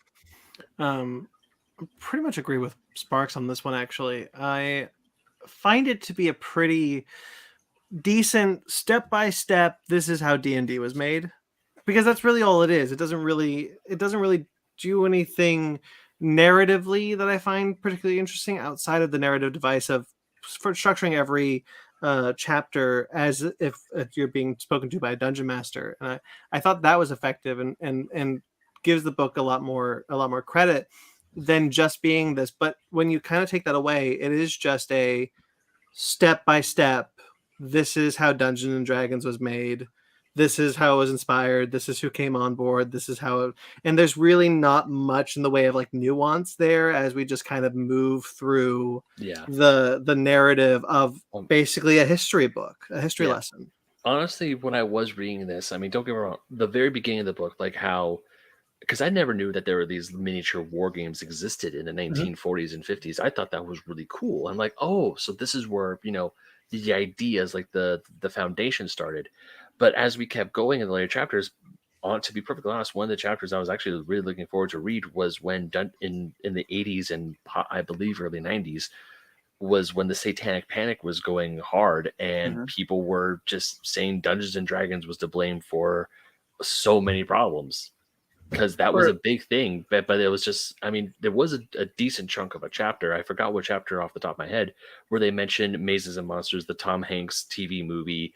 They mentioned a group formed by a bunch of moms who don't like Dungeons and Dragons. And I will say a lot of that chapter that you're talking about, I found the most interesting, because there was the idea of like, I didn't know the story of the detective, where that Satanic Panic came from, which was the story that this detective stumbled onto about this kid who was closeted and would eventually kill himself.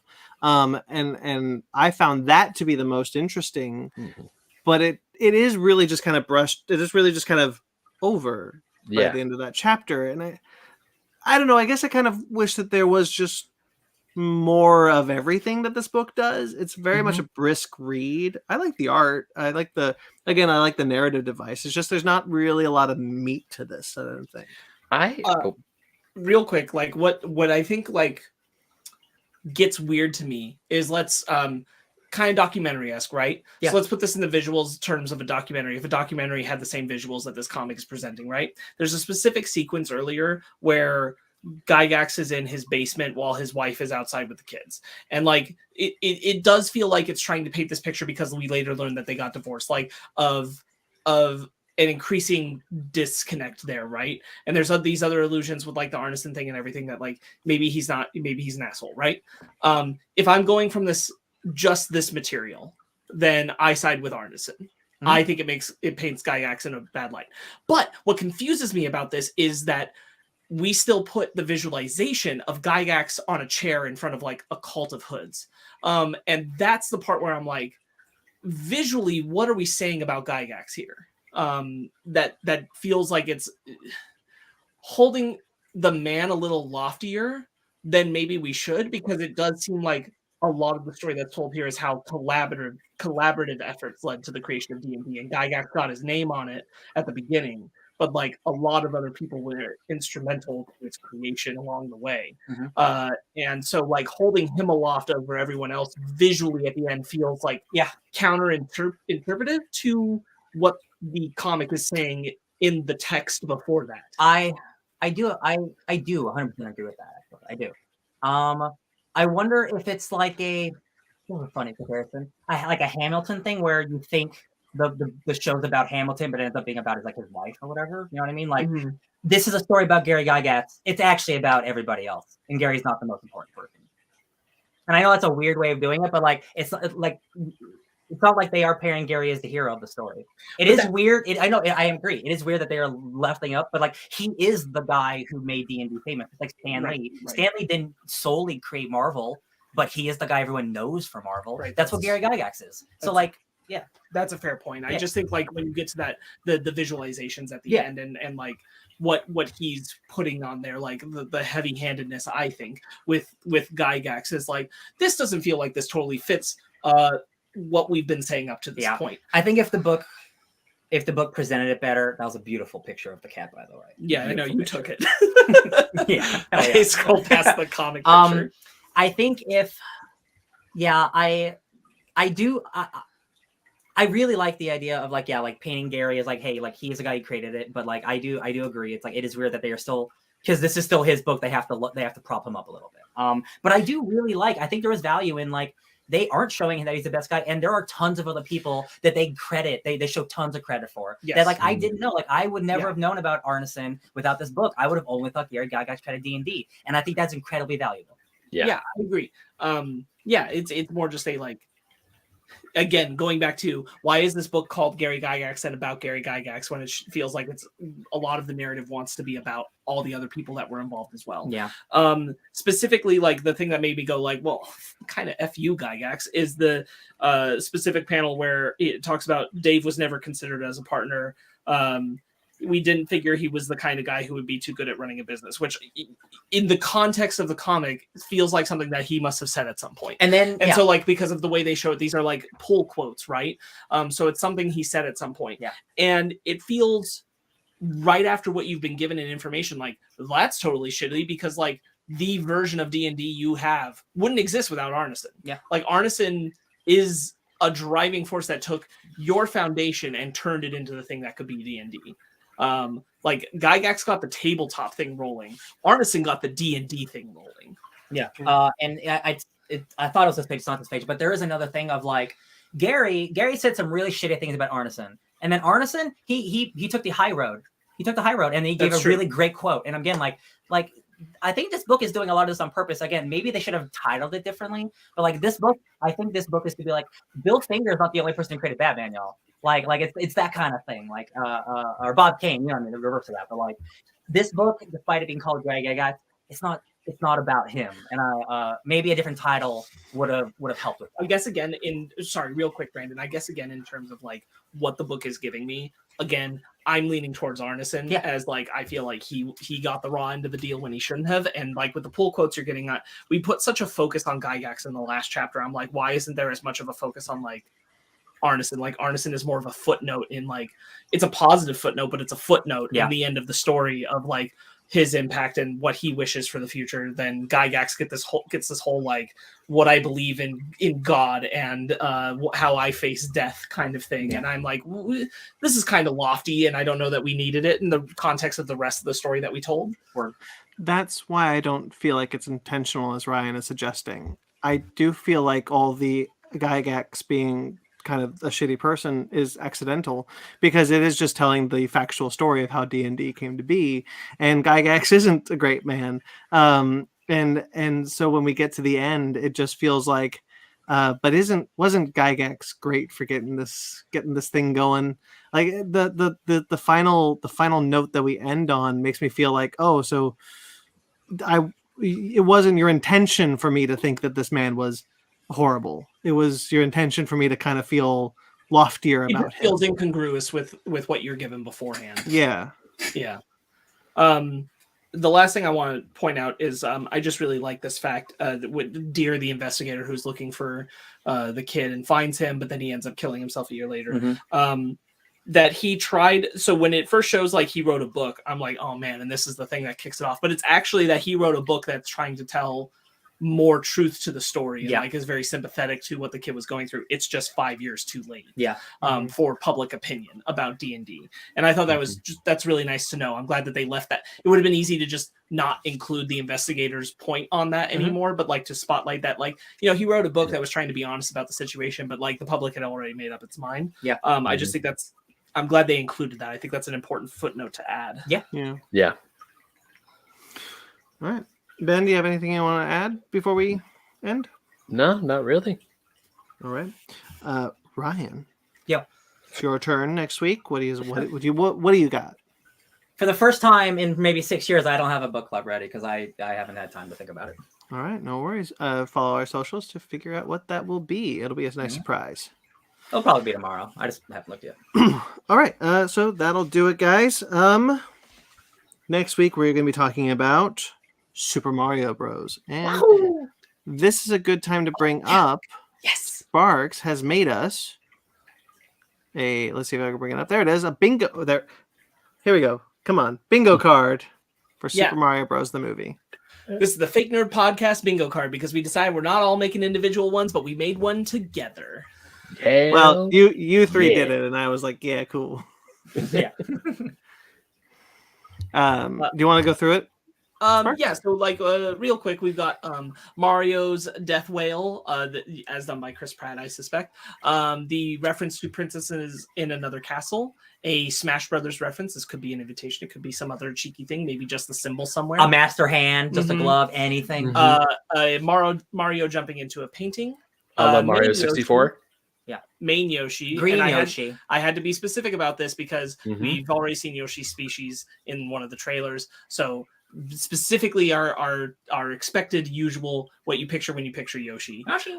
Any reference to the 1993 movie. Absolutely. An appearance by Wario, possibly in post-credits, who knows? a blue shell being used, which we don't know for sure will happen. The appearance of Diddy Kong, Waluigi, Daisy, any underwater level, the invincibility star. Mario doesn't use fire. We know the fire flower is here, but we haven't seen Mario use it. It's possible that only Donkey Kong and Peach will use it in this movie. Koopalings, Bowser Jr., Lakitu, My guy Donkey Kong throwing barrels at Mario, seems like a winner. Booze in the Mansion, any 8-bit flashbacks, a Legend of Zelda reference, Toadette, a penguin dropped off a ledge, Rosalina, and the appearance of Baby Mario and Baby Luigi. Oh, yeah. Yeah, that's going to be our bingo card. Anything that you guys feel particularly confident in? Real quick, Mag, the DK rap is in the movie. We know that for a fact. We know that for a fact. I've seen Seth Rogen talk about it. Seth Rogen's talked about it, so we couldn't times. put it on here. Yeah. We didn't want to put anything that we knew was a surefire win, because then like that'd be too easy. Right. Like a little kind of harder ones. Yeah, because I was talking about my bingo choices with Fanny, and she was like, "Oh, what about this?" Is like, we know it's in the movie. She's like, "Well," she's like, "Oh, Rainbow Road's like that's in the trailer. Yeah, That's in we all can't the put trailers." Anything that we know for a fact is in the movie. Yeah. I'm confident just because we've seen so many other creatures. Lakitu, I'm sure we're gonna see a Lakitu. I want to see that Cloud Man for sure. I'm confident. Baby, and Luigi Mario. I think we will see little baby versions of them. I don't know why. It feels like something we'd see. I don't know why. Sorry, Sorry, Mac. we didn't mean to spoil it for you. I don't know what it sounds like. Yeah. None of us know what it sounds like, but we know it's in there. Yeah. What was it? Oh yeah, the one I was actually really proud of was our princess is in a castle. I could see that being like part of the climax where Bowser comes up, he just swivels a chair, and there's Toad. It's like, sorry, Bowser, our princess is in another castle. Yeah. I probably feel the most confident about Diddy Kong. Of all of this list, I feel like Diddy Kong's almost. Oh, you're coming around on it? This movie, huh? Coming around on it? Mm-hmm. Yeah. He's finally back to kick some tail. That's the DK rap. I think. Can you pull it up again? Can you pull it up again? Yeah. I got it. Let's see here. 1993 movie reference is a guaranteed slam dunk. There's absolutely going to be a movie reference. 100%. They'd be foolish. I feel like the blue shell has to be used. Yeah. And I feel like there have to be boos in that mansion. Yeah, there's no way you're not doing a Luigi mankin. The rest of it, we'll see. Yeah. Main Yoshi. That's the one I think. Yoshi. Hell yeah, Brandon. I want Hell Yoshi. yeah. I want him all. Yoshi was always my favorite as a kid. So I will say I was like, I don't know about Rosalina, but that last trailer introduced Luma, and I'm like, oh shit! Oh yeah, the little. Oh, okay. Maybe Rosalina. Maybe Rosalina. Wait, Ben. Do you think Mario and Luigi live in New Donk City? Oh no, it's New York City. Oh, it is. Lame. Yeah, because of I wish it was New Donk City. No, because from the Super Bowl thing that they did with the Super Mario Bros. Super Show with the van, they say only serving Brooklyn and Queens. Oh, that's fine. That's fair. I'll allow it. Have you been to New Donk City, Ben? It could have a Brooklyn and a Queens.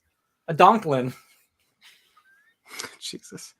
All right, so that'll do it. Whoop whoop. Mario next week. I'm so excited. I am super excited. Good 2 weeks for Ben Magnet over here. A very what good. a time for movies, guys. Like we've had some really great movie reviews. Bangers. Yeah, we're coming off of John Wick and this, and hopefully Super Mario Brothers delivers. Yahoo! And we were all hot on the Shazam! Fury of the Gods movie when we're the only ones did that. apparently. And Scream 6. Screamy. That was just a bit ago. Ant-Man wasn't terrible. All right. I liked Ant-Man. I just thought the silence was funny. All right. So that'll do it, guys. Stay tuned for that. And cool. All right. Guys, thank you so much for listening or watching. Just a reminder up top. Are you raising your hand? No, I was just stretching. Like, oh, okay. You can check out my show is coming back. Conversation. New season coming April 19th, I hope. Should. I have no reason. It looks like Brandon's my puppet. Oh. Yep, there we go. Cool. You can also check out many other things on YouTube, and on various audio platforms. You can check out Fake Nerds Watch, obviously, which is Star Trek Picard currently, where I am with Cookie from Just a Little Podcast, and Mandalorian is also going. A new episode of that soon. Next week. Next week. Next week. We're doing three chunks. So stay tuned for that. Basement Arcade is another show. Basement Arcade Pause Menu is another show. Both of those shows are video game centered shows. Basement Arcade Pause Menu has 2 new episodes coming soon. Meg, thank you so much. Thanks to everyone who was here live. We appreciate you. Thank you. Yeah. Thank you. We got quite a few people in the chat this week. Some people really want to talk about D&D. There's Grayson. Love it. Of course, you can check out Fake Nerd Book Club, Animation Station, also shows on this channel, and our new show, The Real Score, which is up now. It is launched. It is here. It is a monthly show where Sparks, myself, and Jeremy Vellucci, friend and collaborator, will talk about movie scores, including the first episode of The Batman, which you can find linked below, as well as on all of our platforms. Yeah, friends, I'm particularly proud of the video, but it's not necessary to watch the video. There is some slightly added things for you to see, but it's not a huge deal. Do it video, do it audio, but please just go do it. Yeah. Patreon and TeePublic, if you'd like to support us financially. We have 9 podcasts on this channel. Some of them aren't active currently, but the hope is to be active soon. And it would help if someone bought a shirt, let's just say. Of course, you can check out our website, FNBookClub.com. All the links that I've discussed, all the shows, all the links, they're all there on that website. You can find them, FNBookClub.com, which is also linked below. Hell, you can even find D and Dark on that website. Got to hunt for it though. I made it hard. I didn't. It's just Ben's profile. You can check out. Thank you. No, sorry, I'm kind of out of sorts. Thank you to everyone who listens. Thank you to everyone who watches the replay. Thank you to everyone who watched the live show. As Sparks mentioned, we had plenty of people in the live show, and it was great fun. Thank you to Jeremy Vellucci, the newest member of the newest on-screen member of the Fake Nerd Podcast family. You can find him on The Real Score, as I mentioned up top, or you can find him at Jeremy Vellucci Keyboard. Nope, sorry, it's different. Jeremy Vellucci _ Wreck of Time, where he does all the music you heard here tonight, all the music for all of our shows, and you can find his podcast, his other podcast, not The Real Score, Suburban Proctologist, is currently still on iTunes. Of course, check out the Facebook and Instagram places. Suburban Proctologist Official on Facebook, Subproc Podcast on Instagram. Thank you to Mike Matola. Mike Matola, a wonderful collaborator, friend of ours, who did a couple of our logos, including my new logo for Conversation Season 2. You can find him on Instagram and TikTok at Mike Matola. Twitter, Instagram, and Facebook, all at Fake Nerd Podcast, fakenerdguys@gmail.com. If you'd like to get in touch with us personally, I'm at BT McClure on Instagram and Twitter. You can also find me writing for CBR.com, TomicGeekdom.com, where I have new pieces, and KaijuRamaMedia.com. You can find me still diving down the rabbit hole that is Dungeons and Dragons at BenMaga27 on Instagram, Twitter, and TikTok. You can also find me writing for Old School Gamer Magazine, Fusion Gaming Magazine, GoNintendo.com, and like we said earlier, and quite a bit during this episode, I play Mary Frankenstein along with Grayson Live, who plays Jack, our Invisible Man, in D and Dark, which is linked down below and is on the Fake Nerd Podcast website. So go check it out. Ryan? You can find me just loving that I have a cat to pet at basically any time at all days of the day. I love it. I love cats. I also love cannibalism in Yellow Jackets. Watch Yellow Jackets. It's so good. It's so good. You can find me loving Yellow Jackets at DJ Tony Snark 616. Sparks? You can find me prepping for the next Real Score episode at Sparks Witty on Instagram and Twitter, SPARKZ Witty. Subscribe to us on iTunes, Stitcher, Google Play, TuneIn, Spotify, iHeartRadio, Amazon Music and Podcasts, and Pandora. Rate and review wherever you get us. We greatly appreciate it. Like this video. Like this video. Rate and review wherever you get us. Like this video. Subscribe to our channel. Until next time you see us, guys, stay fake nerds.